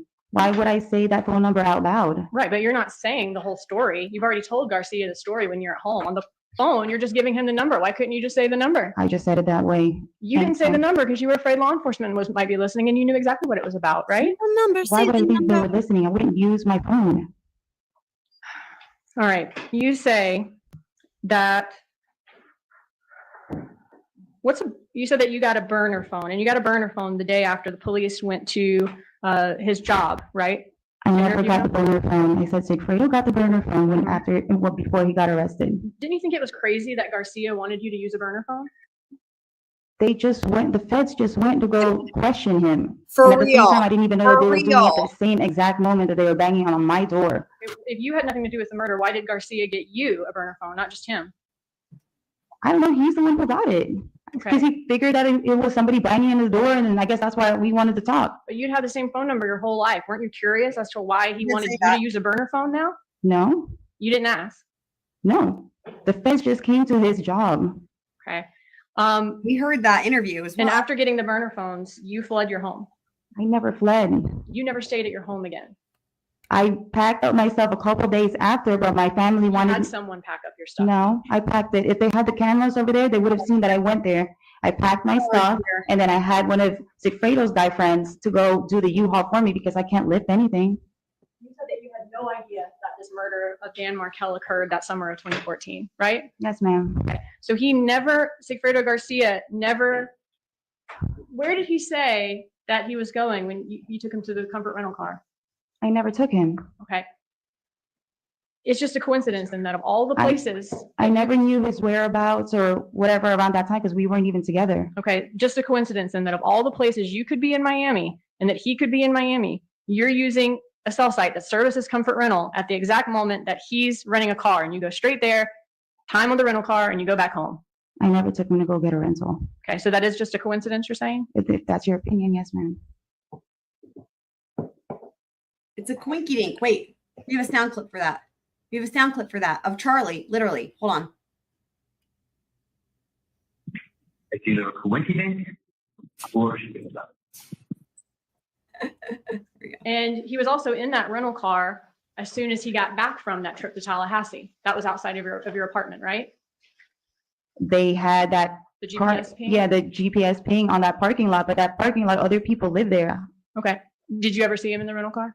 No, I did not. Okay. And you went right back to that area later that day, Right back to what to the area? area of comfort rental car, and you weren't taking the car back with him? No, I did not. I never took him to get a rental. What about when the Prius was at your house the night before the Tallahassee trip? Did he mention either of those times that he's at your house right after the June trip or right before the July trip, where he was going and what he'd been doing? I never even knew that the Prius car was in the parking lot. Did he say that he was about to go to Tallahassee? No, I would have remembered if he said something about Tallahassee. He doesn't know anybody in Tallahassee. What about during the 15 or 20 times that you communicated with Garcia during the June trip or the July trip? He never mentioned where he was? You never asked him where he was or what he was doing? I never asked him where he was, and he wouldn't tell me even if I was to ask him. He doesn't tell me things. What about the night of the murder? You're July 18th, when you're consistent with being at Rivera's house after you go past Yindra Mascaro's residence. Did you go to Luis Rivera's that night? No, ma'am. Where were you? I don't recall where I was on July 18th. Okay, well, you were talking to Garcia, and then it shows you going up near Rivera's house. And then after that, your phone is powered off for the night, right? And that's when you go spend the night at Charlie's? I don't know what happened on July 18th. That's what it's saying on the things or whatever. Well, you told your attorney when she was asking you questions, you did spend the night with Charlie that night, right? No, I don't even remember where I was. I don't know if I was up north or whatever. I don't remember that day. Yindra was taking care of your kids that night, right? Well, apparently, yeah, when she had said that I didn't remember that day until she mentioned that it might have been that night. Okay. Yindra was taking care of your kids that night then? That's yes? That's what I'm saying is I don't see her. My daughter was little at that time. Like I never leave my daughter overnight. That's why it wouldn't make sense to me. I never leave my daughter like overnight at So somebody's Yindra was house. not telling the truth when she No, I don't know if she babysat that day. I just don't remember. I don't recall ever leaving my children at night. I was living with my mom at that time. Well, If that was the case, I would have had my mom because the kids would have been more comfortable. if Charlie invited you over, you're going up there, your phone's powered off for the night, and you're coming back for that direction that next morning. That's the route that it's showing, but I don't remember what I did that night. But There's you no stayed with text Charlie messages. during that time though, right? No, I didn't. I don't remember what I was doing. Okay. What about the next morning, the morning of July 19th, when you and Garcia were at Rivera's place? Me and Garcia were at Rivera's place. Right. That was the whole situation. There were so many different versions of that story. Okay. Well, in your previous testimony, you were asked what you were doing that day, and you were shown this text.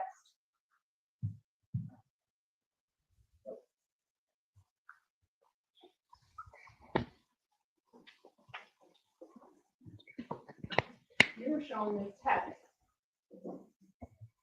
And you said that this text means that you were at school that day at 11 a.m. You said that in your previous testimony, right?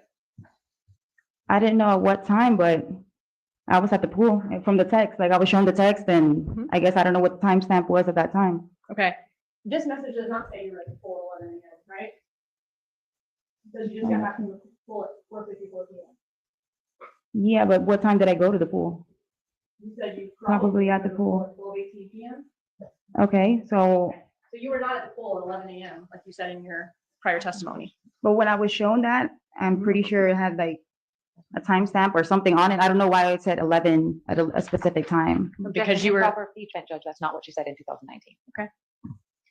if we could look at page 53, 52, lines 23 through 25, and 53, lines 5 through 7. I'm sorry, can you say that again? 52, 23 through 25, and 53, 5 through 7.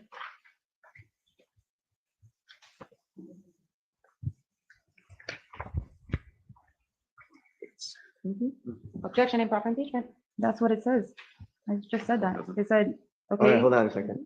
Mr. Dugan, you take a look at it first. Okay. You were asked, where were you that day? You said you took Ethan to the pool. You were shown that message. You said, do you remember what time? And you said, I believe it was 11. That's not correct. you're not reading. You're right. I'm looking at page 53 at the top. Say, I believe it was around 11 in the I morning. believe it said around 11. All right, that's proper impeachment. Okay. Wow. You were not at the pool though, around 11 a.m. that day though, were you?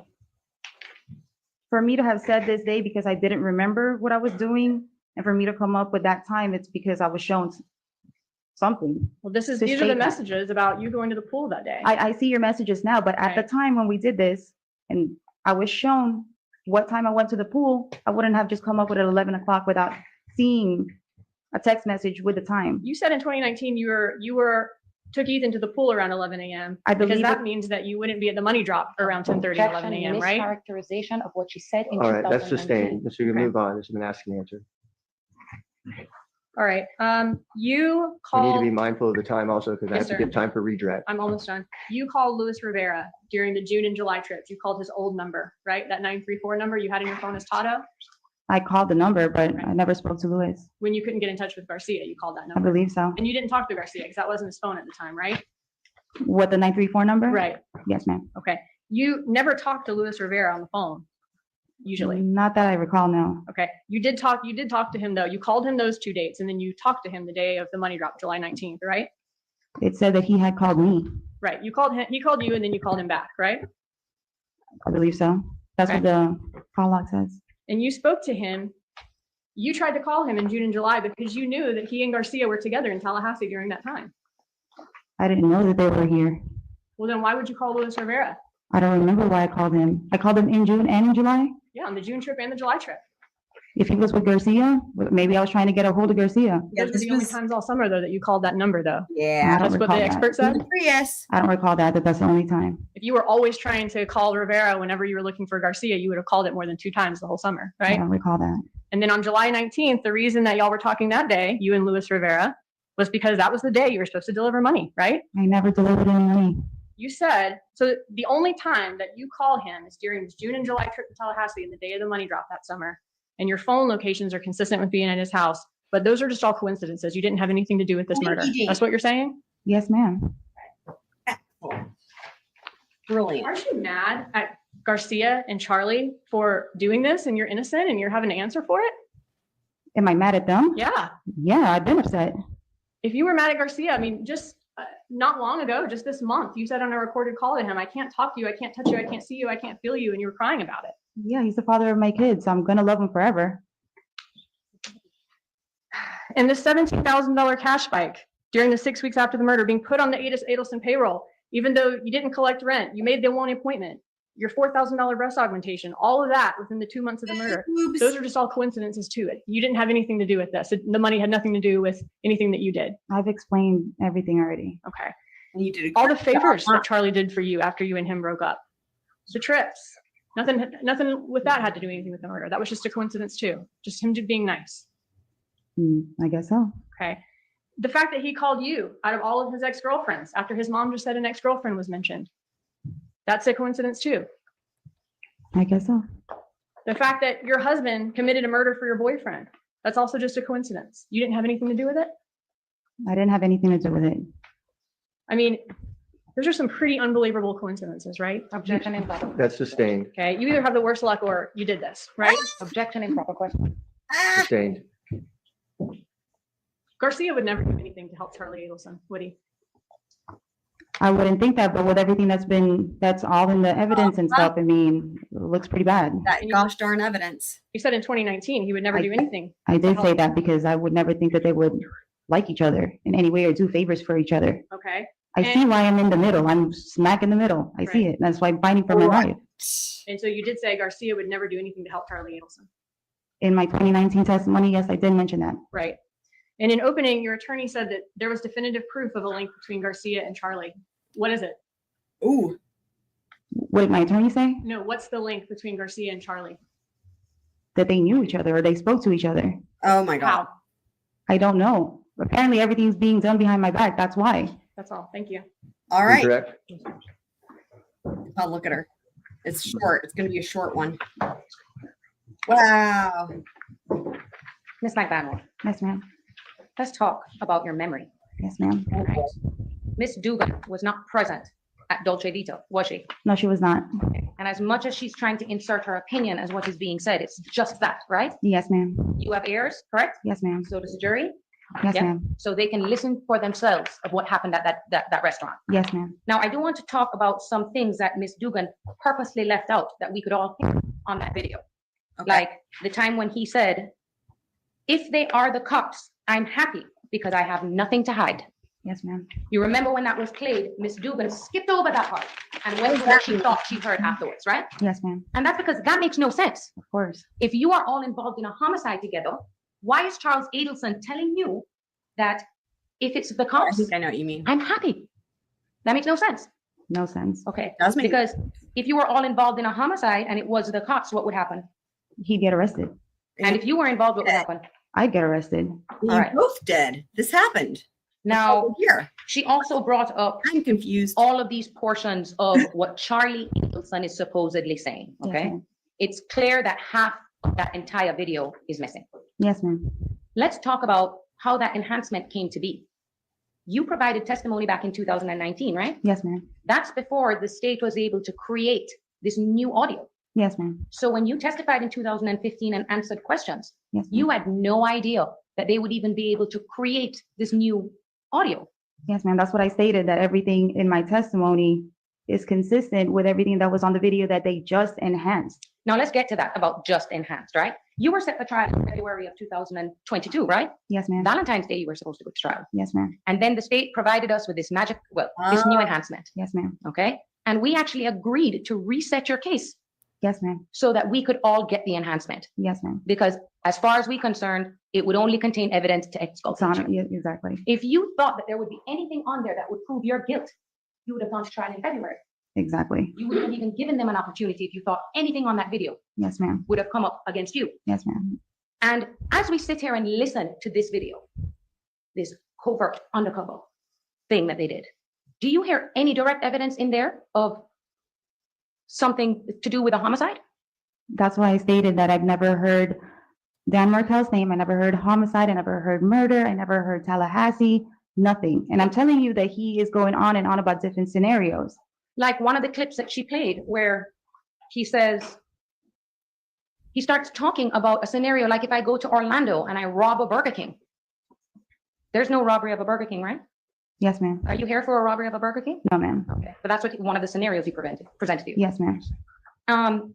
He also mentioned about something about, well, Ms. Dugan says, he says something about robbing a McDonald's, Yes, ma'am. okay? He doesn't say any scenarios about a homicide Yes, ma'am. or a murder. Yes, ma'am. I'm the only one It around sounds here. like he's just trying to justify why it is that they would say your name. And for me to make a phone call. How many times did he repeat to you, it's because they said your name? If you can remember. On this video, I can't recall. How many times have you had an opportunity to sit down and listen to the video that we just received a couple months ago? I haven't even seen it in its entirety because they can never get anything to the jail.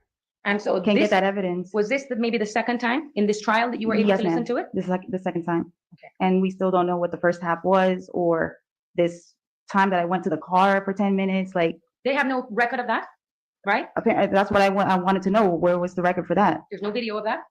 No video. This is Okay. so strange. And had they been able to enhance the entire audio, not just bits and pieces of what Charlie is saying, we wouldn't have to speculate about what that conversation was, right? Exactly. That's why I didn't want to commit to a certain thing that I'm saying or how I'm interpreting it, because clearly it wasn't big enough for me to be like, oh my God, why are you talking about this? Or, oh my God, we got to call the cops or me run away because you said this. It's like everything was taken out of context. This is very Just like my phone calls, just like this video. And everything that we've all sat down and listening to, every single thing, there is no direct evidence of you being involved in a homicide. no, because they've had this video forever. I would have been arrested a long time ago. Let's It's talk got, about that. These wiretaps and this Dolce Vita, oh, that was all known to them in May of 2016, right? I believe so. Before Alfredo was arrested? Yeah, Yes, ma'am. they released your probable cause affidavit, right? Yes, ma'am. And said it's because of probable cause to arrest you. Yes, ma'am. So they didn't have probable cause to arrest you until Luis Rivera was arrested, right? Yes, ma'am. Obviously, if they had some direct evidence in those wiretaps, they wouldn't need Luis Rivera. Yes, ma'am. Okay, Well- so everything is innuendo and speculation. His confession, though, is direct evidence. So Yes, ma'am. You would expect if you are wiretapping people who are involved for Twist over is 400 recorded Twist phone calls, he's that there would not at least be one thing in there. he filed Right? like what, maybe 30 minutes ago or so? Yes, ma'am. In the Dolce Vita video, you can hear that you're talking, Yes, ma'am. okay? Your voice isn't raised. No. You don't sound like well, we can't hear you at all, Yes, ma'am. okay? So where Ms. Dugan keeps asking you about things of what it is that you said, we won't know because they can't clarify your voice, right? Yes, ma'am. This case has always been focused on Charles Adelson. Yes, ma'am. The video was pointed at who? Charles. Whose voice is the only one that was able to be amplified? Charles. And you're always the He's person that is left in the talking dark. Yes, ma'am. And also, Now- the camera was pointed directly at him, was able to capture more of, there was more furniture in the way between her voice and the video thing.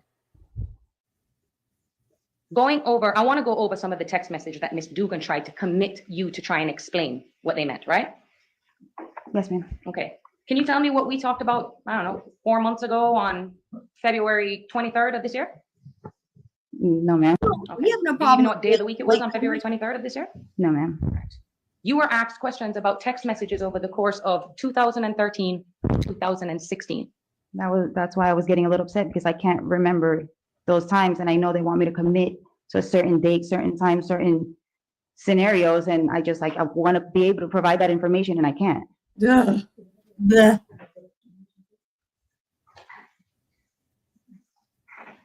Now, I'm referring to one of the exhibits that are not. God, look at her. She just, In regards to the text ugh, message dated 12/11/2016, brutal. right? I'm showing you this. This is a snippet of a full-blown conversation, right? Yes, ma'am. The state did not include the entire conversation. Well, that's why I had asked what did the rest say, because Here. they always take bits and pieces of everything and make it to look like something else, and it looks bad. I get it. I see it. This is my second time around. I see how it makes it look so bad. You talking about Whitney, June? Who's you talking about? You see, when you see these things in pieces, even though it's you, you're like, this looks bad. It looks bad. And you understand why Ms. Dugan says, oh, all of these coincidences. You understand that, right? Yes, ma'am. But it's because they don't have the whole story. Yes, ma'am. We tried to introduce some of the phone calls. There you right? go. Yes, ma'am. And we can't. Smart. I don't know why not, but we couldn't. I'm gonna show you another text message that was shown about Charles Adelson offering to buy you a trip for your mother. Okay? Oh, is this the cruise? Can you read that to the jury, please? I'm scared. No, right above it. Oh, by the way, she's having a major surgery for her spine on January. She has to be out for 6 months. What was going on with your mom when she needed surgery? After she had something was hurting on her spine, Okay. And a so, back surgery that she needed to That do. sucks. did it have anything to do with her cancer diagnosis later on? Yes, ma'am. Okay. And so Charles knew. That's that you really were funny, going to Heather. do this That's to really your funny. mom. Yes, ma'am. How close were you to your mom? Very, very close. And he was offering for you and your mom to take a trip. Apparently, yes, ma'am. And you never took that trip, right? No, ma'am. Couldn't. You can never take that trip with her. Objection to relevance. But you would have. So Just, if you can answer the question, overruled. No, I can't because my mom passed away while I was in here. oh, that's sad. I'm sorry. And you've always felt that you hold the key to your own freedom, right? They said that themselves, that I hold the key to my own freedom. The irony of that after she turned down that offer to walk out of jail, get out of jail free card. Sustained. Your Honor, Choose to disregard that I statement. know. it goes to our state of mind. Over, that your objection's overruled. Now I want to show you some other text messages that's already been introduced into evidence. I'm showing you what's been marked. Oh, look at her. as Exhibit Wow. 3.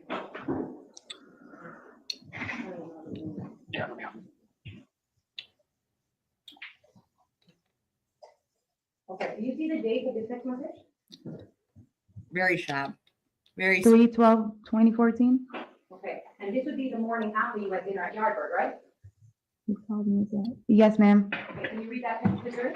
I guess, I don't know. He called me and said, have a nice dinner, and to never call him again. I'm like, WTF.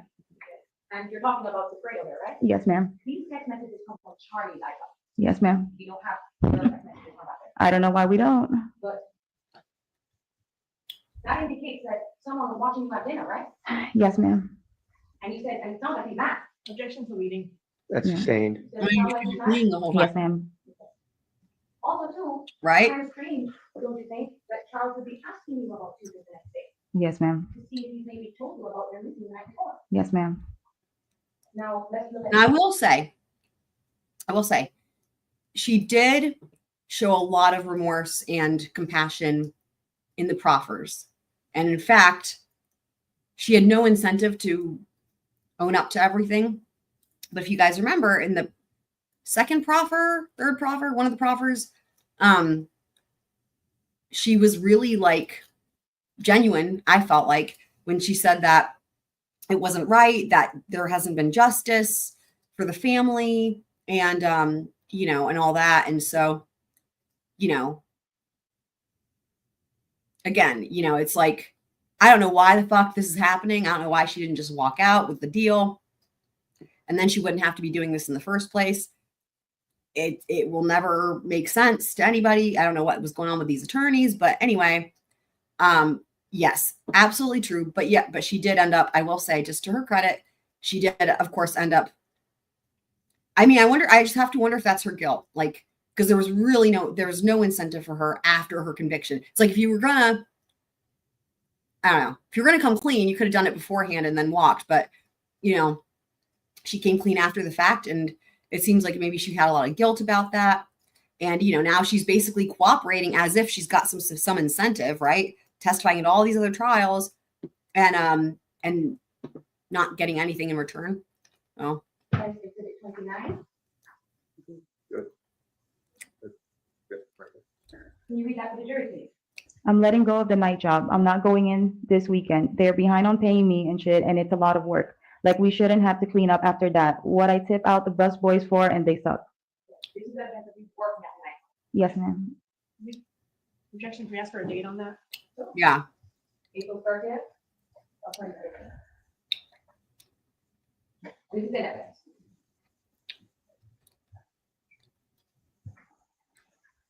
I'm also going to show you what's already put into the evidence, which is the next 5 from November 6th, 2014. What does that say? Put that you work in the office, not at home.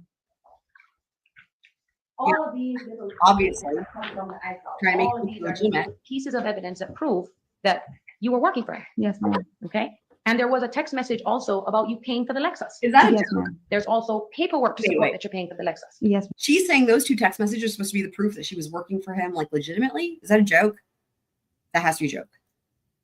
But this is not a response that they want. But that you work in the office and not at home? Huh?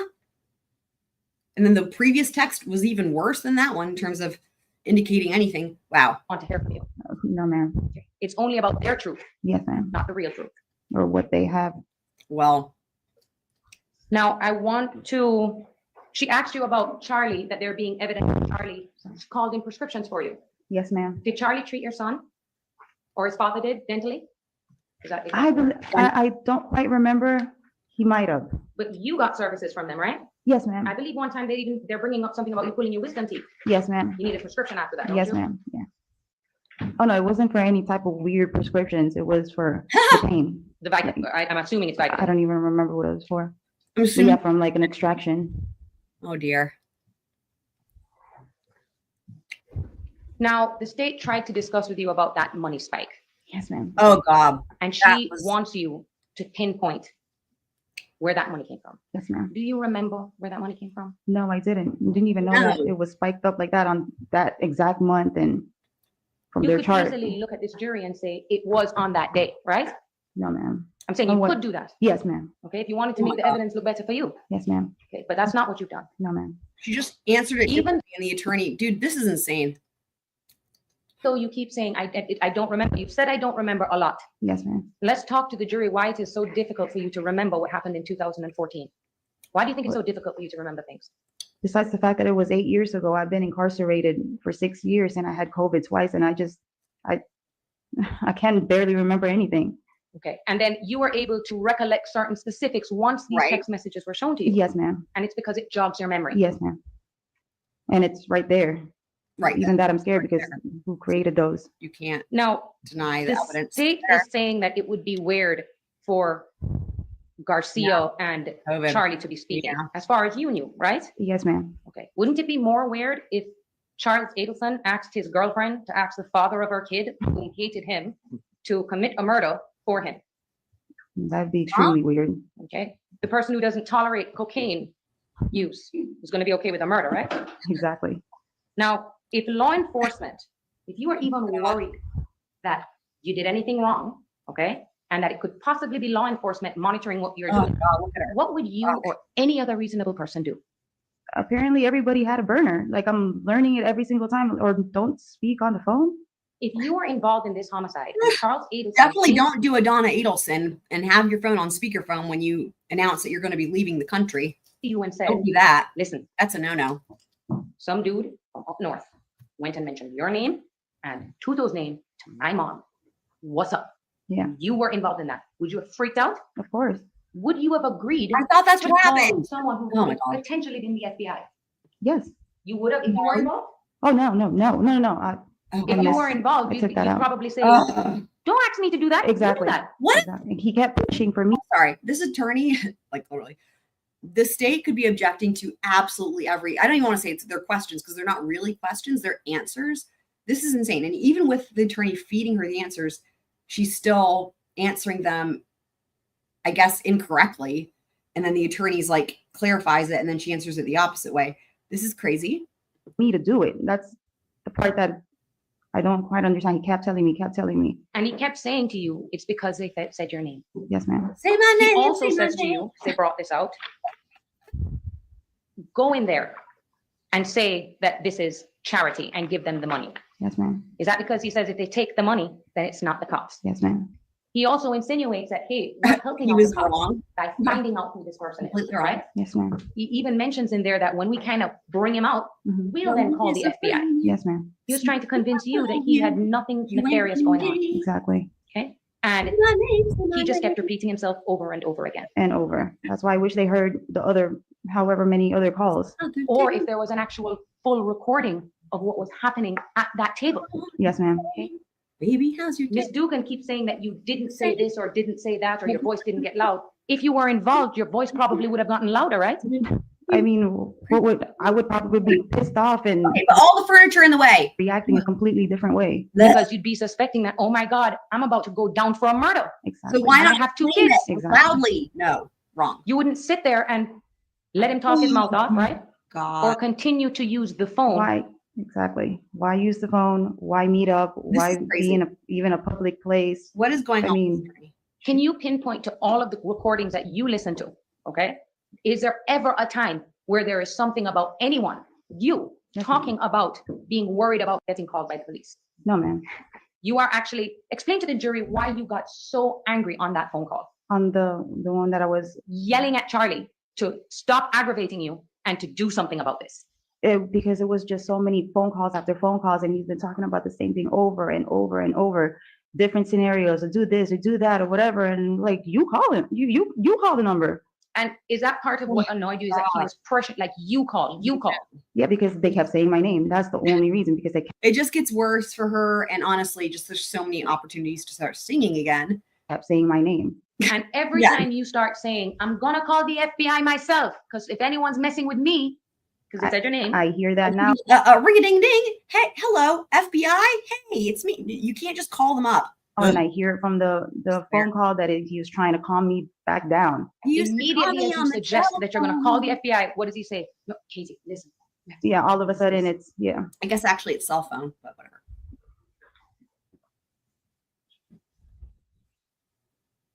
The other things about them talking about, you hear them saying, oh, they can't put you in a car. And if that segment is in relation to his scenario talking about a robbery, right?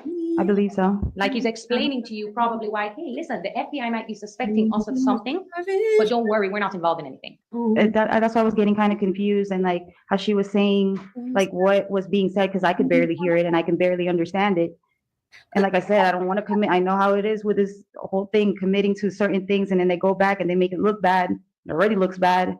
And I don't even know like which clips. I don't know if it's a consistently happening like that, or that's what happened right after, because you're seeing different clips of the video. And you trust that the jury can listen for themselves, Yes, the ma'am. entire video in its entirety. That's why we waited for this video to come out, so that my jury will be able to see this. And we were hoping we Wait, could just hear. a few minutes ago, y'all made it seem like they sprung this on us, and this magic, weird, crazy video that is da da da.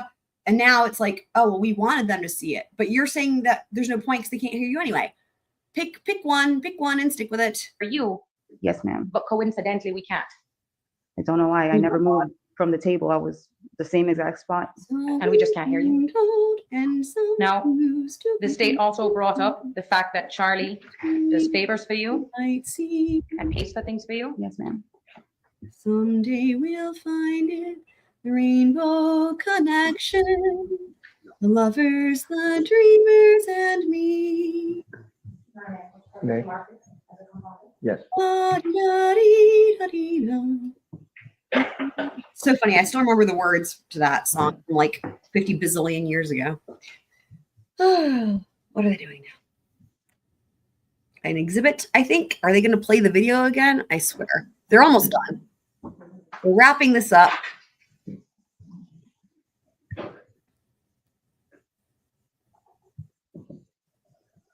My other favorite audition song was Colors of the Wind from Pocahontas. Love that.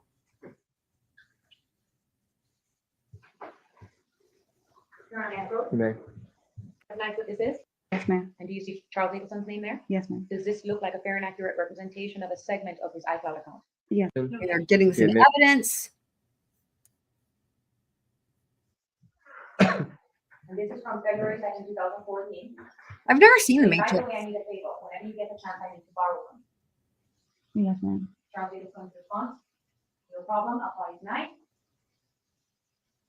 Thank you. You know I'll pay you back. Yes, ma'am. No worries. I know you're with this. Whoa, look at her It's nails. not a situation where Charles Adelson would just shower you with gifts and money. No. He'd help you out sometimes, Yes, ma'am. and you'd pay him back. No. Okay. Oh, come You on. weren't driving around in Come fancy, on. expensive cars, right? No, actually, that Lexus that I bought from him always broke down. That's why he was helping me with Sully, because of the fact that I bought that and then he just breaks down every time. Anyways, I was getting frustrated with the car. He didn't But pay you drive rent. your other car. Not pay Come my on. rent. He didn't pay your kids' tuition. No, ma'am. Okay. He didn't buy you fancy bags like Aljun has and Mhm. fancy shoes. No, ma'am. Get me in jail. I don't think you do. So you and me are through.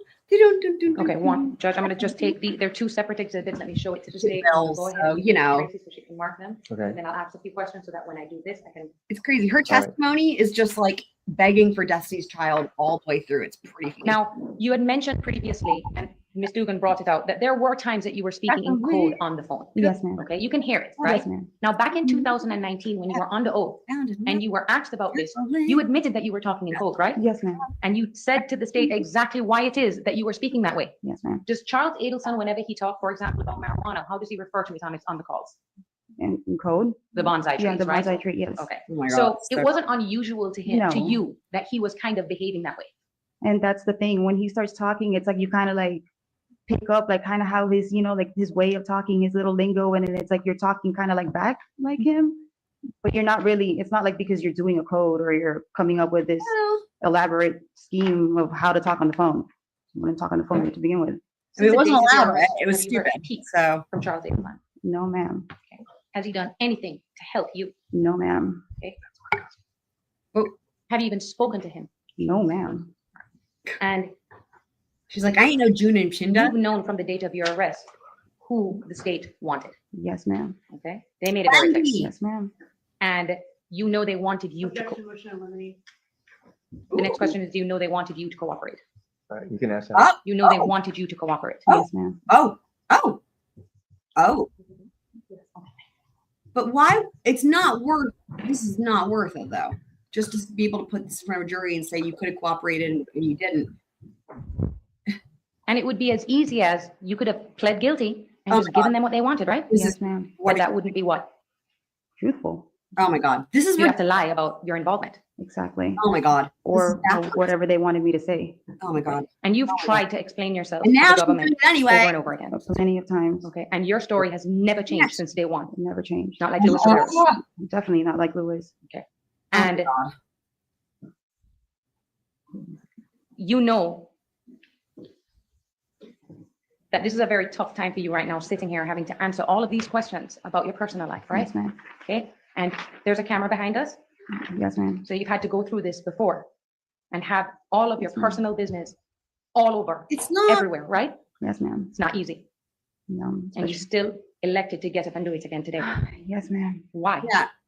Because I want him to know the truth. It has to come out for me. Oh, All this speculation and all of this evidence and how everything's been, I've been living this for 6 awful. years. It's awful. It's really awful. And I just, honestly. if I didn't come up here and I didn't talk to my jury, I don't even know. I don't know It just what sucks. the outcome Just because it's like then after the fact she does it all. I mean, would be. God, what the fuck, man? Okay. Done? You done? All right, so that's 40 and 41. Oh my God, what a mess. What a disaster. All right, they'll be admitted. So just so the jury can see, this is a check text message from Charles Adelson. Couple more exhibits. I decided to stop sending money to Phew. anybody that is not in an emergency. It just adds it off the stress of my life, and almost nobody gets contact. And that's in October 28th of 2015. Charles Adelson apparently ended off these money, right? And then this one. This isn't helping, Miss Lady. One time the car broke down. 11 2014. Oh my God, I have a bad, I'm bad news. FML. I have to take it back tomorrow, but the parts alone is expensive for both, so I need a loan, buddy. Wow, imagine if I took it to another mechanic. I just texted Sully my CC, which would be credit card. Yes, ma'am. I'm taking care of Katie's car. Thanks, bud. I mean, what is this? What is the point, though? Honestly, with this. Are you sure it's going to Yes, be Meg. like a grand or so? Now, this is between Charles Adelson and Sully, right? Okay, yes, ma'am. This is Who Charles cares? Adelson going behind Oh your my back God. to try and fix the And car. pay for it. Is that because he knows that you are not somebody that just takes all these handouts? No, I don't. I don't like to owe anybody anything. God. No further questions. All right, Great. Ms. Magbanua, you may step down to the council. table. Wonderful. Excellent. Great job. Definitely didn't do it. God. Yeah, you can just Leave leave your, everything there. leave your shit up. All right, is the defense calling any other witnesses? Oh my God. Look at her. Jesus. That was brutal. That was really brutal. I will say. All right, the defense's rest. Does the state have any? They rest after that. We didn't watch who else she called, but they had a couple witnesses. They rested after that. That's not how you want to end a case in chief. Wow, that sucks. That just really sucks. It's over. It's over. It is over. Yes. It was hard to watch, right? It was hard to watch. We got through it together, guys. So that's why the Scroll Crew is the best. We couldn't have done it without each other, right? I mean, for real. We did it. So there you go, guys. Woo. Well, tomorrow we've got Karen Reed craziness. So we will definitely be covering that. And if indeed any of those new court filings for BK come out, try to do those as well.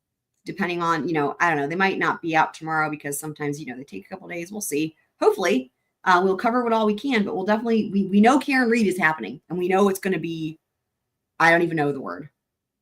I'm really excited to find out what the defense is going to say. And it's really kind of a free for all right now, right? Like, what is Judge Bev going to do? What is Hank Brennan going to do? Like, it was a crazy one last time. So we have that to look forward to. On Wednesday, I believe Donna Adelson has another hearing. I don't remember what it's for, but it's for something. I did check recently and there weren't any new filings there. But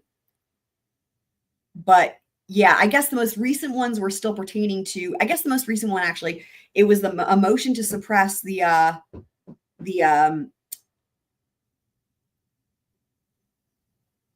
I can't remember if it was the arrest at the airport or the jail call with Charlie. I mean, that's not going to happen. But if you don't suppress both of them, one of them is not going to make a difference anyway. But yeah, we did cover those. So anyway, but yes, I will see you guys soon. Y'all are the best. Love y'all so much. So much to the Heather at one point was going to the moon. So love you guys to the moon and to Mars and to all the other galaxies and back. And I will see you guys soon. Scroll out.